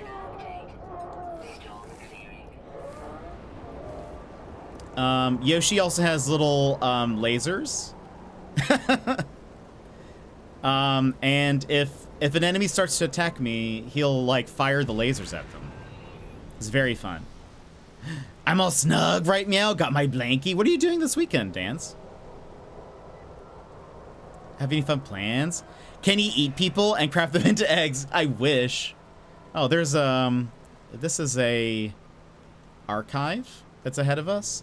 There are these random buildings that spawn that usually have NPCs that you can either like buy some stuff off of. There's also a lot of like the story mode, or like when you're doing the campaign, you oftentimes have to find these things. This is also where you can find like different merchants. Also a good place to find different ships. The ships themselves are also procedurally generated. So like every system you go to will have different looking ships. They'll be made of the same parts. Like you'll see ships that look similar to each other, but they'll be different colors or whatever. But so like this is an NPC that I could see what like items he had. I could also buy his ship off him if I really like it. But here's like the gear he has. Eventually he'll just take off and leave. Somebody else will take his place. There's some more NPCs here, just chilling out. But then, so there is a story mode to this game, and there's a lot of lore. I would say it's not a story heavy game, but it's a lore heavy game. If that makes sense. I think there's a difference. There's a lot of like things you can read and find that expand your knowledge of what the universe is, but it's not like there's only a few instances where characters are like talking to you and giving you sort of like a story. But every once in a while there is a expedition, and there will be an expedition starting very soon, probably next week. Expeditions are like mission-based community events that run for a limited time. So the expedition runs for about 6 weeks. And this next one is like a combat-focused one where you unlock items, limited time items. There's going to be... I've not shown you guys this yet. So hold on, let me summon my freighter here. So there are exocrafts in this game. It's also really hard to see because it's nighttime. But there are some cool ones, like if I wanted, I have my my little motorcycle guy. Hop in here, do all, you know, zoom around on my little motorbike. But probably my favorite one, though this one's I think technically the fastest. It has like the highest top speed, maybe. Also, oh, I'm falling into a cave. Very cool. We'll leave that there. We'll say that was planned. My favorite guy is the mech. One, you can set it up to where it's AI controlled. So if I wanted, where is this? Utilities, enable Minotaur AI. He'll now run around, and if there's like enemies nearby or whatever, he'll start attacking and, you know, fun stuff like that. But you can very much just pilot it on your own. But one of the new things that's coming in the next expedition, which will probably start next week or so, is there'll be more there are upgrades for it that make it more combat heavy, and it'll even give it like a flamethrower, which I'm very excited about. Also, I play the game in third person because I think it is just way easier to see things. There is a first person mode. for everything. If you want to play fully in first person, like even when you're running around, you can do that. If you want to be in your ship and it be in first person, you can do that. I think it's way easier to see stuff. Talinus, who plays on VR a lot of the times, I will say the game looks so cool in first person when you're playing in VR, because you can, like, when you're in your ship, you can like look around and see all the different things, and to like open and close the like enclosure, you actually have to like, there's a lever that you have to like pull to get it to open. It's so cool parked. Yeah. I'm too busy in my head with preparations for Castlefest. I had plans for this weekend, but today I just, oh wait, oh, so you're not gonna go to Castlefest this weekend? Or wait, no. No, Castlefest is coming. You're still going to that. Now you're just preparing for that mentally. The scale is amazing in VR, 100%. Just got the final drop. Excellent. But Dans, if you ever decide to pick up No Man's, you let me know. You let me know. But we got a laser. Do we have a gun? No. Or I guess maybe I haven't. Have I not a... Does he just have a laser? Is that his deal? There's no like shooty gun, right? Yeah, it's just that. Okay. Wait, what's this? Oh no, it is broken. Why it broken? Why are you all broked? Hydraulic wing. Wiring, I mean. We need carbon nanotubes. Stat. Yeah, this guy's all damaged. What happened to you? What happened to you, bud? We need a radiant brain. Oh, apply repair kit. Done. That way I don't have to find it. Fix that. Fix that. Nice. Okay. He does have a gun. There we go. I thought so. Wait. Minotaur cannon, stun cannon. Ooh. I kind of just let him do his thing, honestly, most of the time.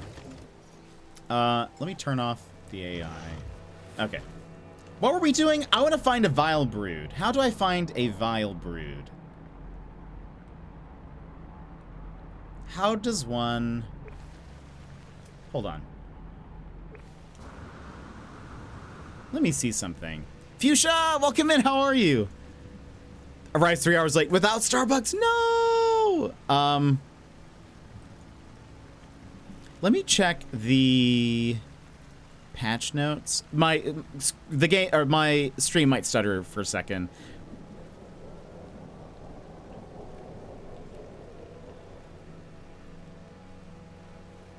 While I load all this. Vile Brood, where are you? Creatures. Some worlds have been infested with the Vile Brood. On such worlds, players can now find juicy grubs. Structurally harming these grubs will summon the brood. Okay, so we need to find juicy grubs. Is that on the map? Is this on my scanner? Humming sack. Nothing looks new. Pulpy roots. Okay. I got a new fish today. My beta and clownfish didn't survive the move this winter, so I'll be busy setting that up. Oh, what are you gonna name him? What kind of fish? It's a fantasy festival where a lot of people dress up, and there's like music, lots of folk, pagan, piratey stuff, stands and with lots of goodies and freshly prepared foods. That sounds nom nom. Finding witchetty grubs. They're Australian. Is witchetty grubs, is that a thing? What is that? Uh-oh. Let's get out of here. You can eat them? No, thank you. No, thank you, please. They taste like, no, that doesn't seem right. I don't like that. I feel like I've never eaten bugs or insects. I don't think they're for me. I've eaten one. Witchetty grubs. Oh boy. Oh boy. No, thank you. Oh, there's apparently a Bluey episode about it. I don't know. I don't know. What does a witchetty grub look like? I mean, not juicy grub? Is that what it was? Now you've got me confused. Maybe I should do scans? What is that? Okay. Not seeing anything, but for sure we are on a planet that said that the vile brood exists here.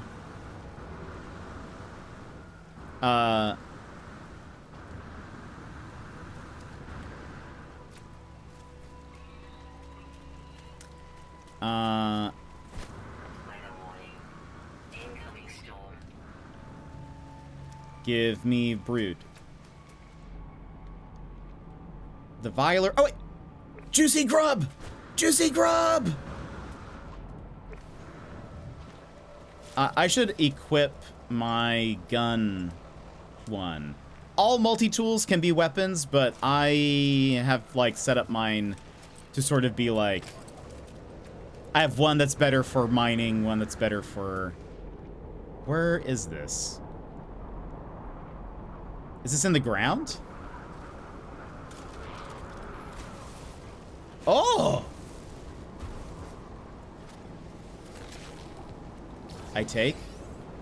I have taken juicy grub.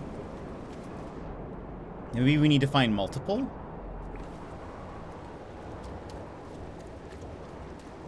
It's a witchetty grub!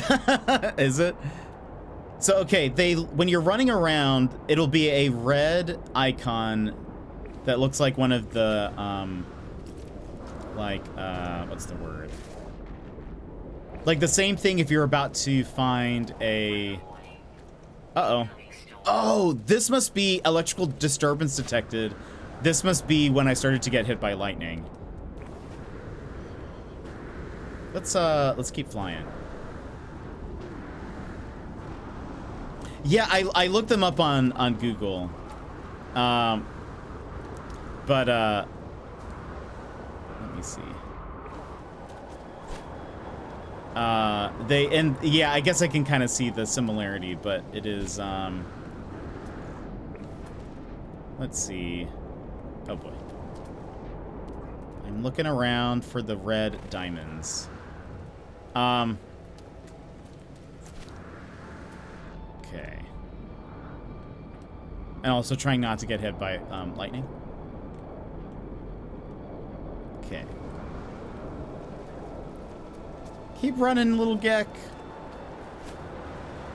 I wonder how many... Oh, also, Talonus, and for people who are also playing... Ow. If you defeat Vile Broods, you can get cosmetic items. That's also a reason to find these. Looking around. The red exclamation points mean... Wait, are these two different sized ones? Did they change that? They've always been like the same size for me. So the Vile Broods only spawn on certain planets, then now when you scan them, it says,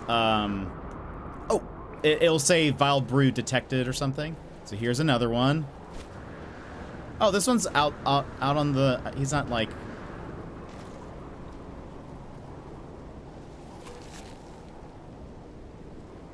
Hello? Any Vile Broods? Any mamas to come say hello? I guess we had to collect a few of these. Oh, here's another one. Oh no, ads played. Hold on, we'll wait. I got distracted with finding grubs that ads started playing. That's my bad. We'll just wait. I would take like a BRB, but I'm just so excited to play. But I did Talonus. I saw it. It even pulled up that apparently there's a Bluey episode about it. No, thank you, Dan's. No, thank you.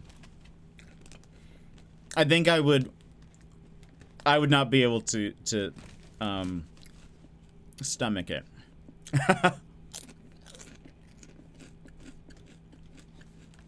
Oh, I think I remember seeing that. Goodness. I'd like to see one. I feel like I've never really seen a bug like that in person. But no thank you, please. We can call this, look, because of all this, okay.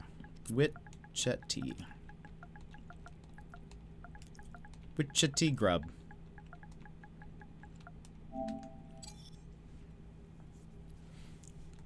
So now, okay, wait, so we can, it's, okay, maybe not. Wait, so maybe is it just the animals that you can, oh, maybe planets are still, oh, whoops, I guess the system is just gonna be called Boop Boop. So maybe it's just, oh no, you can.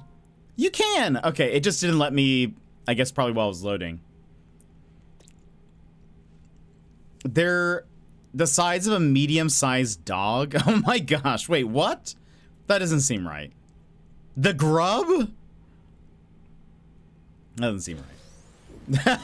You're lying. They looked pretty small in the pictures. But look, this guy is.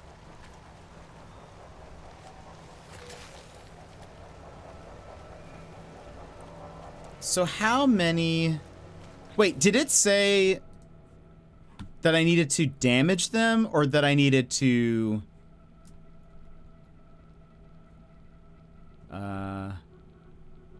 creatures? No, it's just if you wait, structurally harming these grubs. Okay, so I do need to like shoot them. Never mind. I've just been collecting them. Sorry, grubs. Still, I see this emote as Ozzy Bogan Jet. Oh boy. I don't know. I don't think I can say that. What? That is insane. No, thank you. I'm not like I'm not a bug person. I know people, there are some people who love them, wish to take care of them. I am not one of those people. No, thank you, please. I do not like them. They're too creepy crawly. Not a fan. Not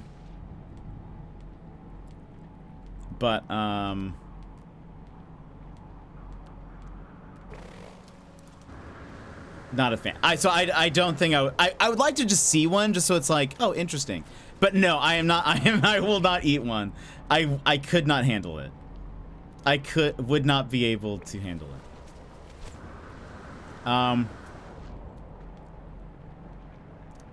No. 100% no. No, indeed. The people have spoken. Well, the people are wrong.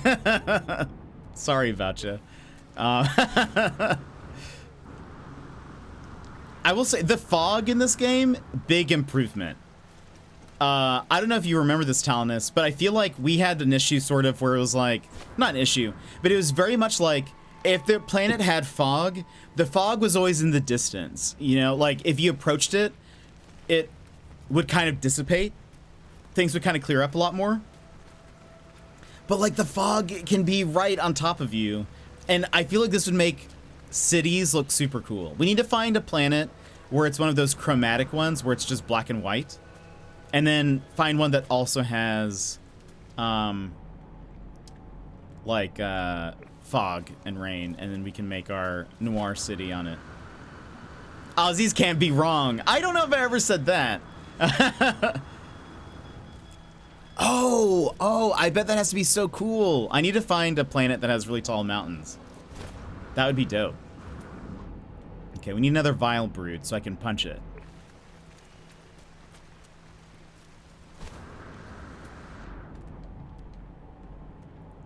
Me just collecting the grubs. Unbelievable.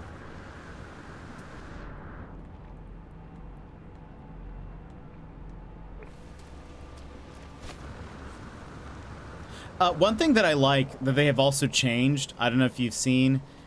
So another thing that they've added or changed is before, you see how it says, like looking at this plant, it says Z soft, it's just carbon. That used to appear on top of the actual like plant itself. Now it has the line that points to it, so it's like a little bit more clear.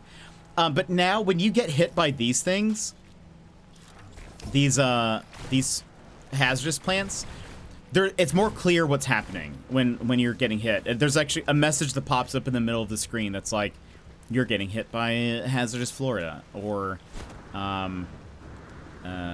whatever. But it looks like they kind of changed them a little bit. The whippy one looks different too. I do know, yeah. So right now we're doing they're doing Twitch drop campaigns from, it started yesterday. But it runs through Monday, and it's unique items every day. So, we'll keep playing this. I might actually even do a bonus stream on Saturday and Sunday, so that we can get all the drops. All right. If I'm punching you. Vile brew detected? Woo! Hello. Look at this guy. Big.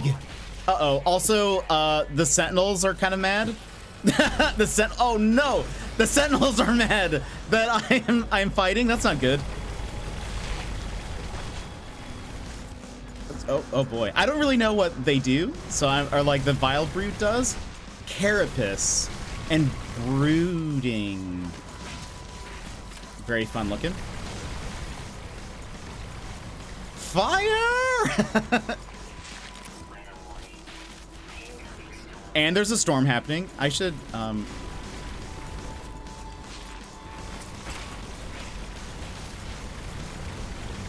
on! Come on! Okay. Swarm subsiding. Now, okay. Did I get anything for that? Maybe, are the cosmetics like random? So do I have to like keep, I probably have to keep farming them, I bet. We should get off this planet. I would like to find a non-aggressive, hold on, let's hide in the ground for a second.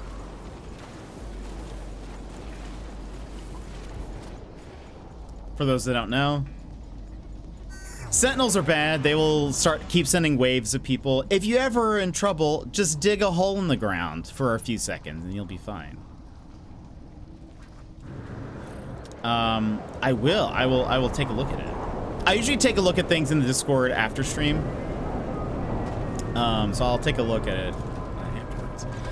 Let's check the other planets. I would like to, if we find another broodling planet, I would like to find one that maybe the, it doesn't also have like a lot of Sentinels. That would be very nice. I would appreciate that. So, okay, there are 4 planets here. I see 2 there. Is there another closer one that I'm missing? There it is. Let's go there first. I want a duck. Can you get a duck? Duck adjacent? Ooh, a paradise. Let's just check this out. And it's purple. Sassy, I think you'd like this. I think I have a duck adjacent one. How adjacent? I can show you.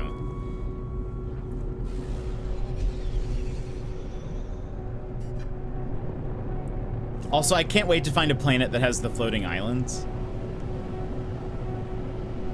Show me the duck. I think I have one. Hold on. So, also, Dance, all of this is procedurally generated. So, like, finding a creature is part of the journey also. Like, if it is duck enough, I'll buy it. Do I have one here? I don't have one.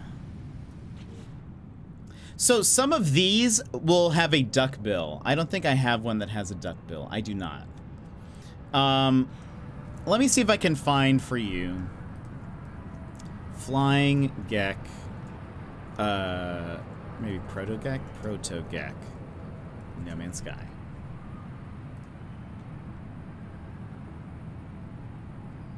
Some of them have more like bills.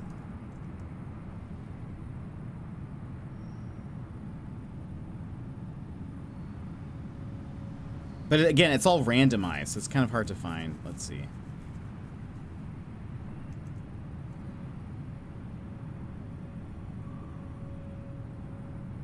Boop, boop, boop, boop, boop. Boop, boop,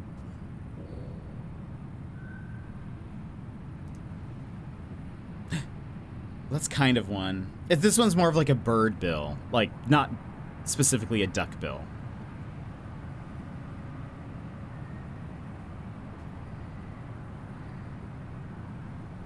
Hold on. Some of these are so cool though. So like oh, that's closer. Hold on.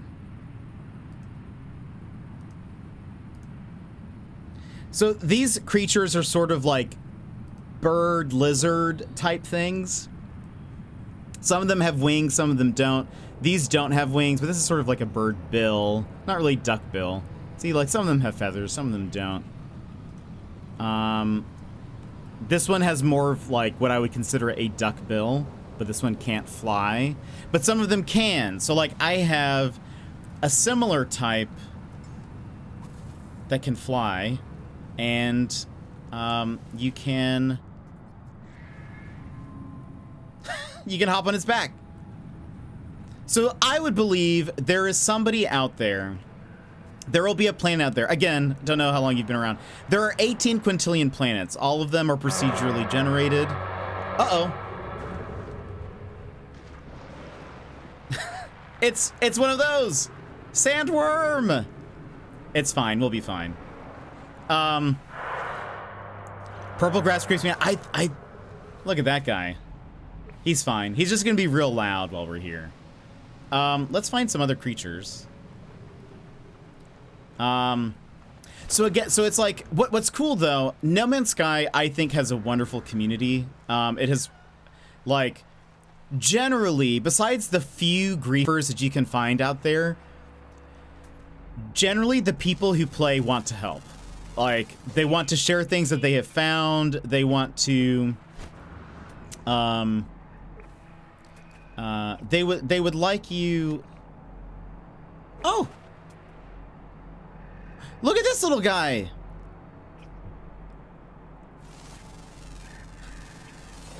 Look at him!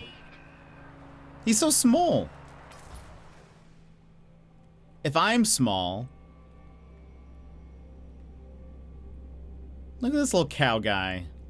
Furry cow. Look how small he is. Oh yeah, this is one of my Geks that I have. I like these guys. Tiny! Yeah. So, what's cool is, like, so if you go on the No Man's Sky subreddit, there's actually multiple. One is just the main one. Some of them are also, there's also like the Galactic Trade Hub or something like that. People will be like, I found a cool planet. Like, here's the glyphs so that you can, if you want, you can move there or build a base there. Oh, this guy looks kind of funny. This is not a new one, but he has a funny face. It's kind of like a cow body, but weird face. People will also, though, they'll post like, I found this creature, and they'll post a picture of it, and then they share the glyphs, and then people can travel there to get it. I've done that. People also will post glyphs for finding certain ships. If you're looking for a specific style or color or whatever. How big, like, file size? I'm gonna get this. How, like, file size? It's honestly not too bad because a lot of it is server based.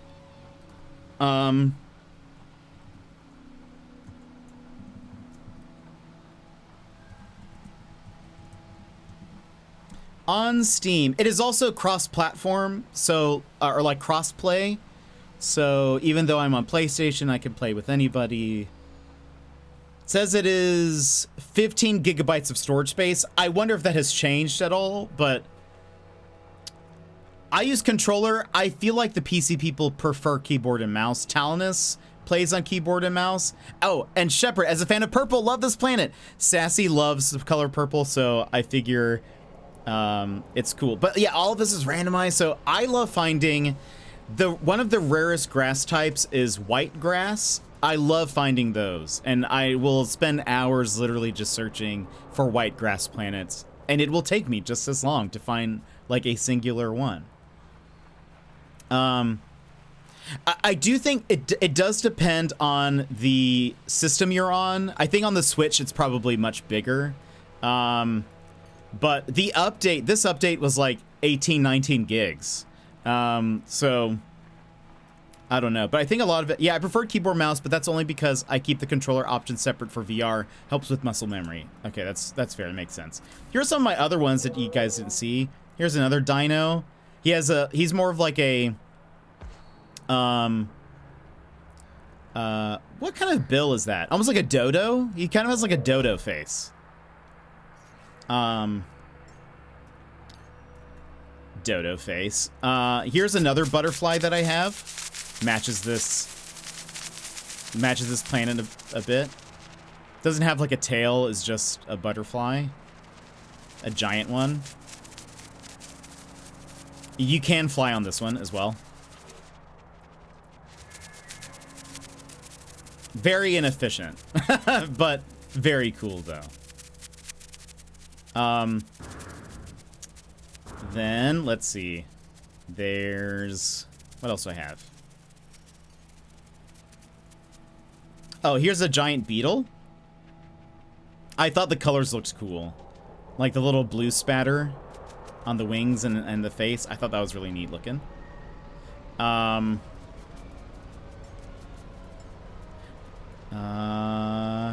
Oh, this was the other dino I was using. I think that's Yoshi, right? Yeah.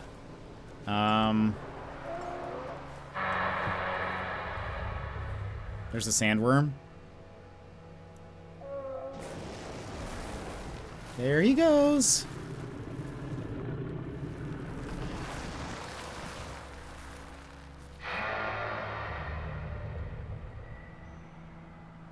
Bye. Bought it? Oh boy, are we gonna play some No Man's? Best thing about this game is I bought it 8 years ago and every single update has been completely free, yeah. And again, there's going to be, so it starts off very survivally, Dan's. So when you start the game, you start off with like basically nothing. There is a campaign story sort of but it's pretty optional. Some people, we were talking about this, some people have played the game for dozens of hours, 80 hours, and have barely touched the story. It's very optional, but there are quests that happen only after you complete the story. So like there are things you can unlock, races that you can unlock if you want to be a different character, different kinds of multi-tools, and multi-tools are like your weapons. Different types of multi-tools and stuff that you can get only after you like, for example, I don't use this one as much, but there are staffs that you can get, which are pretty cool. But you can't get those until after you complete the story, unless you get it from like an expedition or something. But there will be an expedition starting soon. Expeditions are mission-based things that the community does pretty much all at once. It's so fun. Also, I would recommend turning off PvP when you play the game for the first time. The game's just not built for it. But when you start off, I think, as a traveler, or I think, which is more of like, you look more human, like in shape. You have a mask, but they're sort of futuristic looking, kind of almost like a space helmet type of deal. But then as soon as you get to a space station, which happens pretty fast, you can change your character. I like the Geks. I won't spoil their history, but they're maybe a little misleading in terms of how cute they are. But I love the Geks. They're little short kings. And I don't know. I just love an interloper. That's what it is. Thank you, Levels. Oh, look. He's mining for me. Thank you, guy. Thank you, Yoshi. I appreciate that. I got an albumin pearl. Oh, he just gave it to me. How cool. Pat, give treats. Adorable. No, the lasers actually do stuff. I've seen them more. If an animal attacks you, you'll see the lasers like shoot at them. But he just mined. I don't think I've ever stood around long enough for them to just mine for me. 250 hours. I only just did the story before the last expedition. Yeah, I had to force Talonus to beat the story mode. I was like, Talonus, I like waited to do a bunch of missions, and I was waiting for Talonus to finish, and so I was like, Talonus, I need you to focus. I want you to focus here. So you explore, you can also build bases. I will show you what building a base looks like. Actually, hold on. Let me see. Let's find ourselves an ice planet, and I will build a base on there no matter what it looks like. It's my freighter. We're gonna go up there. Bases don't build themselves. That's a good point, and I do love base building. Oh yeah, thank you, Levels. So Mary, Levels wanted me to point this out because you were asking about like how big the game is. If you go to the galaxy map here, you see all of those dots. These are all systems you can travel to. And I am currently, if you look at the top here, there's a galaxy map. We are where there's like a little circle on sort of the tail end, kind of like where my hand is. If you just look up, there's like a little yellow dot sort of and a little circle. That's where we're at. So we're only in this corner of the map. And these are all, I hope to survive. It is now called No Dan's Sky. Oh, that's incredible. So these are all planets that you can visit. Gizmo! Welcome in. Of Toronto, Canada. It's actually mind-blowing how big the game is, yeah.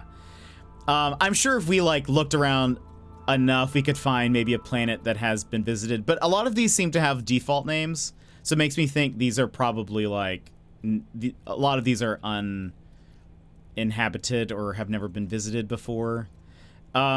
For sure, the closer you are to the center of the galaxy, the more planets you will find that have been taken. One of the sort of main goals of the game is to try to get to the center of the galaxy. And so a lot of people have claimed not claimed, you can still build stuff there, but like you will find, it'll be harder to find a system that has not been visited there. I will find all the space ducks and love them, please. I would love that. You can actually also dance, if you find one, you can make them huge. Like, you can feed them certain materials. If you get an egg and go to the egg sequencer, you can like go and make them so they're this like ginormous creature. It's wonderful. And so all dance. It's all dance.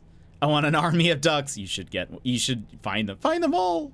I'll see if I can also see if I can find some. And if you're the first to find it, you can rename it, upload it, so everyone sees it as your name. Yeah, so you'll get credit for like everyone will know that you found that system. There are these different colors do mean different things. Like you need different types of hyperdrives to get to certain ones. But anyway, so yeah, I found Boop Boop. Boop Boop is mine. But let me see here. This is what when I am looking for a certain type of planet, this is my like strategy. This is my go-to way to do it. I always hop into my freighter. Dance-topia. Also, Dance, if you start a new save and it tells you that somebody else has found that system, just restart. Just because, not because it's any better or worse, but I think it's more fun to start a save on a system that is like fully yours, that you are the first one to be discovering it. When you like start the game, it'll say discovered such and such planet, and if it hasn't been found by anyone, it'll say first contact. If it has been found by somebody, it'll say the name of the planet found by, and then the username. Let me change my mining thing. So I always go here. You can travel in your freighter. And again, for those that, how many times will I? Probably not many. You'll probably get it on the first try. I have just seen it lately, I guess, again, because the game came out 8 years ago. Sometimes you will start on one that someone has found, but it's totally random. This is my freighter that I built and designed. I won't go through the whole thing again, but this is what it looks like. I tried to make it look like a little city, a little cyberpunk city. But up in the front here, I put a little room that basically scans all of the planets in a system so I can see what they are real fast. So none of these are ice. I want to find an ice planet to maybe make a new Alaska. Uh-oh, it's doing the thing. I think this is definitely a bug with the new update. It seems to crash sometimes on my freighter. Maybe it's because my freighter has too much stuff on it. Could that be an issue? Let's hope not. Yeah, and you'll know instantly. Like once it like initiates, it'll be like, you found this planet. Nah.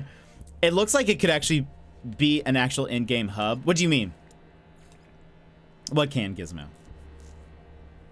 You can never have too much stuff. Oh, like my freighter? If so, it's because you stole it from pirates that it has your base. Thank you. I appreciate that. It took me like days, Gizmo, to put it together.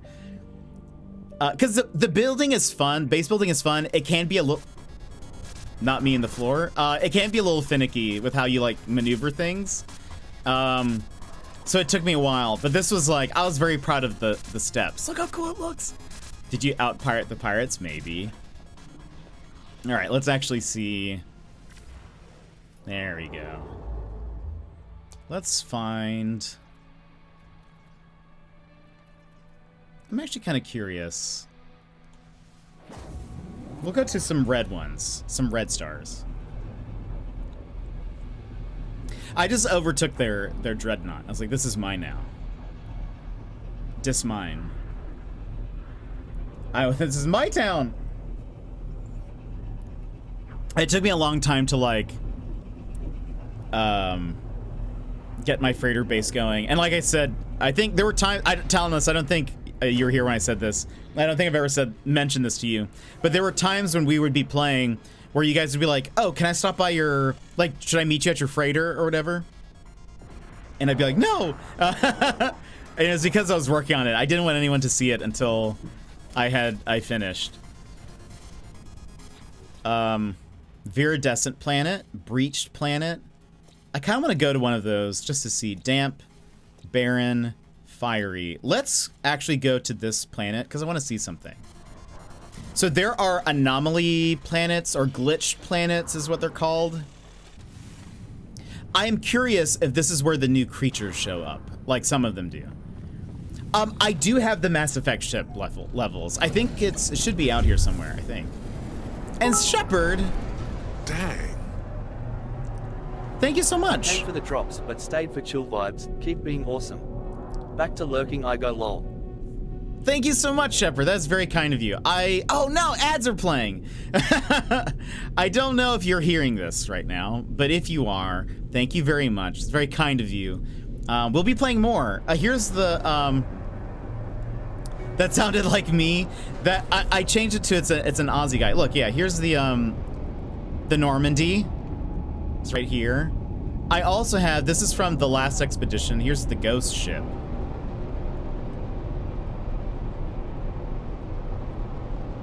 I am very generic Aussie. No. Also, there's a Vileprude there. But Shepard, thank you so much. I hope to see you around. We try to keep things pretty chill regardless of what's going on. So thank you. we'll be doing more of the Twitch drops today, and I mean this weekend and stuff. So I am looking for Koath 13. It is not that one. This is the only reason to switch into first person mode, by the way, for those that don't know. You can use this little map that's on the center of the screen to see if there's any planets like hiding behind another one. So there's that one. Is this Koath? What is this? It is! Okay, that's where we want to go. Yeah, this is the inside of my ship. This looks so much better in VR. Talinus can attest to it. But I tend to like things in third person. It's much easier, I think, to get a grasp of what's going on and not get too confused or whatever. I wanted to ask, how long do you have to check in to keep your stream streak? With CastleFest, I'll be gone the whole weekend. It's usually not very long. I think it's probably like 10 minutes, maybe. It'll pop up usually with like a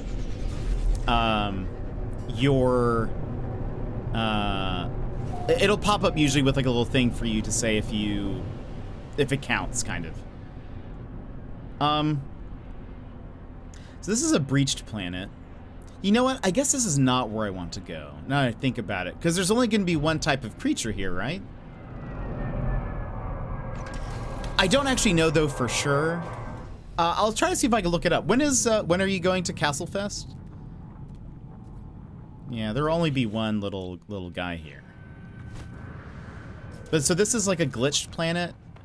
All of the minerals kind of look the same. There's also like...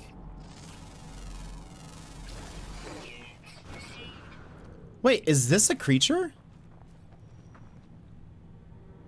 Oh, I don't know if I've seen a creature. Oh, it is. Oh, it's moving now. Okay, maybe I have seen this.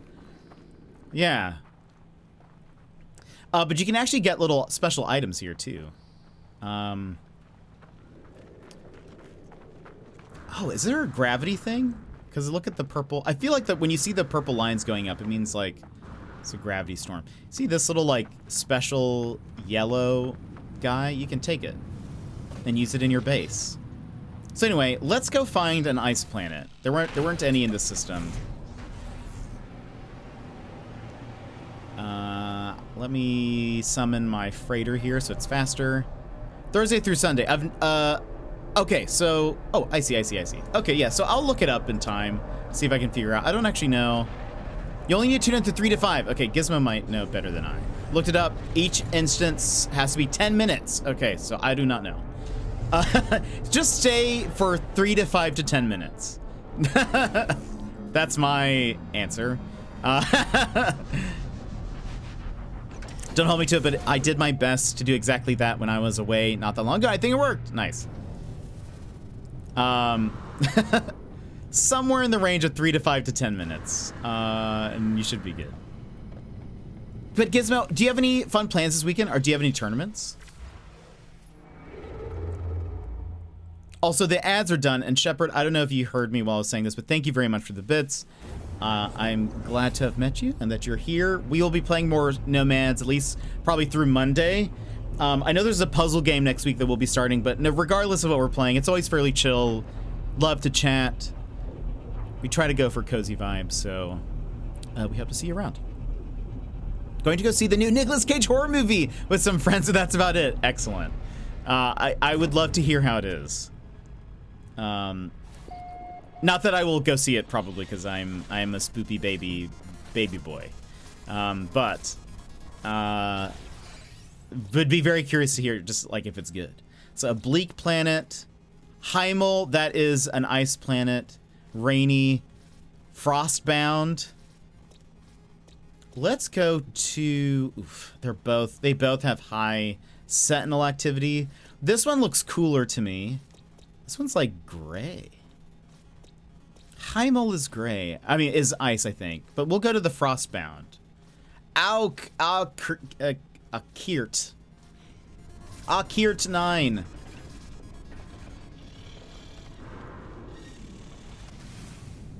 I want to type Gizmo, like Jet says, but it started to look more like Gizmo.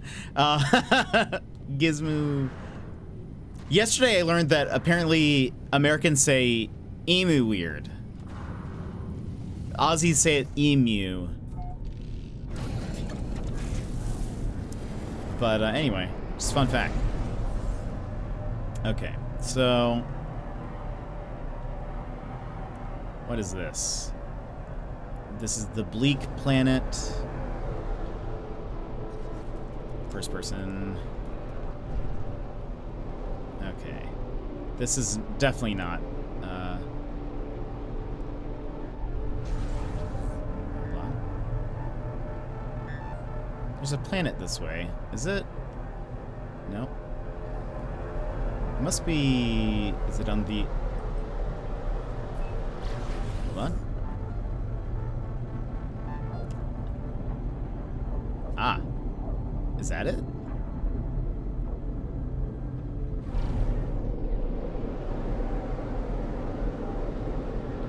No, that's the rainy moon.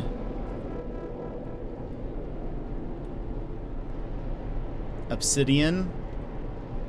Frostbound moon. Let's go. Ah, so it's a moon.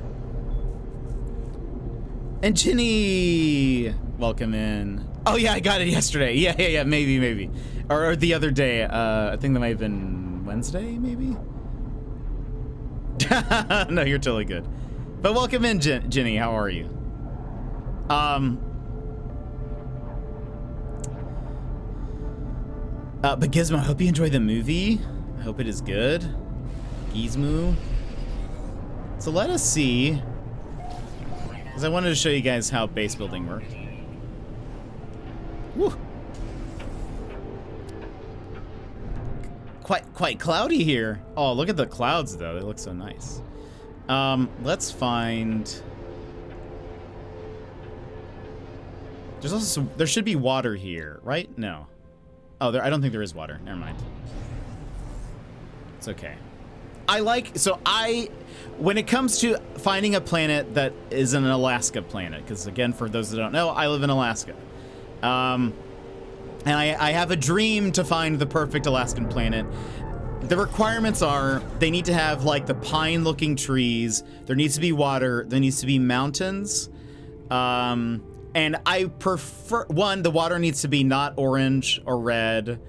And I prefer them to have cool creatures there too. I have a lot of if, ands, and buts there of like what I require. So this would not be an Alaska planet, but lots of birds. There's only 5. They're all flying except for one is underground. So you see, this would not be it, my friends. This would too many flying things. Look at that though. Wow, look at this view. Though. You can see 4 planets. That's the planet that we are like orbiting. That's so cool. The expedition has not started. It probably won't start till like next week, I think, because Xbox hasn't gotten the 5.0 update yet.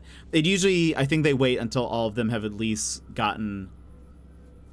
They're all up to 5.0, and then they release the expedition. And still, Xbox is usually like a little bit behind, but this looks like a nice planet. That's a very specific set. Well, again, I want it to be Alaska, you know? And so it needs to have water. It needs to have mountains. Because if it's flat like this, I don't really like it as much. I mean, I like winter planets, or like cold planets anyways. But like these trees are also okay. But like, so if it had everything else, I would settle for it. But look at all the little like ice fog that's kind of coming up. That's all new. Supposedly there are new like structures that you can find on each of the different types of planets now. So like on ice planets, you will see different types of mineral shapes and things, which is very cool. Excited to see more of those. I don't think these will have any of the new creatures though, so I don't want to spend too much time here. Let's find a better ice planet to build something on. Again, this is just okay. It's not too bad. The view is wonderful. I will give it that. I like the sky color too. Sky colors are also randomly generated. Let's put you there. Let's summon my freighter so we can quickly hop to the next system. But yeah, I'm very particular, and that's why again, my favorite things to do in this game are explore, like find new systems, find new planets, and then I love building a base on the planets that I really like.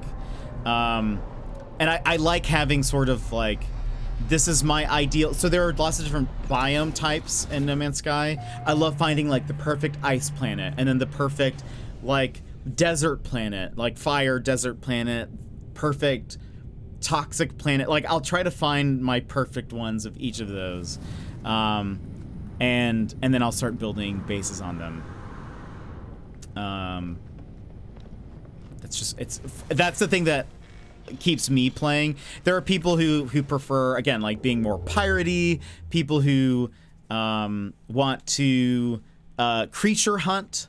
I've seen people who like, they spend all of their time finding new creatures and then egg sequencing them and creating new eggs, and then you'll find people on the No Man's Sky subreddits that like to give away the eggs, as sort of like, that's just the way they like to play. They'd like to sort of like say, I found this cool creature, I made them huge, or I made them really small, or I changed their color, or I did this or that. Does anybody want these? And they'll be giving them away. Or sometimes you'll just be at the like the multiplayer hub, and you'll just see that people are giving you items. The community of No Man's Sky, I was saying this before, is really nice, I think. Like overall, they mostly just want to help people, and they want you to enjoy their game. Minus, of course, and every community has this. Even Animal Crossing had their own toxic players. But occasionally you will find a couple of toxic players that will look for new people who don't have PvP turned on, and then they will like find your base or whatever, and then they'll try to shoot you, and so that they'll just grief you. But you can easily turn off PvP, so that just never happens. I'm downloading right meow. Love it. Love it. I was like, I need to create a separate Discord for everyone who has No Man's, just so I can just say I'm getting on No Man's Sky. Whoever is free can join, because I've a few people, like Brad has the game, Talinus has it. There's a lot of people in Talinus's Discord that have it. Okay, there are 2 frozen planets here. Kibby Mout. Let's try that one. Okay. Wait.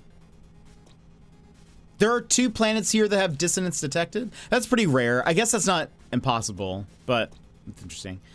So let's go to either of these first 2 planets. Considering getting it, it's very fun. It's very, very fun. Again, you can only play 4 people in a group, but there's 32 in an instance. So like, even if not everyone is in the same party, you can still, where's my ship? You can have a lot of people on the same planet and stuff. I think it would be, we actually have on my other save a community planet, or community system. I should probably do that again eventually. I might need to start a new save for that. Oh, and so No Man's Sky, the devs, they are creating a new game called Light No Fire. Talinus and I are very hyped about it. We don't have like any other information besides that pretty much, but very hyped. It's basically No Man's Sky, but fantasy. Okay, so this one doesn't have water, but it looks like it is a bit more like hilly. Dorcal, welcome in. Just dropping by to say hi before I go to sleep. Dorcal, I hope you have a wonderful sleep. Thank you for popping in and saying hello. Always good to have you. Also, the difference between No Man's Sky and Light No Fire, Talinus is correct, is that it is going to be, instead of tons of planets, here everyone is on the same planet. It's just the planet is huge.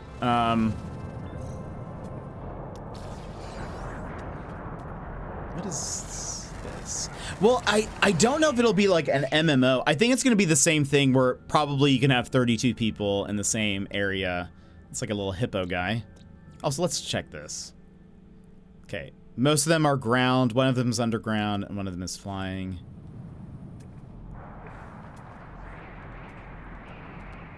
It's another creature. This game was released on my birthday? Oh, that's amazing. Let's see. Little guy here. But we'll see. I am very curious to see how, like,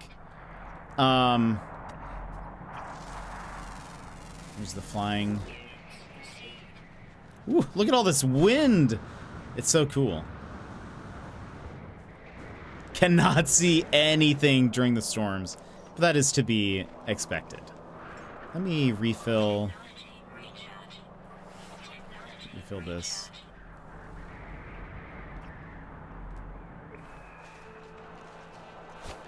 And again, if you end up starting it and you're like, I am not liking the survival aspect of this game, or I'm not enjoying, etc., etc., in the difficulty settings, you can change all of that. So if you're like, I don't like the idea of having to like manage my oxygen or manage the hazardous protection, you can just turn it off and, you know, whatever.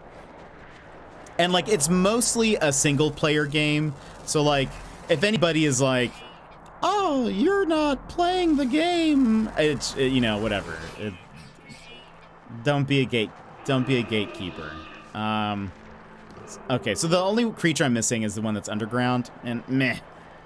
Those are never that cool, and they also take forever to find. So let's go to the other ice planet.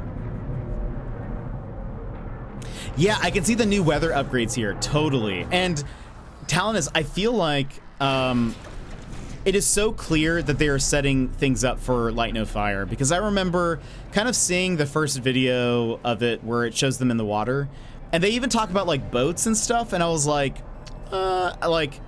if they're using the No Man's Sky engine, it's probably not gonna be that impressive, because like the water is very meh, or it used to be.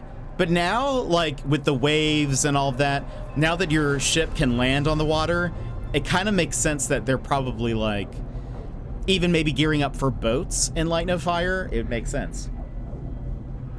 The water now is so cool. I'm in a game in Palia at a cake party. Oh, you're totally fine, Jenny. We are very lurk friendly, so don't even worry about it. Water's too much water. 7 out of 10.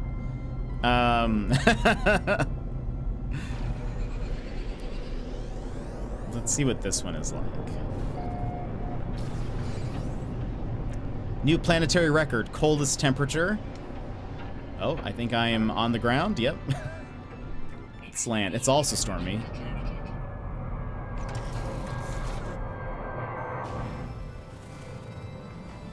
See, doesn't my little ice gek look like he just fits in here? He's like made for this. Those who know, exactly. Some burbs. I can't, hold on, scan. There we go. There's also somebody over there. What do we got? Oh, a little blobby guy. We haven't seen, you guys haven't seen many of these yet, but here's like, this is a creature. He's just a little blobby guy. Like an uncooked cupcake. Or partially cooked. So this would also not be like my Alaska, because again, there's no water here. But also, take a look at the moon, or the planet over there with the rings. So cool. Look at the snow here. This is a very cold planet. I want to see. Okay, let's keep going. We gotta find more. We gotta find a perfect planet to. A perfect cold one. Wasn't there another planet that I kind of want to take a look at here? I mean, those are... Nah. If we find... Okay, here's what we'll look for. Frozen planets and paradise planets. If we find either of those, we'll stop and we'll take a look at them.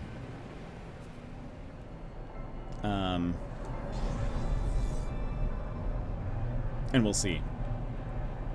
I have to go hunting for that ship one day. Yeah, you need a ship like this, Stalinus. Even if it has wings or not. But the Sentinel ships are really nice.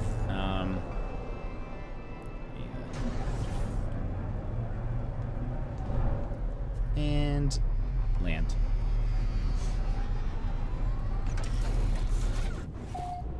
But I love this game so much. This is, you see, this is how like you lose time playing this game. If you start doing a lot of exploring.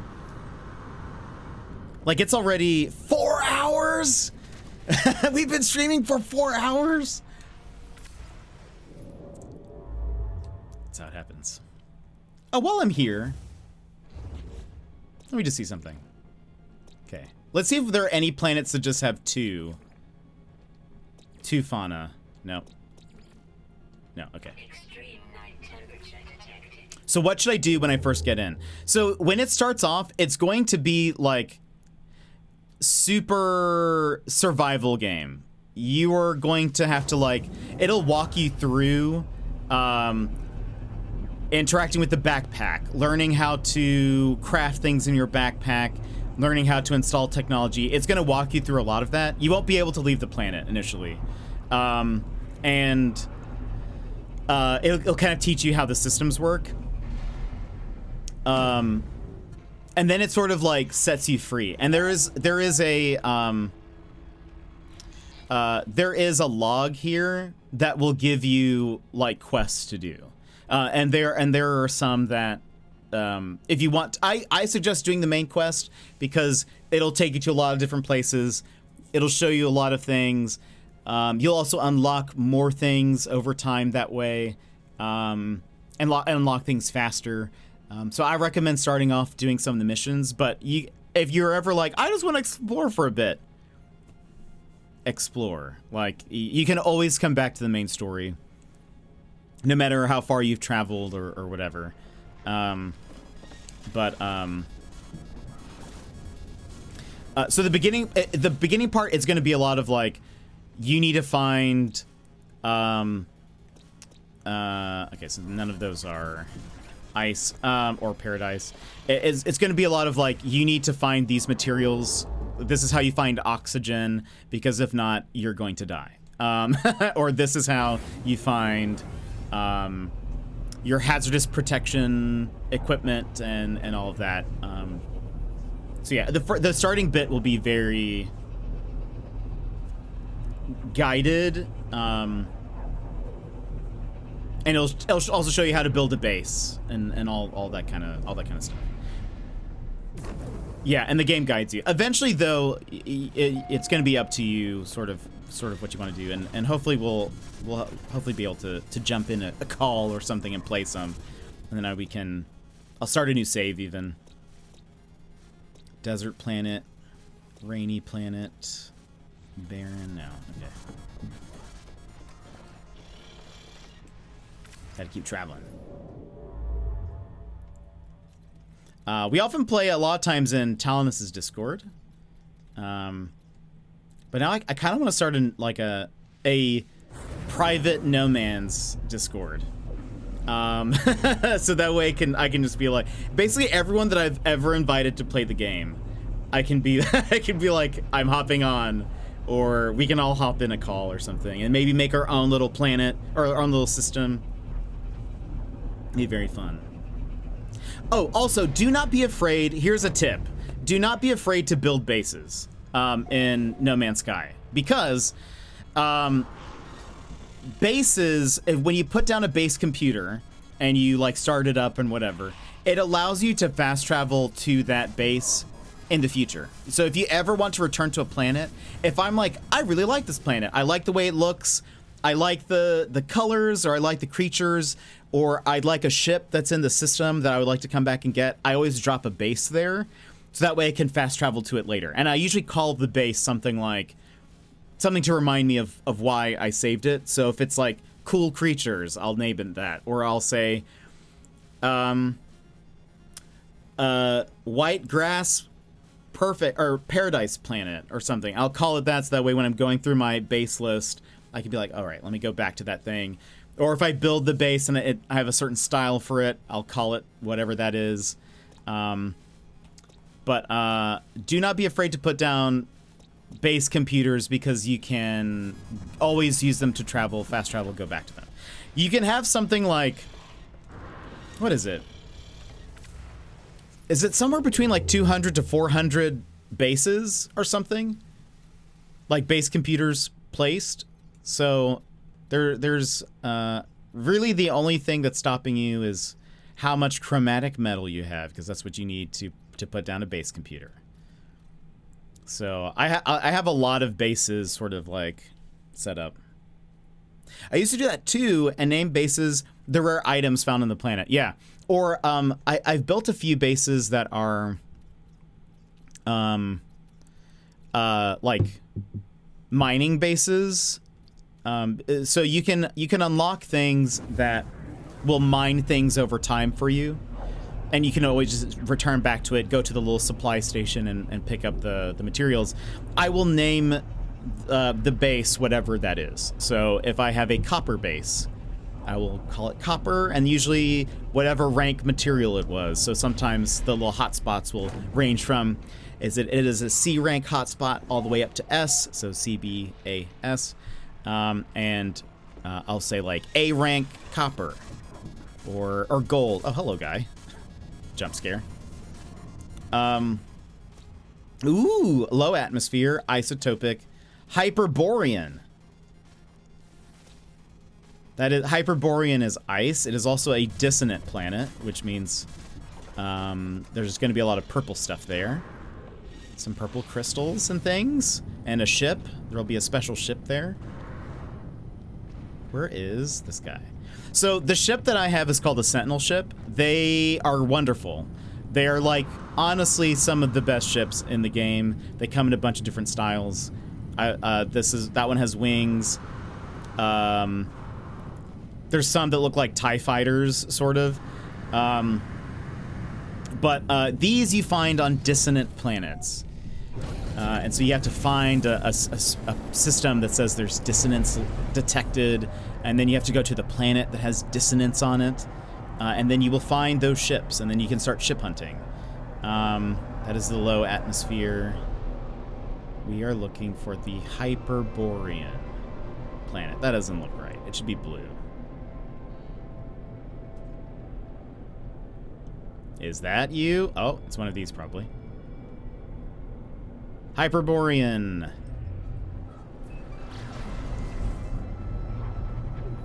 Frost crystal, cadmium, dioxide, salt, and dissonance detected.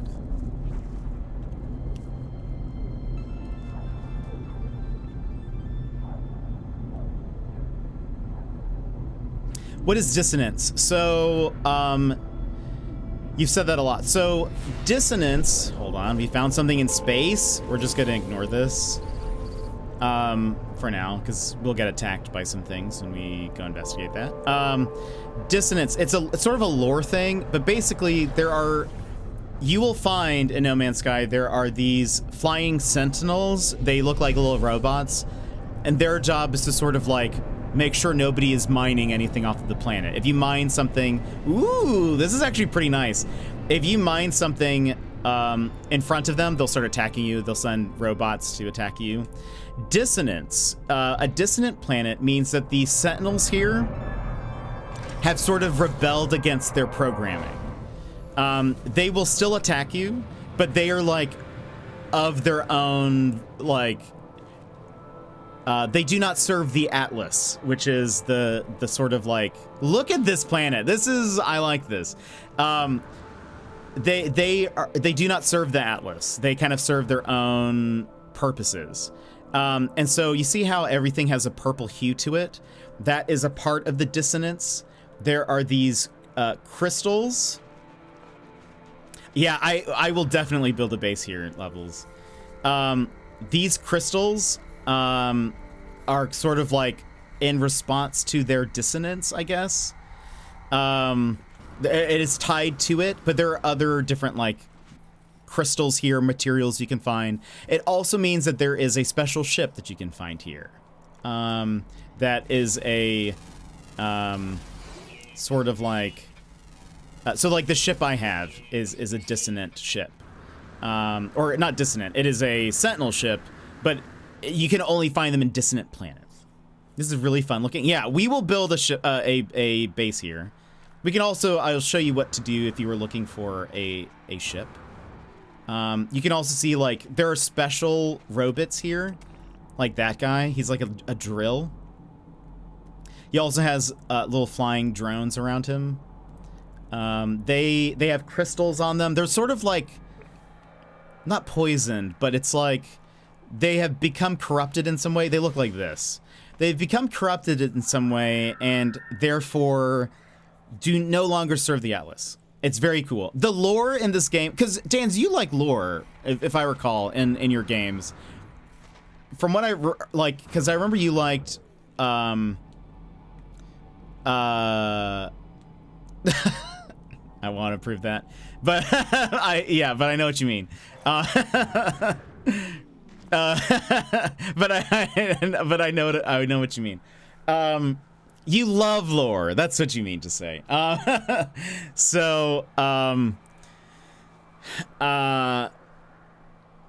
This game is very lore heavy. If you like read a lot of what either some of the NPCs tell you, or there's lots of little hidden things that you can find that give you more lore that shape sort of the universe. Highly recommend like looking in on that. There are these ancient relic sites that will give you pieces of the story of the universe. It's very cool. You learn about all the different races, why they are the way they are, why they are the way they are right now, and it's just very cool. But look at, like, you can see so much detail even in the water, even from here. But okay, so let us build a base.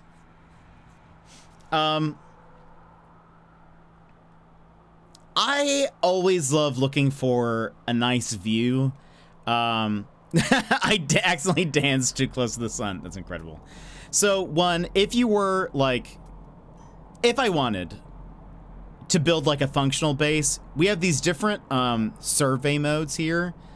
This searches for power, which means like you can build anywhere, but there are some places that's maybe easier to build. If you want electromagnetic power, which means like if you have items that require power, looking for a power hotspot is important.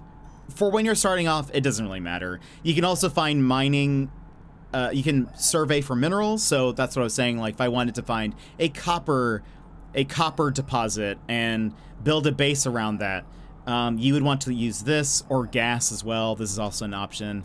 But I just want to find something that looks cool. I think I have.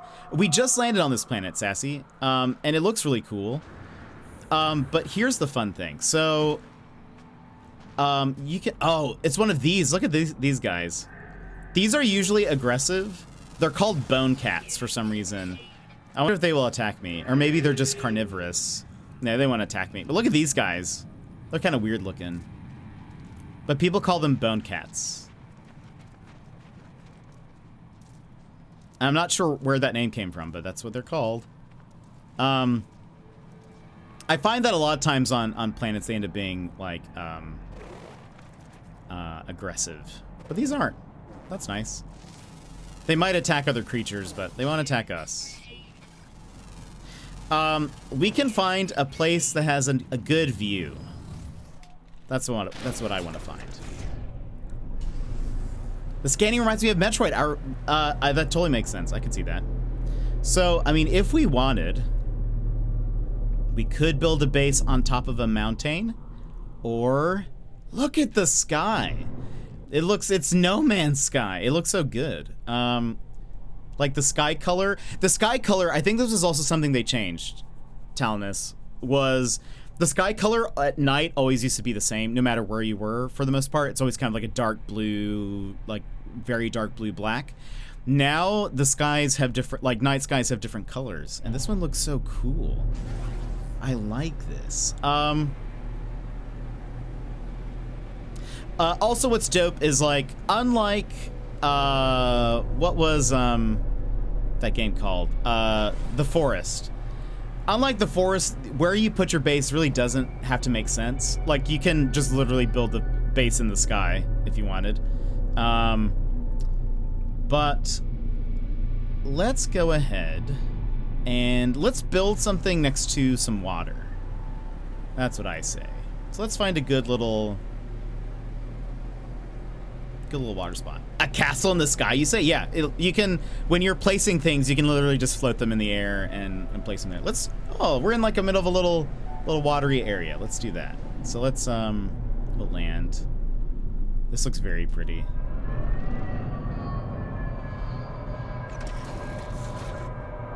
Also, this planet has the right type of trees, side note. I think. Yeah, those look like the right types. Anyway, let's put down a little base. I bet this will look really nice. We can test this out. In photo mode, you can move the sun. So you can see kind of what what's gonna look like in the daytime.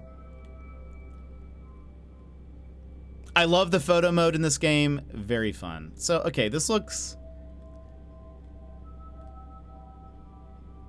Maybe we'll... Oh, look at this little, like, circle area. Let's build down here. That's this way? Where was that?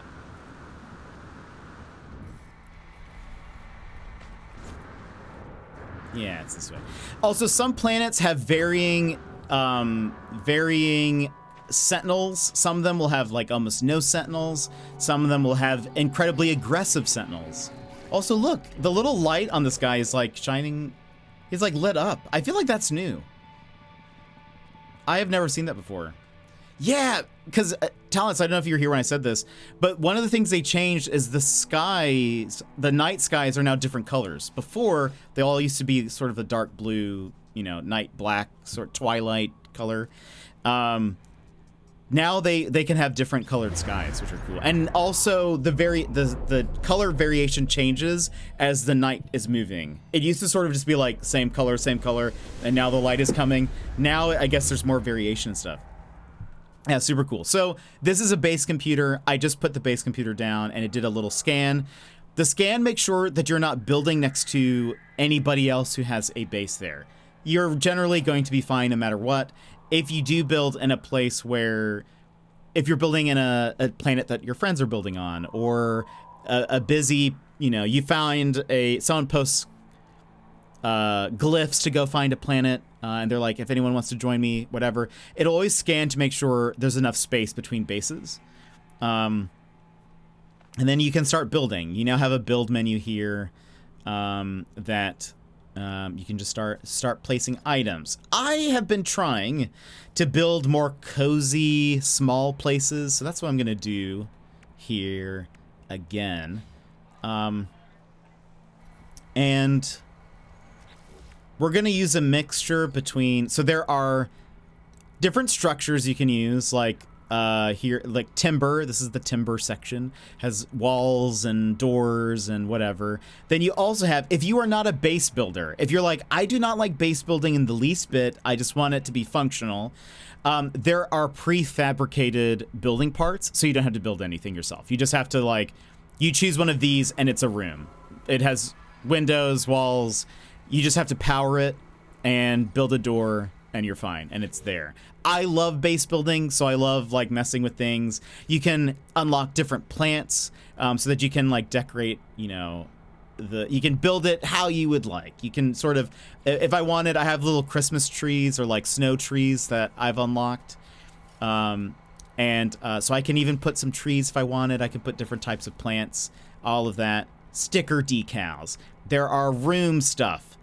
Desks, chairs, beds, just a singular bed, displays, tables, all sorts of stuff that I love messing with. Some of the building is a little more complicated than not, but it is generally, once you learn and get the hang of it, you will be fine. So here's what we're gonna do. Gonna build.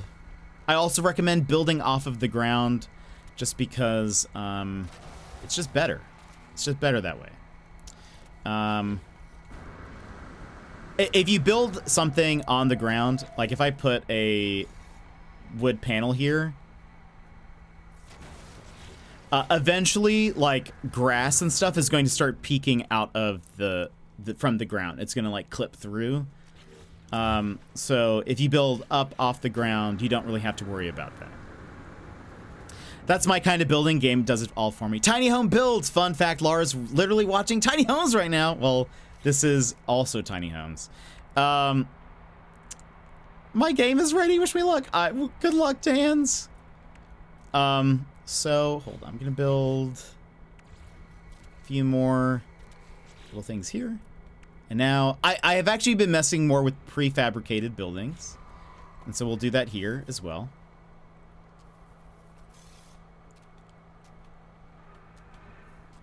Hold on. Let me make sure. Is this...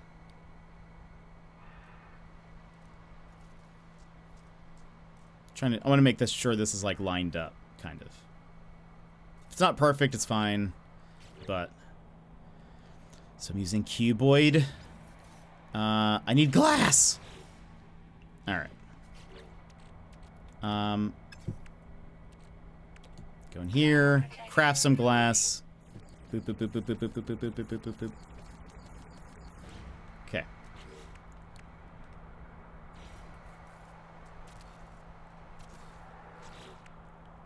We'll put, oops, not one of those. We'll put this one here.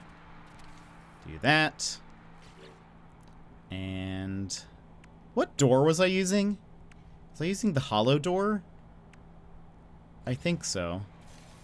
That seems about right. Okay. So this is, I used to build really, like, large, elaborate buildings. I have learned that if you make them small, they're much cozier and, like, easier to manage and decorate.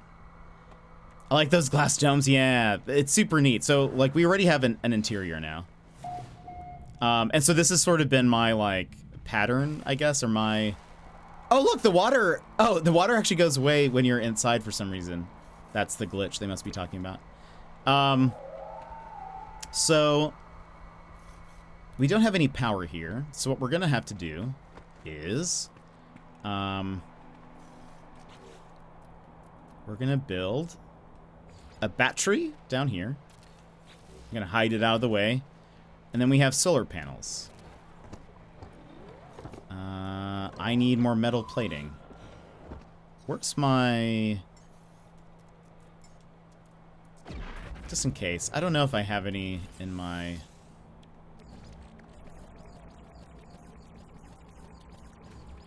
Okay. Let's see how that works. More solar panels. Boop. Boop. Boop. Boop. Lots of them. So many solar panels. All of the solar panels. Okay. Now we're going to connect them.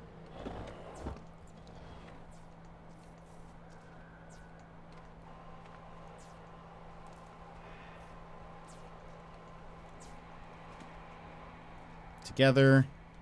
There we go. And now connect to the battery. So now when it's daytime and it looks like it's about to be, yep, they're gonna start collecting power and it's gonna be storing in this battery. Nice. Let's actually build another battery. Just so that there's gonna be plenty of things. So look at, here's our planet in the daytime. I can't remember what I was doing before. Like what, because I haven't seen my old builds before, but I think I had a sign up here.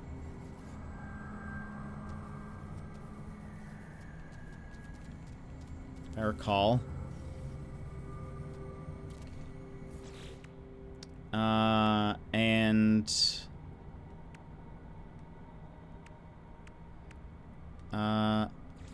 I remember putting, oops, one of these here.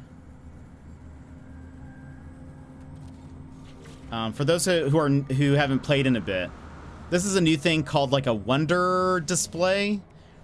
You can display things that you have found, whether it's planets or creatures or whatever. But it shows like a little like hologram of it, which is pretty fun. So I'm actually kind of curious. Yeah, whoops. So it's just like a little display. We'll put that there. Sure, why not? I'd probably use the blue and pink lights a ton. Yeah, there's all these different like these are here, and they create a nice little ambiance. If I recall, I also put, what did I have here? I had like, oh, you know what we can also do? We can change the color of these a little bit. I don't want to do blue, even though that would make sense, but it just because it would blend in. Maybe we'll do, well, we can do purple, I guess, because,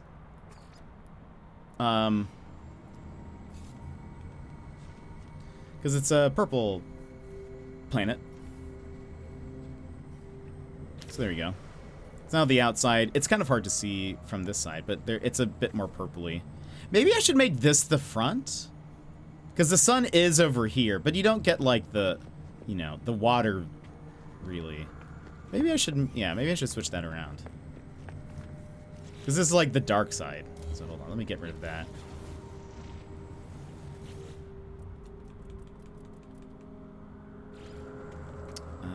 There we go. Easy peasy. All right. So if we start over here, if I recall, I had like a couch. I'm trying to like keep the builds the same. As sort of like a style thing. I don't know. Put a couch there. We had a rug to make it cozy. Here was where the storefront thing, where is that? Galactic Trade. Ah, terminal. It's on the wall. So you can use these to like shop. You can shop and sell things here. Purple and blue go very well together. Yeah, and it'll match the whole like aesthetic of the planet. In here we can also, let's add a light. Make it a little bit brighter in here. Look, it's already turning cozy. I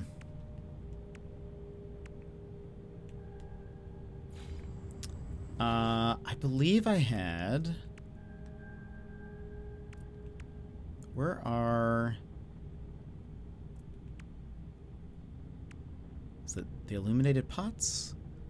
Oh, we have these now. That's what it is. These are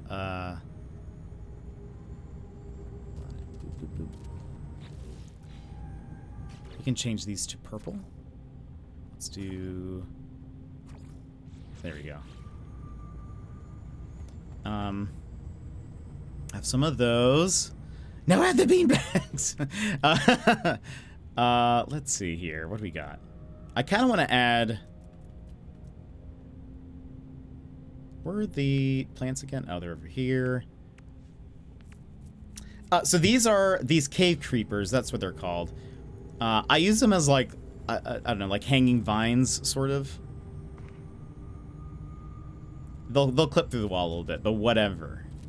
Just because I think it looks cool. And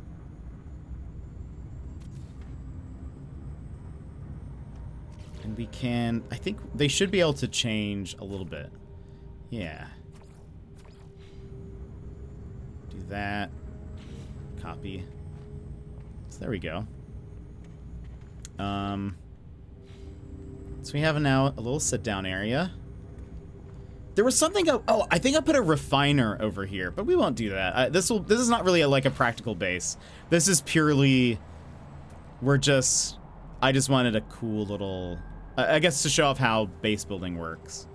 Look at that though. The water looks so much better now. There's some flying. You can change the color of most things. Not everything can. The couch, can I change you? I can.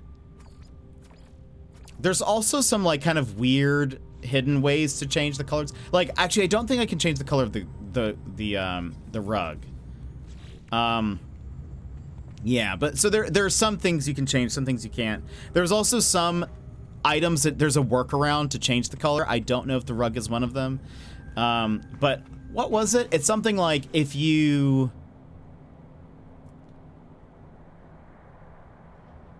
I feel like it's something like if you find something that you can change the color of, let's say this. If I say I want it to be purple, we'll do this one. Well, I like purple. If I paste that there, or did it? I think it is a different color. It looks, maybe it's because in the sun. No, that doesn't seem right. Hold on. Can this change color? Oh, it can. Oh, it's just very like, this one is more purpley. I see. Okay, so if I do this, if I recall, it's something like now, if I do that, it's supposed to copy, sometimes it'll copy the color over. Maybe it doesn't work with the rugs. Maybe the rug is just something that is not able to be changed, but there's a lot of things that can. Now, I want to put a couple more lights in here because it is very dark. Get some new lights. Gonna make them smaller. There we go. Oh, also, I have not attached, now that we should have enough battery now that I can connect my battery here to this. There you go. Yeah, so there's actually some internal lights now. Yeah, it looks so much brighter in here. There we go.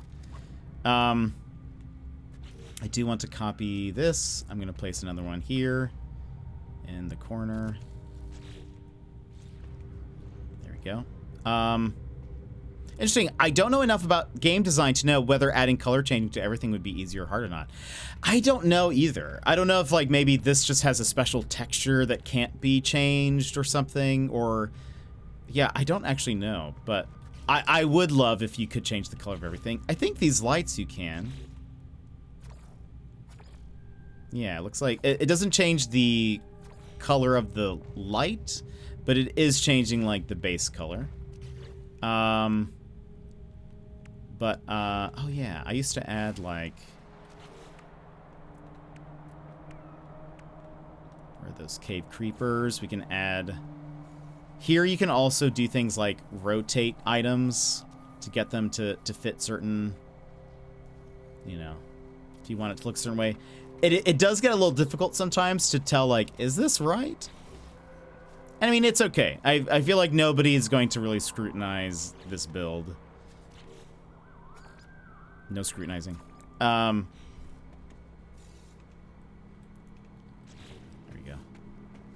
So, like, I mean, yeah, if you look at it closer, it's like, yeah, those are not really attached to the wall. But whatever. They're space. They're space plants. What do you want from me?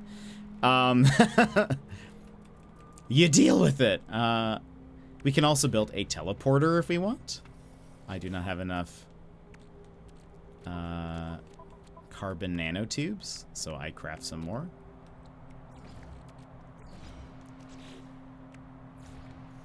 Boop. We just need to power that up.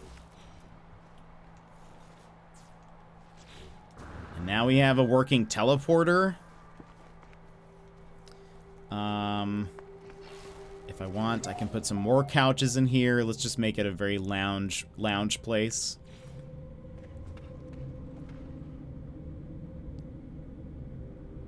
There. No, there's not going to be a lot of walking room. It's okay.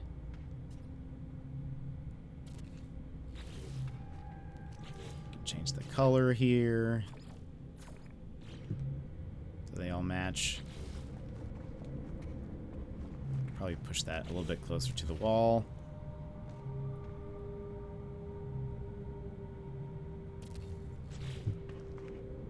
That's a little better. This one.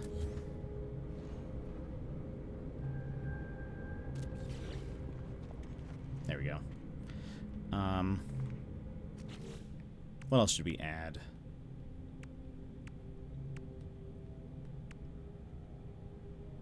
So, and it took me a while to, oh yeah, these are some new space part, like ship parts, or not ship parts, but like base building parts. It definitely doesn't fit the aesthetic of what we're going for. But they're like crashed ships. But I like them. I think they look really cool. But here, let's also do this. Let's hide all of our... What solar panels? Oh, those are, oops. Those are, I'm trying to get this to go right there. There we go. Let's continue to hide those by putting some steps in the way.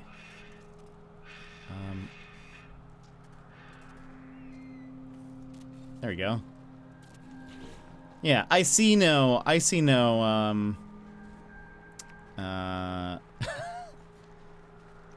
whatever they're called. Solar panels. Just how it looks. This is still very bare bones. Wait, thanks so much for the stream, chat. I'll see you next time. I'll see you later. We're gonna stream again tomorrow. If you guys want more drops, we'll be back. So almost 5 hours. Yeesh. We'll have to stop soon. Maybe in 30 minutes. We'll stop in about 30 minutes, everybody. Weird to think the solar panels work that way. Yeah, they can literally be in the ground, actually. Like, if I make a hole in the ground, you can put the solar panels in there and then, like, connect them and they still work. Also, look at the water. It looks so good. Hold on. Look at this. It's just... The game has become so pretty. Let me fully enclose this. Just for our sake. No one else is going to really see the space. My drops are bugs. They haven't progressed in 2 hours. I know one thing that they have changed, Ginny, is that you, and I don't know if this is the case, you have to have, if you have a tab open, it can't just be like in your browser window, like you have to have the tab active. So I have, when I like am lurking in somebody and have like the drops going, I basically have to pull the tab out of the window. I make it super small and then I just put it in a corner. And that's the only way it'll work. No, I don't, like, I wouldn't even chat in it. So yesterday, there's a, if you guys are looking for drops and you only want drops, there are, sometimes they have like channels where it's like 24 hours a day, 7 days a week drops, and they like change, they only stream games that have drops or whatever. In order for, like, so I joined one of those to get it, just so I can get yesterday's drops, like I wasn't watching anybody streaming No Man's Sky. I can't just have the tab there in my window. You have to have the tab in the forefront for it to count your drops. So what I do is I make sure that the tab is outside of the window. Like, so make it its own window. And then I make it very small and I put it in the corner so I can still do my work while it's giving me the drop. So it's very annoying that they've done that, but it's something they changed somewhat recently. It's stuck saying I am on your channel, but I don't have this channel open? Oh, you're on Bosk's channel. I don't know who that is. I'll put the stream on tablet. Actually, I think, so the reason I just also got the drops, and I think it's because I have it on my iPad going, because I don't have the preview going on my, my, like, creator dashboard. So typically if I'm streaming something that has, drops, I don't get them. I end up having to like get them after my stream watching somebody else. But yeah, so I think it ends up being like a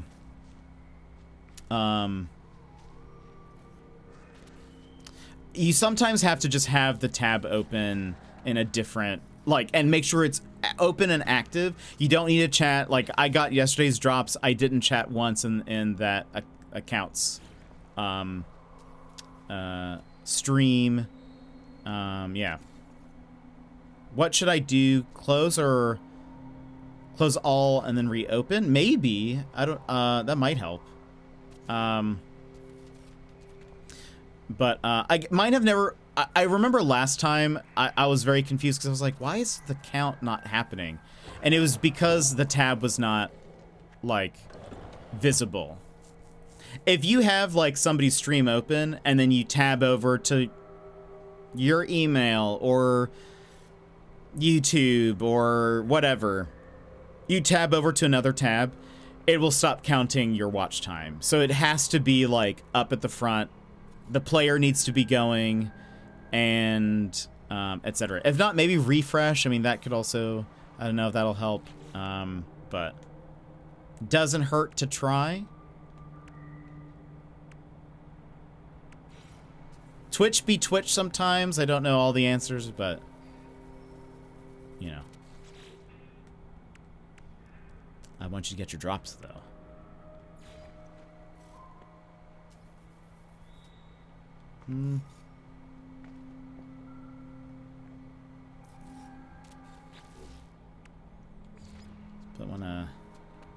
Put one of these.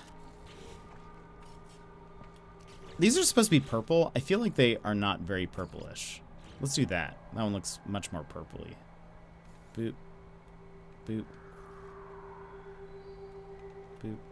Boop. Boop. Everything purple. So, like, these troughs, by the way, like, they typically are not supposed to be able to change color, but you can. There is a way to do it. I forget how, but honestly, I forgot the drops were on. I haven't been credit for them this whole time because I never connected my account. No! No future. Wait, you forgot one plant? Oh, I did, didn't I? Thank you. Yeah, I totally missed that one. So there we go. We have some nice little flower plants. Look how, like, we're, like, color-coded matching. Oh, also we can change the color of this teleporter. Let's make it like that. That's purple. Haha. You can see the solar panels. No, you cannot. We have no solar panels here. I don't know what you're talking about. What else can we add?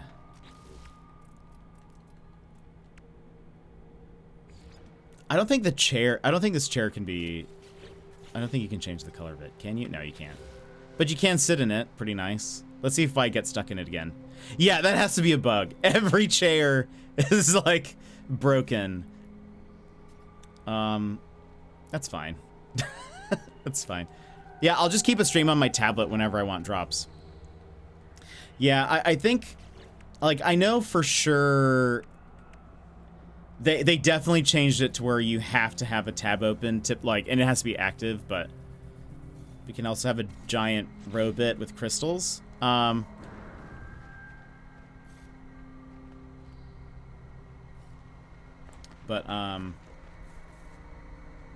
yeah, why not? But anyway, so that's basically how base building work. You can be as like, I mean, I would, if it were me, if I was making something, I would put way more stuff in here. Like we can add. There's lots of decorations that don't necessarily do anything, like little servers.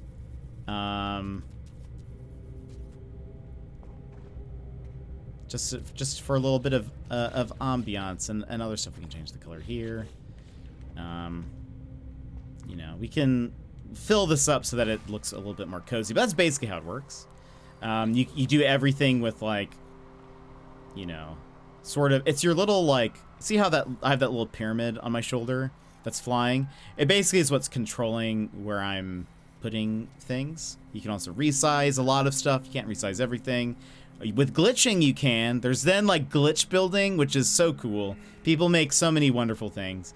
You can also go into, like, a camera mode, so your character doesn't move, but you can move around an area. But yeah, that's base building, and I love it, and it's super fun. And I feel like I will probably build more here. Now let's what we're gonna do, because we'll keep streaming for like just less than 30 minutes. I want to find now another paradise planet. I want to see if we can find some of the ones with floating islands. I want to see if we can find some with some of the new creatures. Let us go. I mean, we'll continue playing this over the weekend so we have time. But what's awesome is if I want to come visit this planet again, I can, because I have the base. Did I name the base anything special? I did not. I should have. That's my bad. Next time, I'll rename it so I remember what it is.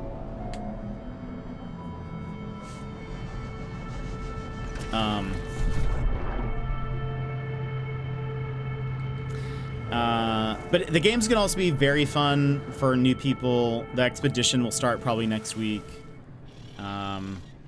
Expeditions are good times. There's unique items you can get.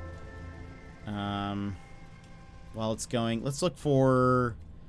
I'm gonna look for a red star that also says it has water. That says dissonant. I like planets that have water on them. Makes me happy. But there are new creatures that are like kind of like plant-based. There's also new creatures that are like little buildings, and I'm very curious what I want to see those too. I feel like they're gonna be very rare to find, but must keep exploring. Oh, that's not what I want to do.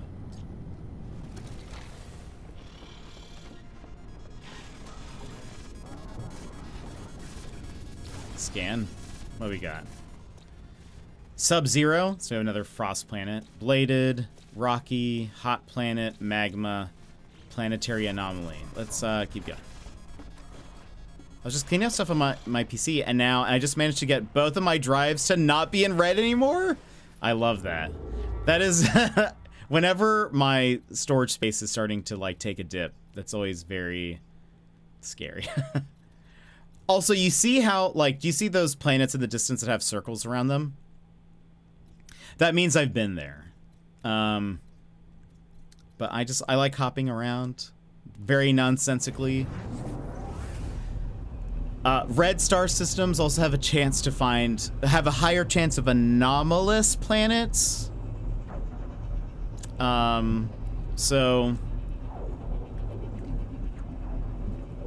and like, I think like glitch planets, I guess is what that probably falls under. But I saw how big the game is, and I realized I actually didn't have the space for it. Oh no. That'll do it. That'll do it. Let's see. Dead, bleak, bountiful, wine dark, paradise. Very small paradise.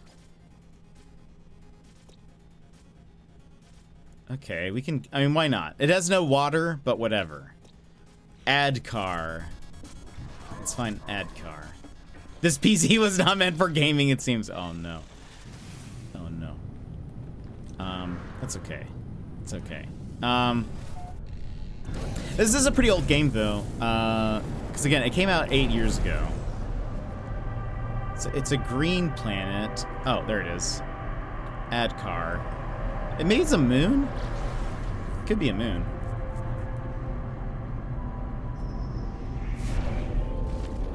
Another...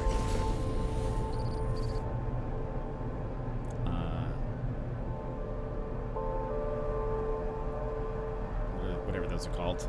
Abandoned freighter.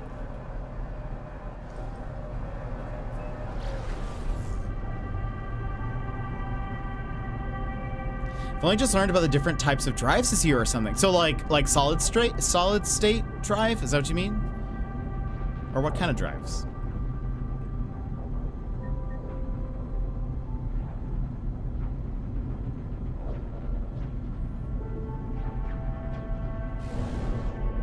Okay, it's a paradise moon. The disk things on a computer. Ah, so just, okay, I see what you mean. I get what you mean. Just having like different drives on your computer. I understand. Oops. You say, yeah, okay, I understand. I didn't know if you meant like the different types of drives, like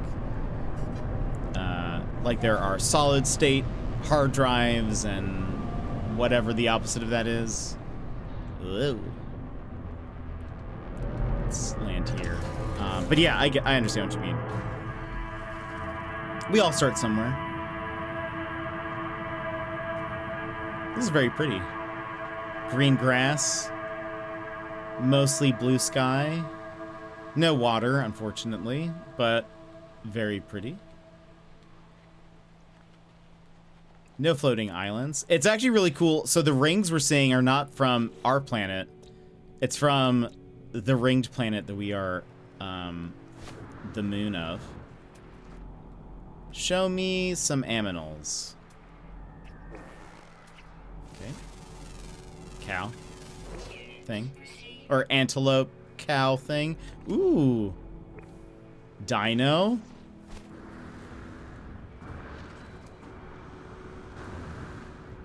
Look at this little guy. He has like a little... Oh, wait. Oh yeah, you're just a little kind of creepy guy. But I, you know, that's fine. What is this? He's just a little dog, bug-faced, finned guy, you know? Just walking around doing his thing. Looks like there's something underground. These, I think, look cool.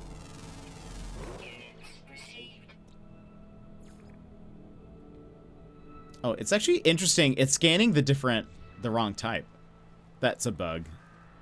So every creature on a planet has like 2 different forms. Looks like this, oh look! Another butterfly.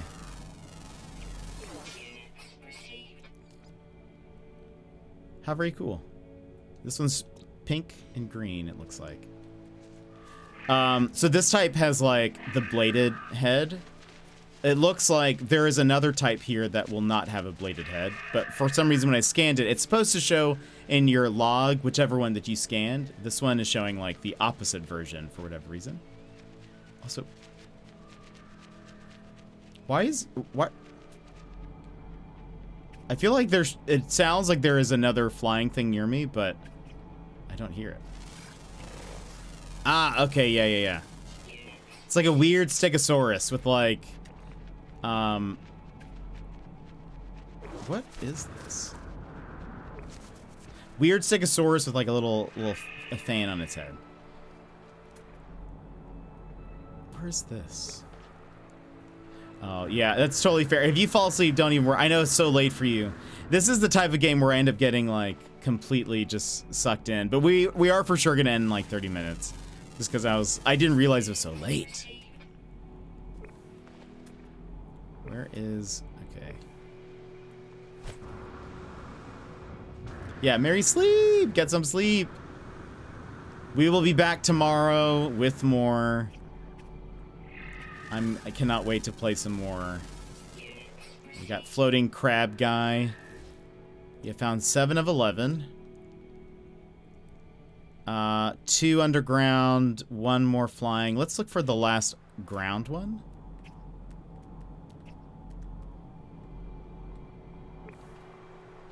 See, this is what I mean when I was saying earlier that whenever there's a new No Man's Sky update, I end up like no-lifing it for a bit. And it's because of this. I'll just be playing and then I'll be like, what time is it?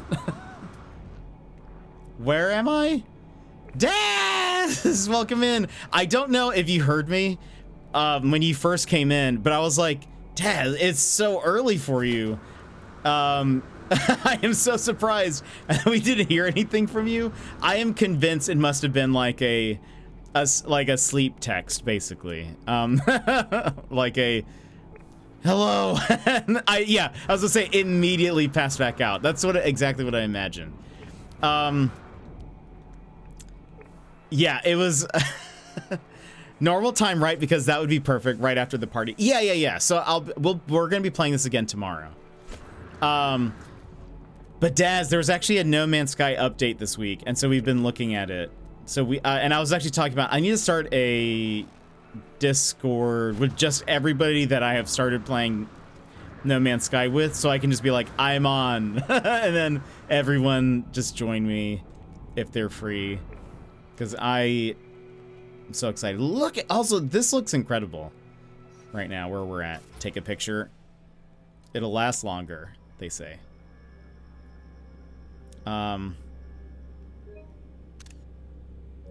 Very, very cool. I'm gonna take 2. Okay. Trying to find this last little aminal. But they've updated a lot of, like, the planets. There's a bunch of new creatures. Water is all new. Like, they've redone how water works in the game. But yeah. I'll have to play more. But how are you, Daz? How's your last night?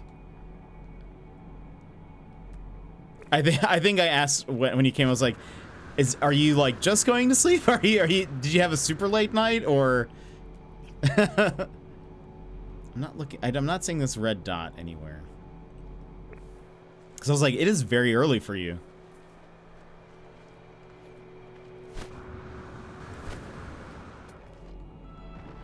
Oh, there you are. Ah, you're like a little sharky wolf guy. Where are you? Yeah, this guy. Not the best looker of animals. Let's go ahead and summon. Let's go to the next system. We're going to be streaming only for like 15 more minutes. We can't waste time. I want to find another paradise. I'm good. Last night was early-ish bed for me. Was chilling on the couch without. Aww. Sounds very cozy. Very, very cozy. Are you streaming tonight? Do you have a game you're streaming? Are you playing more Life is Strange? I know it's usually tomorrow where you do like a spooky game.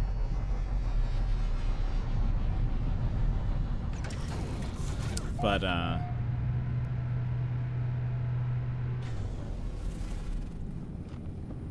anyway, I am tonight. Saturday is usually community games or co-op streams. Oh, very cool. Very fun. I don't know what the plan is for tonight. Totally fair. You're just getting started. You know, your day's just getting started. Don't mind me bombarding you with questions. It's just who I am.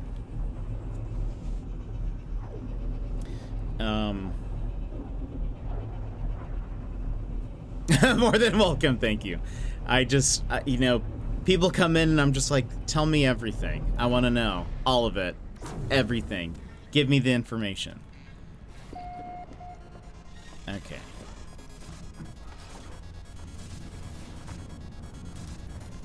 What we got? Looking for a paradise.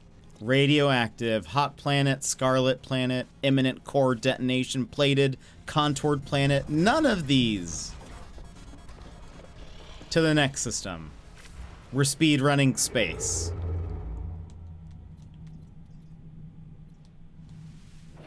What can I tell you though is Ralph is singing to me, so I gotta split for 20 minutes or so. Take him for his walkies. Enjoy! Give Ralph good walkies. I hope you have a good day. And for those who are interested in No Man's Sky drops, we will be back tomorrow for the next days. We'll be starting again like 6 hours from ago. Daz, thank you for those bits. Look at that good boy. Such a beautiful good boy. Ralphie. Get your walkies. Boiling planet, Arctic planet, incandescent, freezing planet, sub-zero planet. Must come back here. 3 different ice planets. I wish, okay. I can say, I guess because I can come back to these, I can just say return. So I know I need to come back to this, and then I can rename it later. Thank you. If you finish before I get back, thanks, and chat soon. Yes, absolutely, Daz.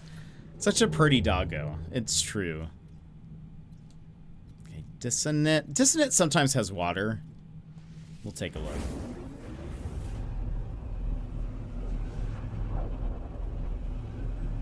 We are speed spacing. I'm trying to see if I can find a good paradise planet. Some planets apparently have like these floating islands that I want to see. I also want to try to see if I can find either the new robot animals or the new plant animals. And there's no telling what like planets they'll be on, but I would also like to just find a good paradise planet. Sporal, chromatic fog, high temperature chromatic fog, finned planet, cabled planet. Get out of here. Get out of here. Okay, let's keep going. Done. This also has water. When you're looking at the planets on the galaxy screen, you will see sometimes it says dissonant. That means there is a dissonant planet there. But oftentimes it'll say water if it is there. If it does not say water, it means none of the planets have water on it. There are only some minerals that you can find in the water. And, yeah, it's a fun old time. So if you're looking at something, there is often information on the galaxy screen.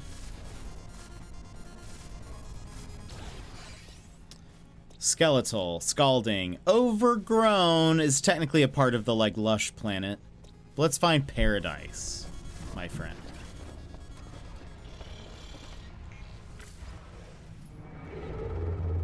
Unless they've paved paradise and put up a parking lot, which would be disappointing.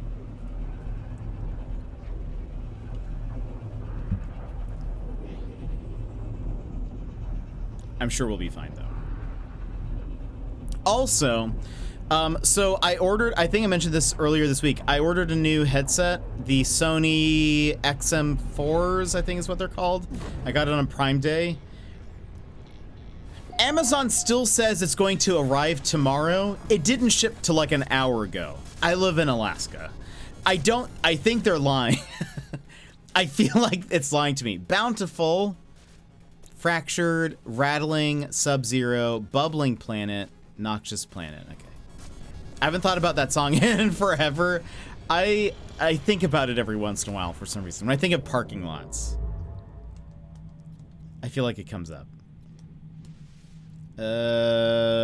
Sure, why not? There's only 3 planets here, but whatever.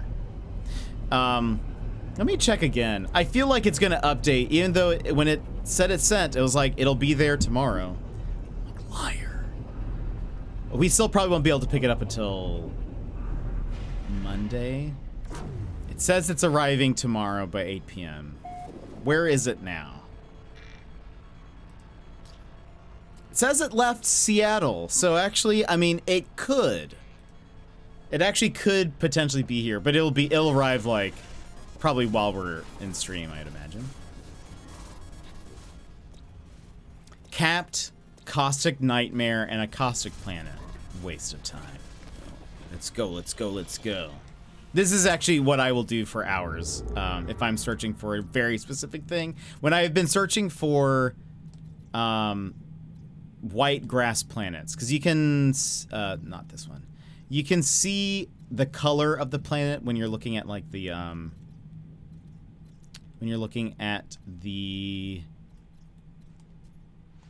like galaxy map, or not galaxy map. That's what we were just looking at. The system map where it shows all the planets. You can see the color of the grass just based on like the image of the planet it shows. And so I'll look at it and be like, are any of these, do any of these look like these could be white grass planets? No, we leave. We get out of here. But for me, it's the hunt. I love the hunt of the planet that I'm looking at. Whatever it is that I'm looking for. Acrid, boiling, breached, scarlet. Get out of here. I actually don't know what a scarlet planet is. I feel like it might be like a hot one. Like a desert planet, maybe. I could be wrong. Oh. Let's try this one.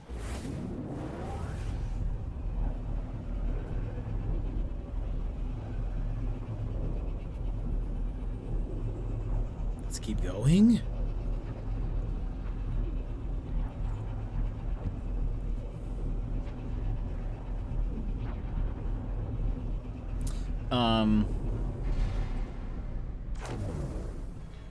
Yeah, we've got 8 minutes. We'll stop it here in 8 minutes.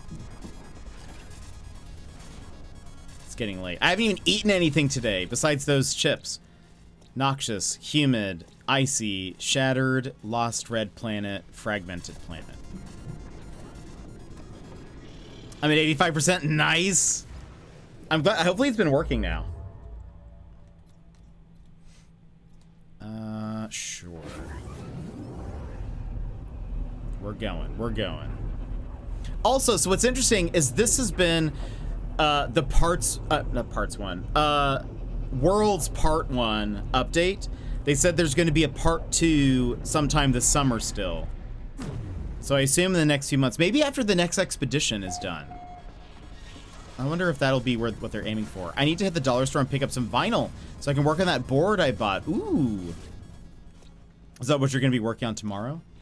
Also, how have I not found another Paradise Planet yet? I feel like maybe I need to be going to... You know what? Let's look at some yellow star ones.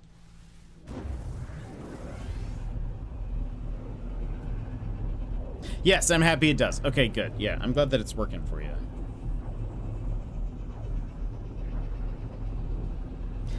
For me, I noticed it started doing that like a few months ago. And I would have somebody's tab open, and I was like, why does it say I only have like 2% done? I was here for hours. Oh, Twitch, changing things, how they work. Acrid, wait, yeah, acidic, arid, and now viridescent. Let's check this one. It actually looks pretty cool. Green, grass, blue water. It's not technically a paradise, but it's still a lush planet. My ship is here. Let's go. Unlikely this will be the where we'll stop.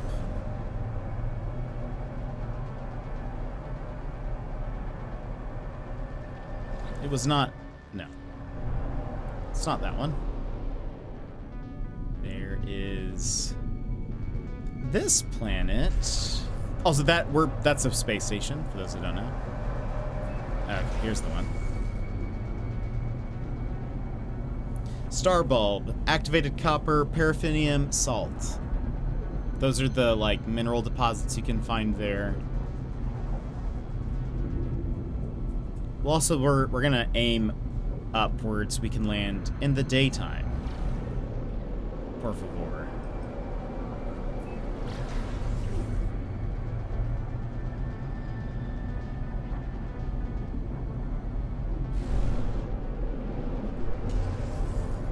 Down we go.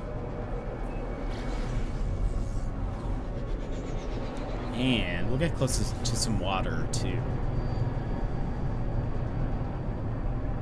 Ooh, kind of mountainous. With some nice water. This might be a pretty nice planet.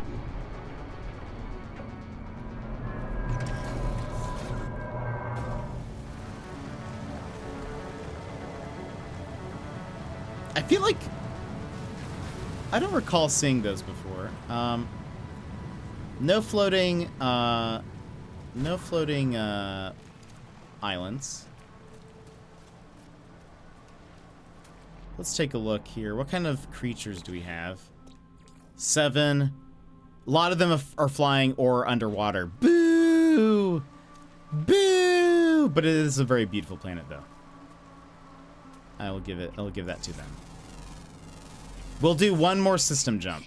We're not going to end on this one. Even though this is a very pretty planet.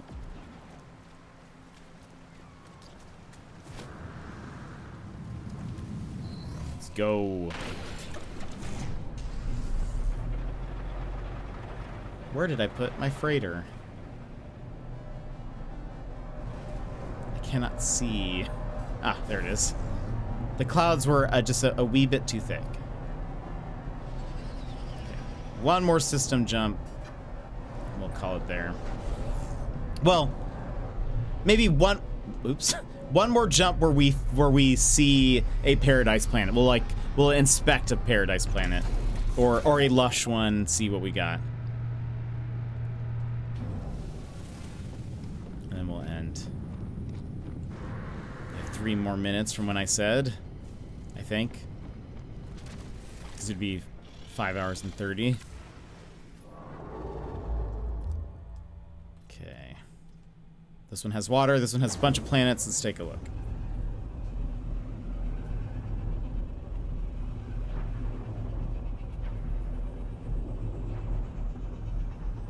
Gosh, I love this game. I can play this for literally ever. I do not need sustenance. I need No Man's Sky.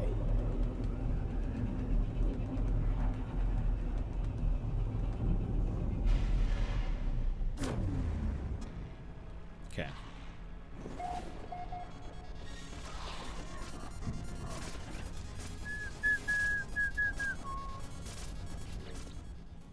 Icy planet, hot planet, paradise, temperate, flourishing planet. Let's try the paradise planet. And then we could try that one as well.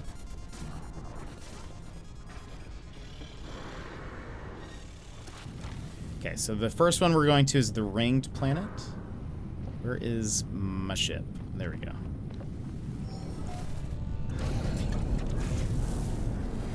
Let's go.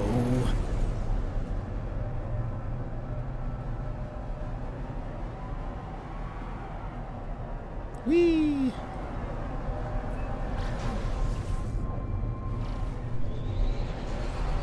Okay. So is the planetary probe room part of every freighter, or did you have to add it? I had to add it. It's a technology that you can unlock, but you can unlock it pretty early once you have a freighter, and when you get get to the anomaly, it's just something that you have to purchase there, and then when you are there, there's just a room you can there's like a room option that you can buy the technology for, and then you just have to build it, and so it makes it super easy. And I love putting it near my... I think the first time I had a freighter and I was like building stuff, I put it sort of like... the organization of my freighter was a lot different. And it was sort of like... You had to walk a little bit of distance when you walked into the base part to like find it. Hold on. 6 animals, 4 ground, 1 flying. Okay. But now I'm like, I always put it like really close to the bridge, so that way it's like, gotcha, I still need to get me a freighter. Yeah, the freighters make it so nice and so easy because they act as mobile storage. They are so handy. Okay, we got a little cow guy. What do we got here? I think that's sort of like a deer looking thing.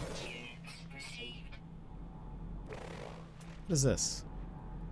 Curious deposits? We've got some, what's that called? Runaway mold. These are very special. These guys. You can refine these into nanites. The reason why they're called runaway mold is when you hit them, they start running away. They just roll down the hill, but they don't actually, like, they're not sentient. But, they're very nice to find. I usually, if I find, like, a good amount of them, I will,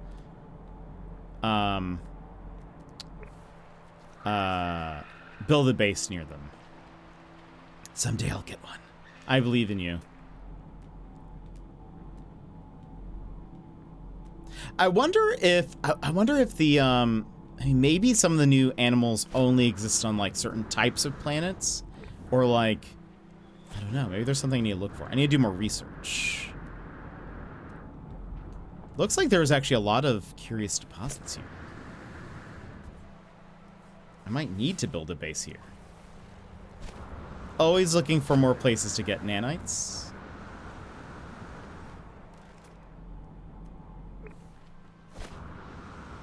It's like...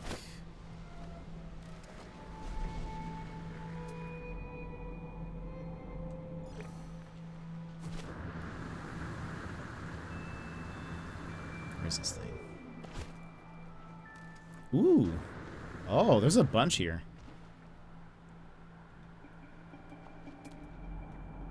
Okay. Well, here's what we'll do. We'll stop here. Even though... Actually, still haven't even found that. There's still one more, like, creature we need to find. We didn't find any of the new creatures today, but that's okay. We will keep looking tomorrow. I'll also double check if it's like they only exist on certain types of planets, and so I need to be looking at like toxic planets or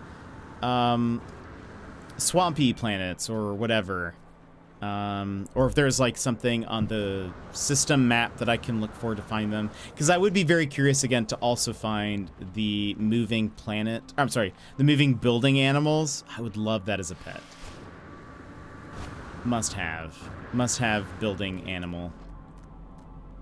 Any other red dots around here? I do not see. Okay.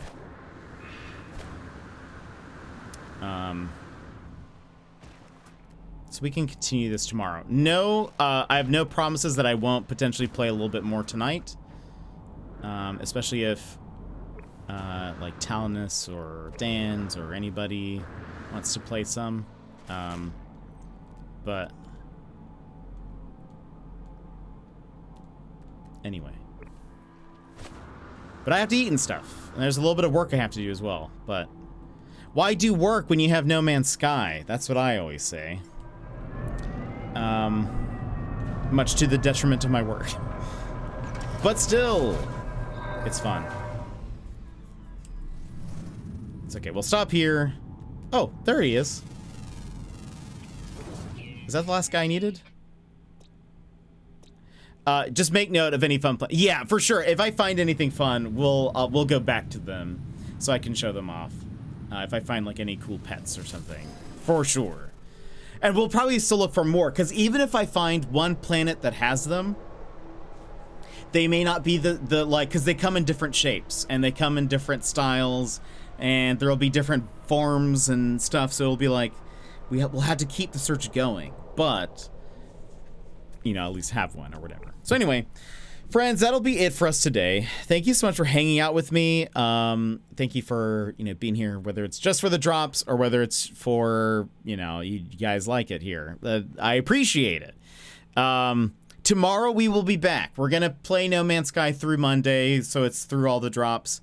I think I don't typically stream Sundays, but we will go ahead and do it anyways because, again, they got me with the drops. I must have, and I want you guys to have as well.